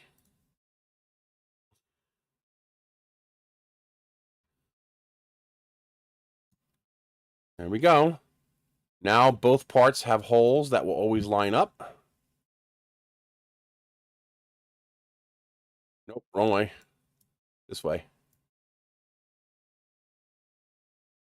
There we go. Come on. 0. Okay. Let's just... Okay.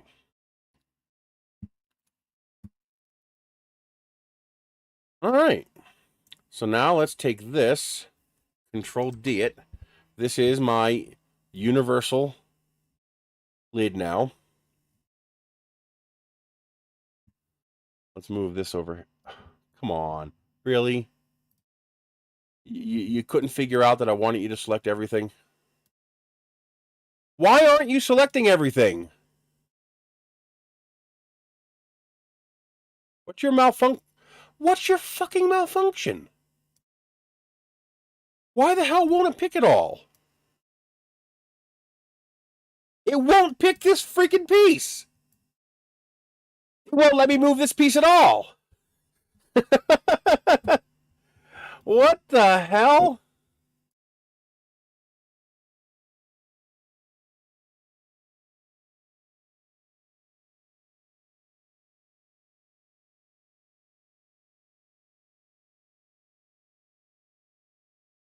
There it goes. That was weird. It just wouldn't let me grab it. We're also going to decrease this to 3 millimeters. I really don't think it needs to be 4 millimeters thick.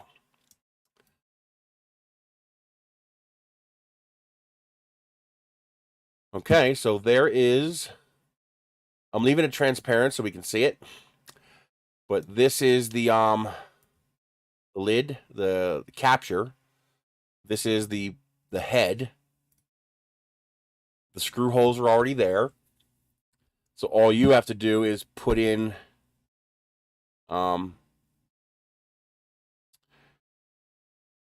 your imprint for this. So for example, doing this one,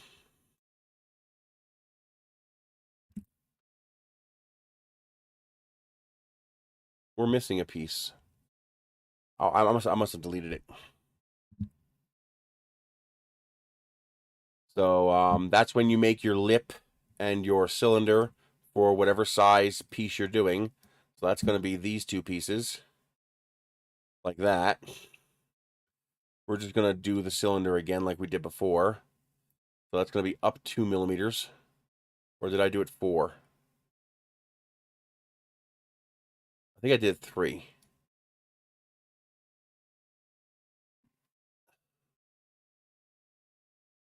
I hate when it grabs the wrong part.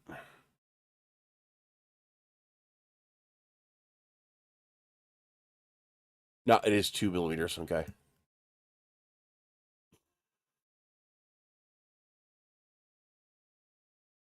Jesus. So now we align these.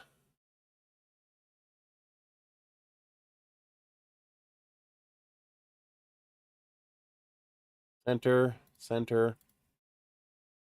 Grab this. We scale it. We're going to pretend this is our flashlight cone.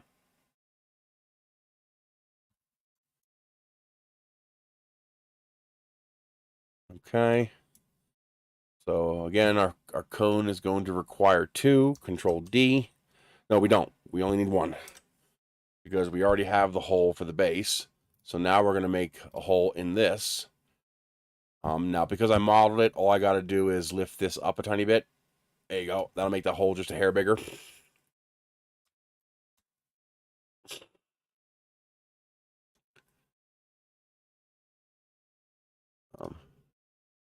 There.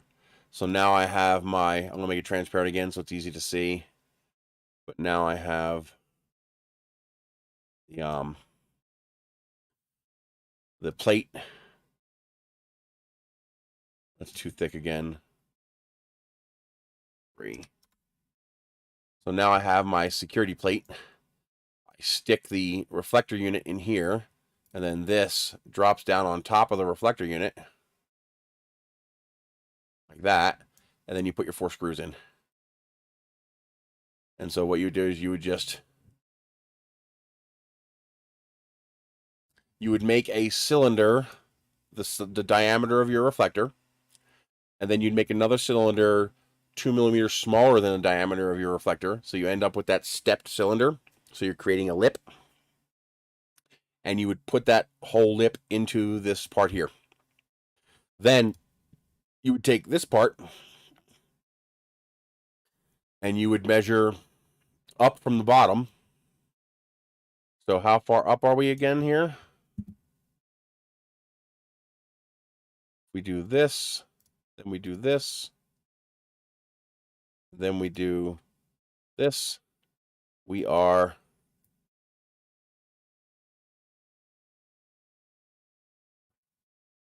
we 13 or are we 14? How do I invoke that without moving it?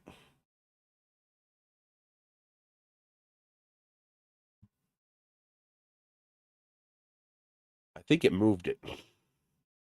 Yeah, it definitely moved it.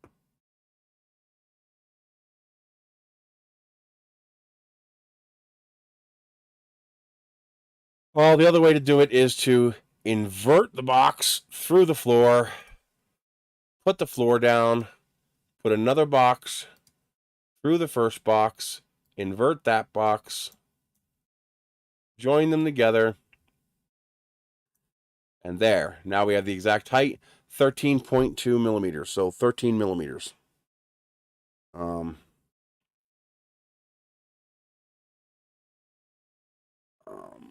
Well, no, we got to subtract 2 from it for the thickness of the lip.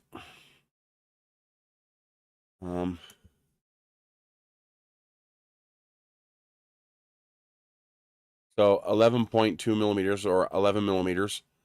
So you put your reflector and glass lens, whatever you have for your flashlight that's going in that hole. You put it on a table. You measure 11 millimeters up, mark it on 2 sides, measure its diameter, And that's the size hole you put in here.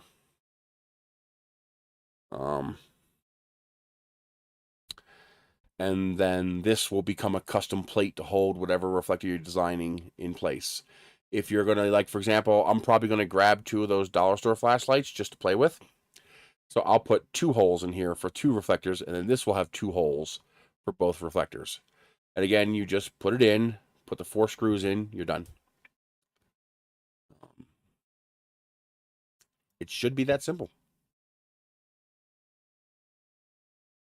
We have the holes for the security plate, and you'll end up with something like this.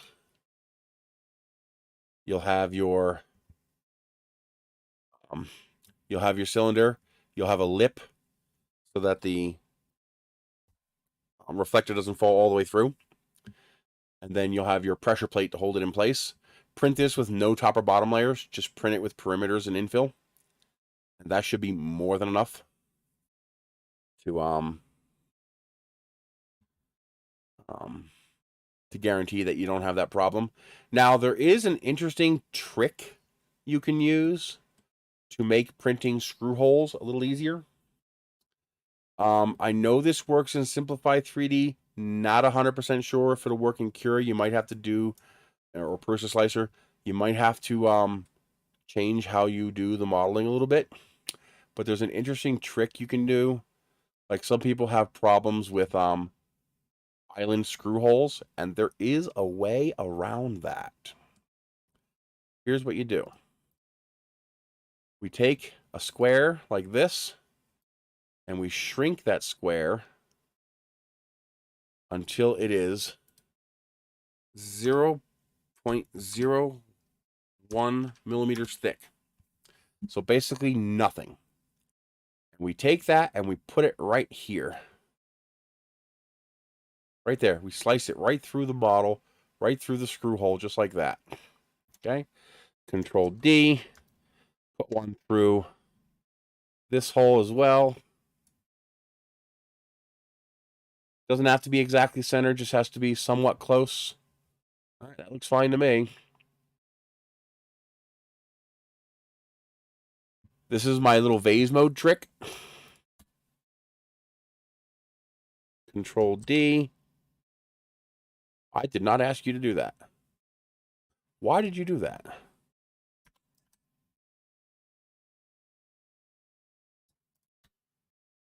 Join. Oh, because I didn't join first, so it was continuing the duplication operation. There we go.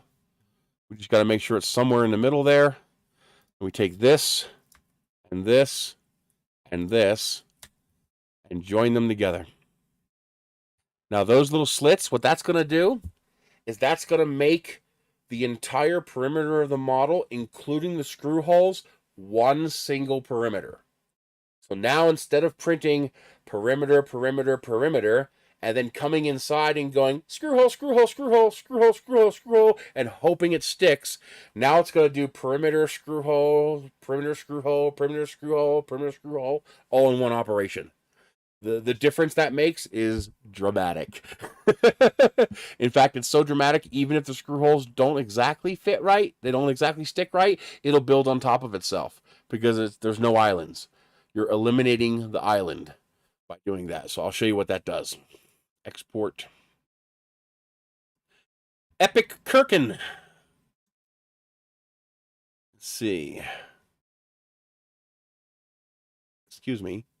Do as you are told, or you will be bitten. So, file.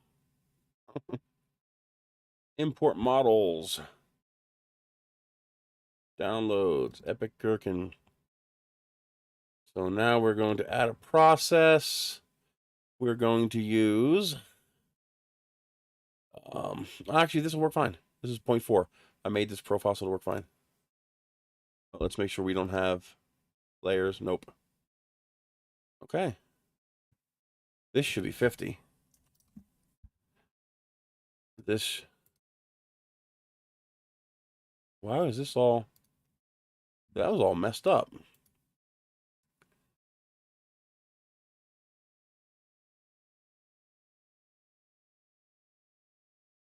Boy, this is all messed up, but it should work fine. Oh, forgot. No top and bottom layers. And I can get away with doing this at 0.24. You see what it does there?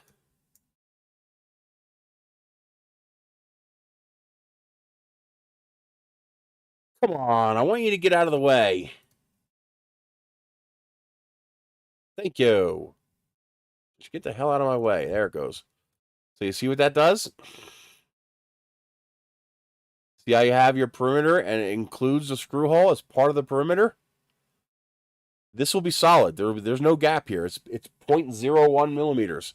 That's zero gap. Matter of fact, I can make it even more enhanced by doing 3 perimeters.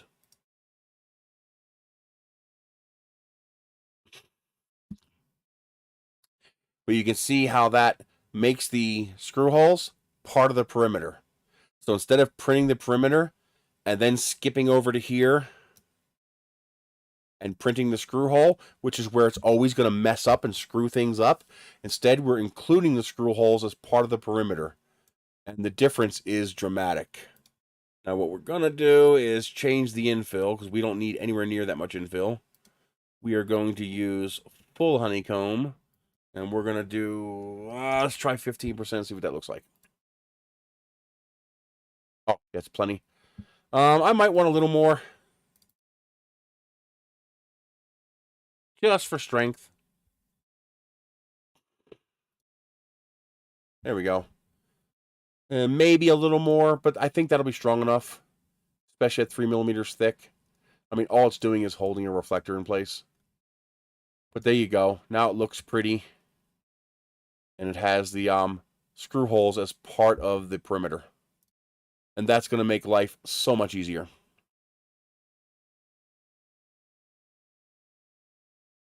When it comes to printing this.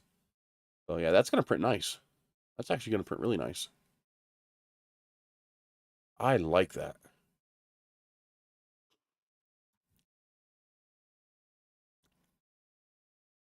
But that will make that so much easier to print.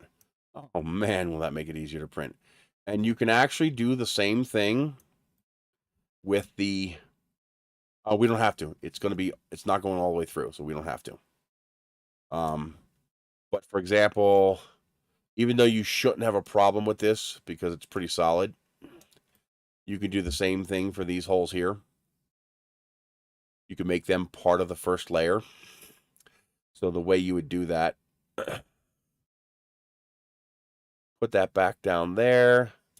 What we'll do is we will put this here, just like that. We will change this, but before we do that, we're just going to do it for the first 4 layers, for example. So if we print this at 0.2, so let's do it for the first 1 millimeter. So 1 millimeter tall by 0.01 millimeters thick. See what we're doing here? Now we just line it up approximately, Control D, get it approximately in the center of that one. Good enough. Control D, and we're approximately in the center of that one. Good enough. There's no more holes on the bottom. Now we grab all of this, join it. There. Now these holes will also be part of that first perimeter for the first 1 millimeter. And the result of that is they will be nice and well connected. You won't have any problems with that. So let's get this downloaded.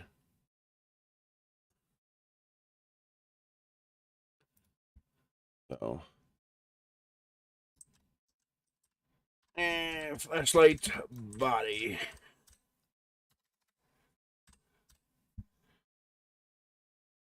Let's see. Export STL. Alrighty. If you want to really have fun, you can do the flashlight with no infill too. That'd be kind of cool.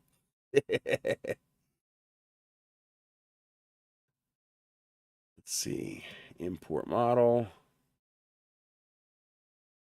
Flashlight body.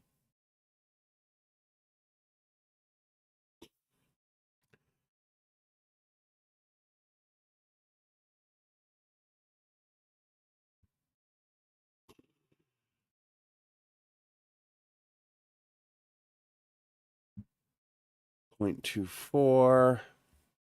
That looks good. But we are going to have 4 bottom layers, 4 top layers.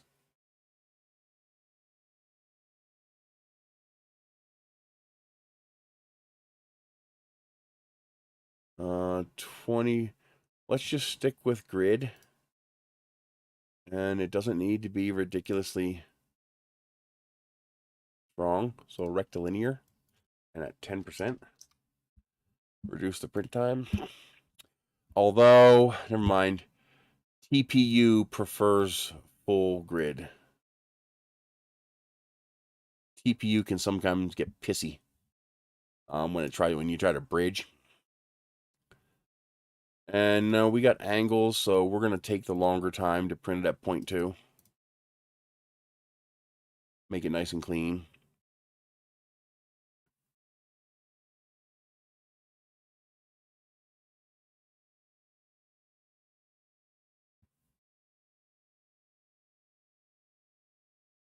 Okay, why do we have so much crossing? I know why. My settings are not being set correctly. Yeah, these are all wacky. What the heck? Why'd this all get changed?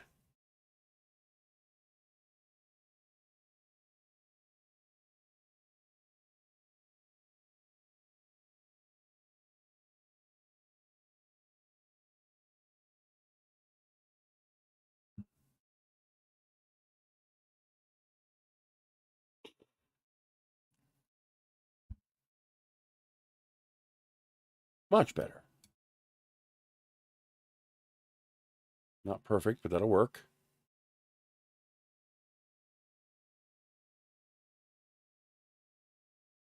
I'm okay with the Z-seam being there. I would prefer to move it to a corner. Actually, I am going to move that Z-seam. We're going to put it down here. So let's see here. Let's move that Z-seam to... what size bed is this?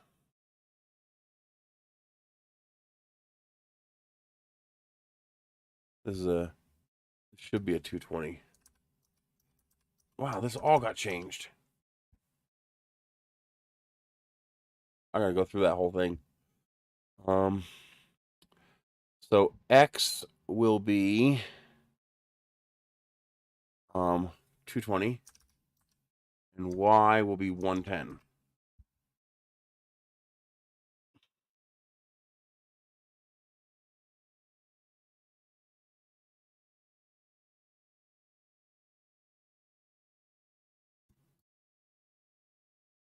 That is not the position I told it to be in, but okay, I'll live with that. I wanted it to be right in the middle. Okay. So that's a 14, almost, it's going to be like a 16 or 17 hour print. Let's see what these gaps look like. I like it. That looks good and strong. I don't see any strength issues there. The amount of infill is good. I'm okay with that amount of infill. It probably doesn't need that much infill.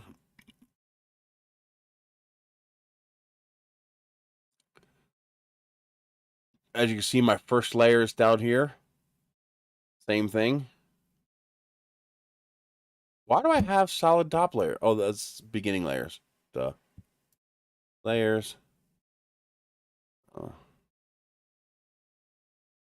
So as you can see, same thing here. We are making these circles, these openings, part of the outer perimeter. So there's no retractions there. That makes it far, far less likely to fail or have a problem. And then we're into proper infill there. Let's see how the beginning starts out.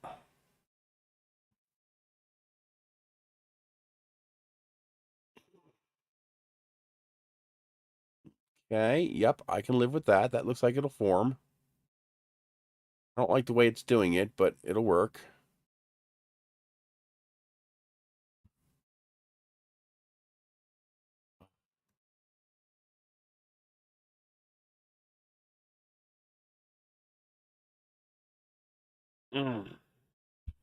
So did anybody figure out why I heard Vega in the bathroom?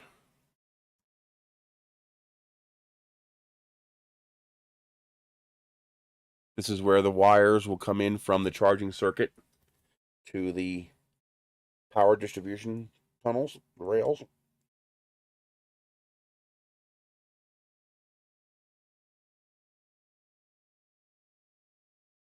Now, of course, the mechanically easiest way to do this would be to print this as two pieces. Then I wouldn't need all these channels. I could just make the inside hollow. But I want to print this as one part. So if I want to print it as one part, then I have to have these channels. I may try printing a hollow version, see how well that works, but I would rather have a single piece body.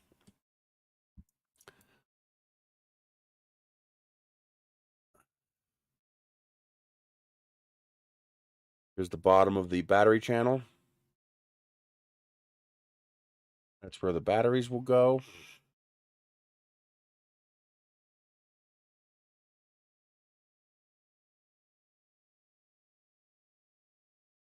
And here's where the battery channel can access the power distribution rails to run the power from the batteries to the circuitry, etc. Okay. Yeah, I can live with that. Now, something you can do to save a little time if you want, you could turn off top layers. You don't need them. So this will all be open infill. I mean, you're not going to be able to see it. It's going to be inside the model, but, you know, depending on your taste, you might want to have that infill on. Yeah, you're not gonna save much time by turning it off because it's so much open space that you're not gonna save much time. So you might as well close it. But there you go. Your switches can slide in through here after you wire them up. The power distribution rails go all the way through the entire body. So you can easily, you know, stick a dowel rod through there to push the wires wherever you need them to go without having to fight too hard with them. I like it. I actually like it a lot. I should be able to print this part with impunity. Meaning I shouldn't have to, the only part that I have to customize the is the head for whatever flashlight I'm going to use. Well, this will also have to be customized for whatever side light we decide to use. I'm going to stop by Dollar Tree and grab one of those. Actually, I probably have one here somewhere. I don't have to go buy one. I like it, though. This is looking pretty cool. Anybody left in here?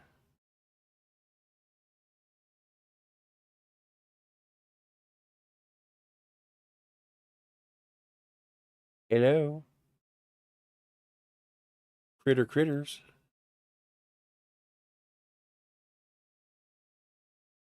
So, you guys have any questions?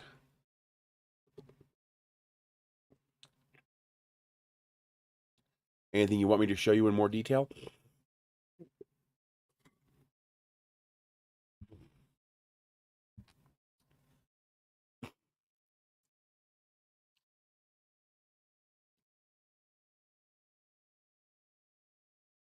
Everybody fall asleep?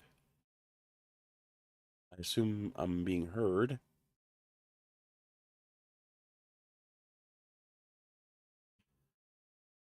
All right, well, either way, it's 4 o'clock, so it's time for me to get going. We got to stop by the post office and Walmart.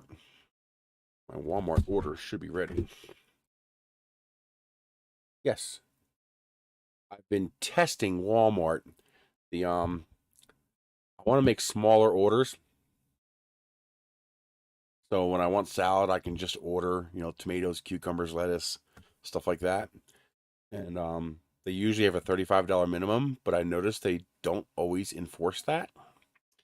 So today I placed a $21 order and they didn't charge me an extra fee. So next time I'm going to try to place a $15 order and see if they charge a fee. Then I'm going to try a $10 order.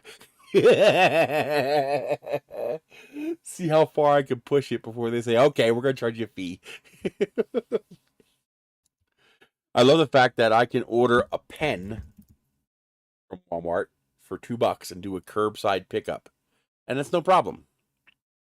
I already used both my coupon codes for the iced coffee, so I can't get no more. Plus, it's like 270 calories, so I got to be careful how many of these I get. But on that note, I think I've been doing pretty good with weight loss. I'm tracking every single thing I eat in an app. There's an app called Lose It.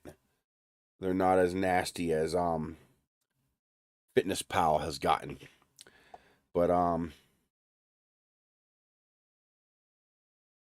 I track, if I eat so much as a 5-calorie piece of candy, I track it in here. And I got to see if I can lower my calories a little bit more, because it's telling me that I'll be at my goal weight by March of 2025. I don't want it to take that long. Actually, it doesn't really matter how long it takes as long as I get rid of the first 100 pounds. If I can get rid of the first 100 pounds, everything will become so much easier. Because once I get down to right around 300 pounds, I'm within range of everything. First off, my body will feel a whole lot better with 120, 130 less pounds on it. I'll be able to fit in more normal clothes. There's a large assortment of bicycles that will hold a 300-pound person that won't hold a 400-pound person. A lot of things become a lot easier just by getting rid of the first 100 pounds. So if it takes me 2-3 years to get rid of the next 100 pounds, I'm okay with that. I just need to figure out how to accelerate the first 100 a little bit. It shouldn't be that hard. The heavier you are, the faster you lose weight once you get that rhythm. It's the last 100 pounds that's the hard part to lose. But usually the first 100 is easier. But I've been religiously tracking every single calorie I eat for the last 44 days. I haven't missed a single day. If I eat so much as a McDonald's French fry, it gets logged. And I've only busted my calorie limit a couple times, and only by a couple hundred calories. But it doesn't matter if I eat so much as, if she brings me out a piece of candy from her therapy appointment, I log it. Most hard candies, like 10 calories. And I think it's working. I refuse to weigh myself until I can see a difference. When I look in the mirror and go, hey, that's different, then I'm going to weigh myself. Because I don't want to see the number until it's gone down a bit. So I refuse to weigh myself until that number is dropped a bit. But there are two things that I've noticed that are indicators that something might be working, maybe. First, my shorts and pants fit better, so they don't squeeze my waist quite as hard. In fact, the 34s are downright, smooth fitting. The 32s are just a little snug now. So, that's an indicator that I've lost a little gut. And also, this is a little bit TMI, but I don't hide anything. You guys know I need to lean against the wall to clean up after a number 2. And I still do, of course, and I probably will until I get below 250. But I don't have to struggle anymore. Like, the difference it's a small difference, but, there are times where I have to stop trying to do it, wait, stretch a little bit, get the arm in just the right position to be able to force it back far enough to do what I need to do. And now it's a lot less struggle. I get it back far enough the first time every time. And that's an indication that there's a little bit less girth here, so it's not as hard to get, to do your thing. So I'm hoping that those are signs that this is working. Right now, I've been doing what the app suggests. It's telling me to eat 3,000 calories a day. So 2,966 calories a day. That's what it's telling me to eat. So I'm going to try maybe to bring that down to 2,500. I talked to my doctor and he said that should be fine. That he says he'll want me to see a nutritionist if I want to go below 2,000 calories. He's like, because that can get dangerous at my current weight. But he said 2,500, you should be fine. So I might try to do that, work it down to it's an app called Lose It. So it's a orange icon of a scale that you stand on. It's called Lose It. Let me show you the icon. That orange one right in the middle there. Come on, autofocus. Dude, there it goes. You can just... It's still too bright, huh? That Lose It icon. And, it's freemium software, so they want you to pay. And it just like MyFitnessPal, it's a subscription. It's like, I'm not paying for a subscription.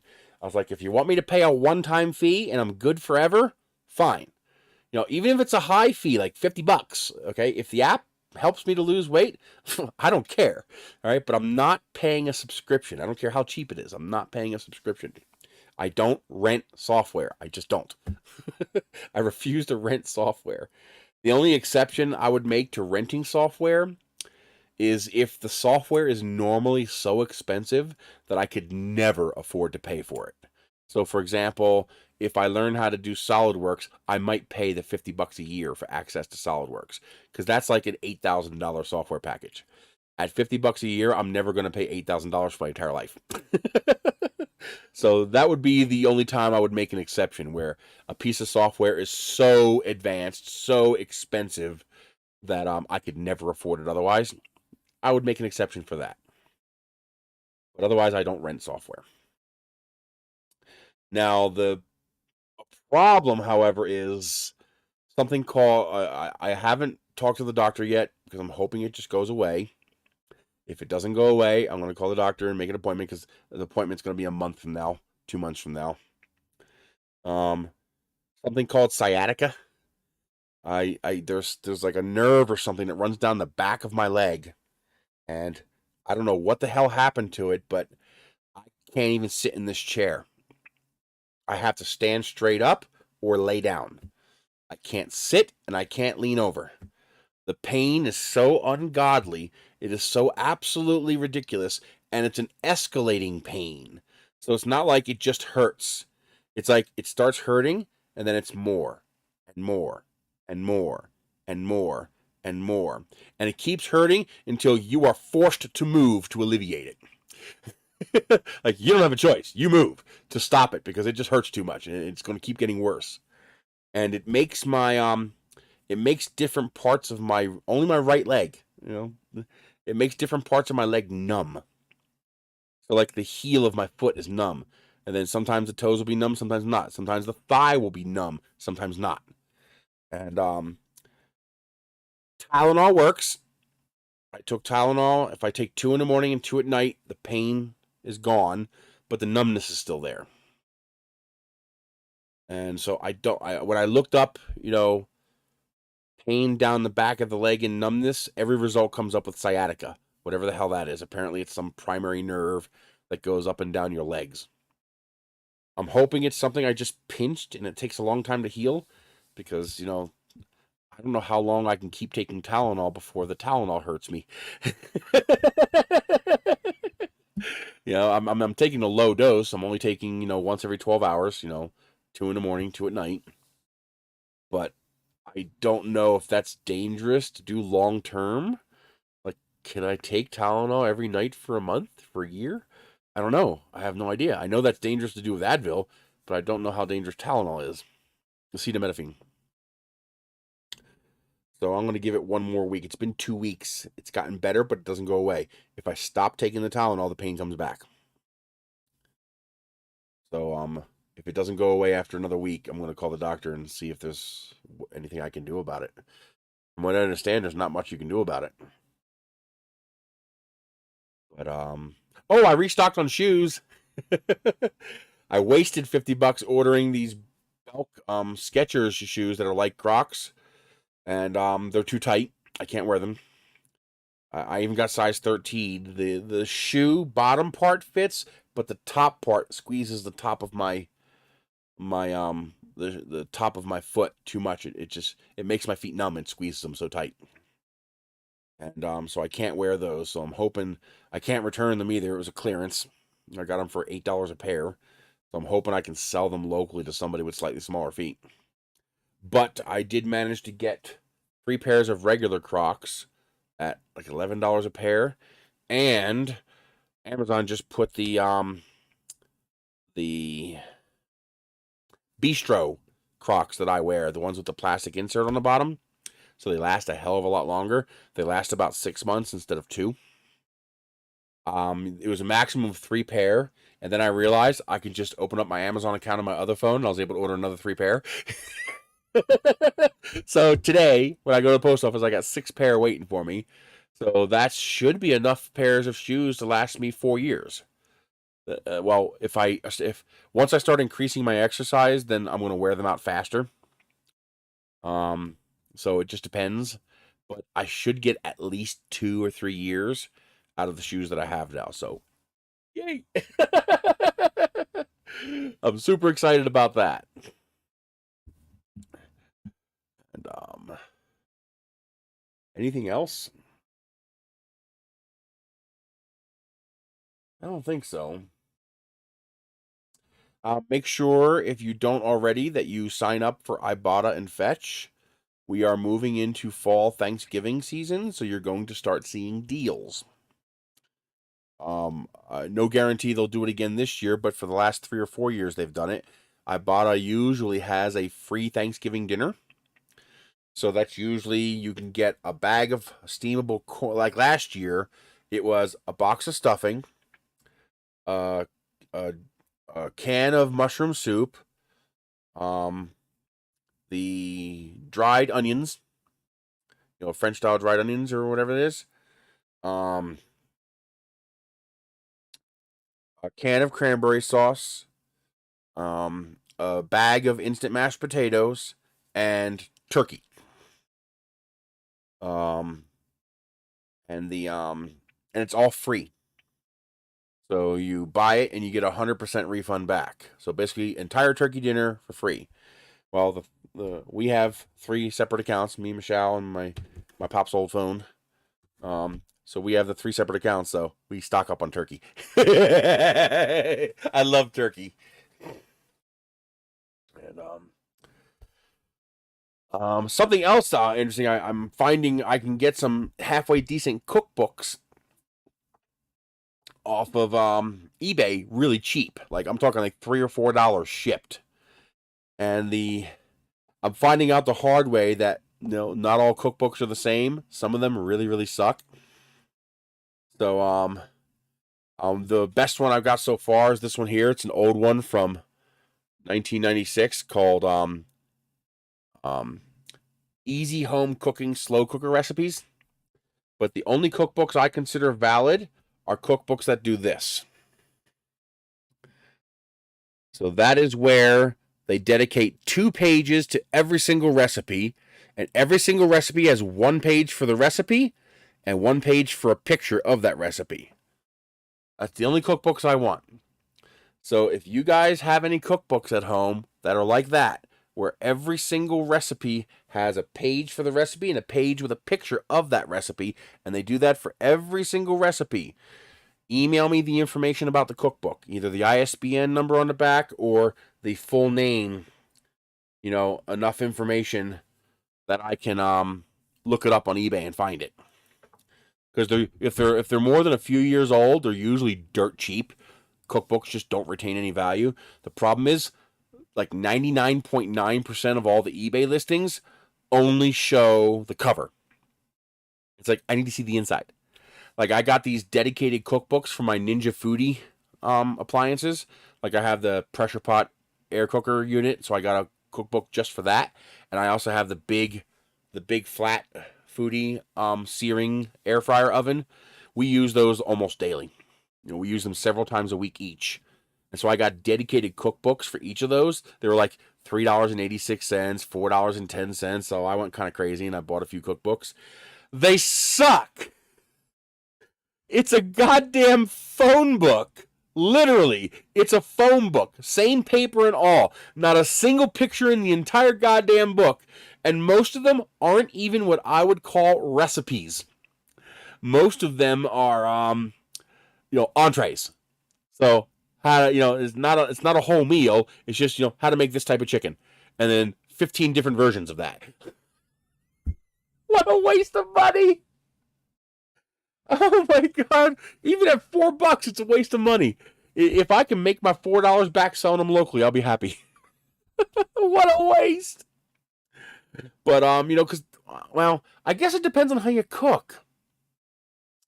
If you decide, I want to make some mushroom chicken tonight, and then you go looking for a recipe for mushroom chicken, okay, I guess that'll work for you. But that's not how I use cookbooks. I'm visual, okay? I look through the pictures. And when one of the pictures of one of the dishes catches my eye, then I stop and look at the recipe and say, can I make that? So if it doesn't have pictures, I can't visualize what it is. So, yeah. So if you guys have any cookbooks that are like the way I like it, where it's a full-page recipe and a full-page picture for every single recipe in the book, send me the name, author, ISBN, stuff like that. Email me the information. Send me a couple pictures of the inside, like that. And then I'll go hunt it down on eBay. I found a couple on Amazon, but they're new, so you can't get them used yet. In fact, they actually cost more on eBay than they do on Amazon. But I bet you they're drop shipping. I bet you that's what they're doing. I bet you they're tacking on a couple bucks, and then they're drop shipping from Amazon. I've had that happen before. I ordered a high UV protection umbrella. Just not really for rain, but for blocking UV. And I received the umbrella in the mail, and I saw the Amazon tag on the box. I was like, no. Yep, it was $12 cheaper on Amazon. I was like, you got me. Good play. But yeah, I hope to have a video up on Life in the Reese in the next week or so. I've started recording little clips to make another clip video. I'm also going to start doing some cooking videos and puzzle videos and review videos for battery packs and stuff like that. And so hopefully I'll start having more content there. Next week we should be, I got a little, I can tell you what it is actually. Hang on. I think I can.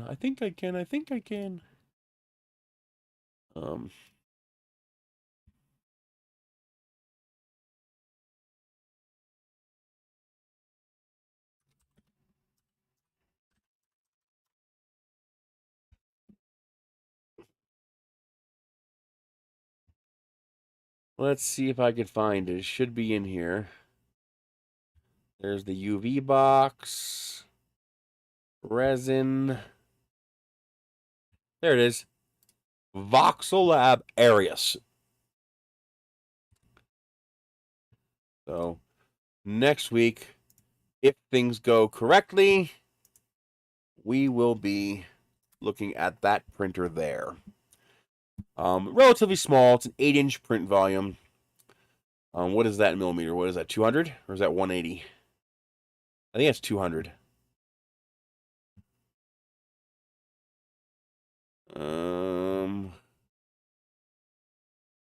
Yeah, 200 cubed. So slightly smaller than an Ender 3. But it's enclosed. So it has, it's a cube. So it's got sides. Now, I think those sides are open. Yeah, it looks like those sides are open. But it shouldn't be that hard to make a cover for that. So, assuming it has a heated bed. Does it have a heated bed? I don't know if it has a heated bed.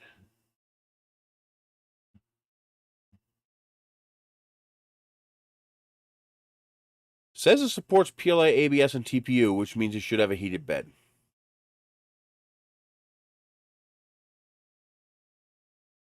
Wow, they're talking about the Flash Forge. So is Voxel Lab Flash Forge? That might be a nice printer. This might be a really nice printer. Because I have the Guider too, and I love that printer. That's a good printer. Carbon silicon crystal glass platform. So yes, it has to have a heated bed because that won't work cold. Auto filament loading, which I hate, but I get it. It uses photoelectrics instead of limit switches, which is nice. So it looks like a mini Guider too, which is really cool because I love my Guider.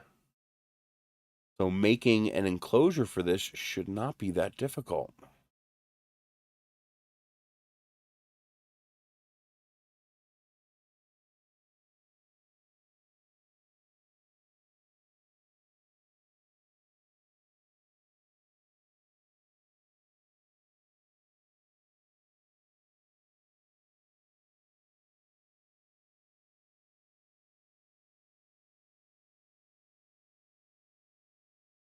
Yeah, so hopefully, assuming there's nothing wrong with it, it's been sitting in the box for like 8 months.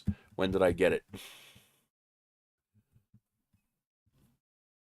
I got it last July. Last August, July 31st. So, yeah, we're hopefully going to play with that next week. And we will try to print this flashlight out too. And go from there. So, I will see you guys later. I'm going to go run to the post office and Walmart, pick up my package, pick up our order, and go from there. So, you guys have a great day. I will see you all next week. Once I, get the parts and wire it up, if you guys want me to post the beta files to Thingiverse first, let me know and I will. But keep in mind, I have not printed these files yet. You watched as I created them. So no way of knowing if any of it's going to work until we actually try it and go from there. So I will see you guys later.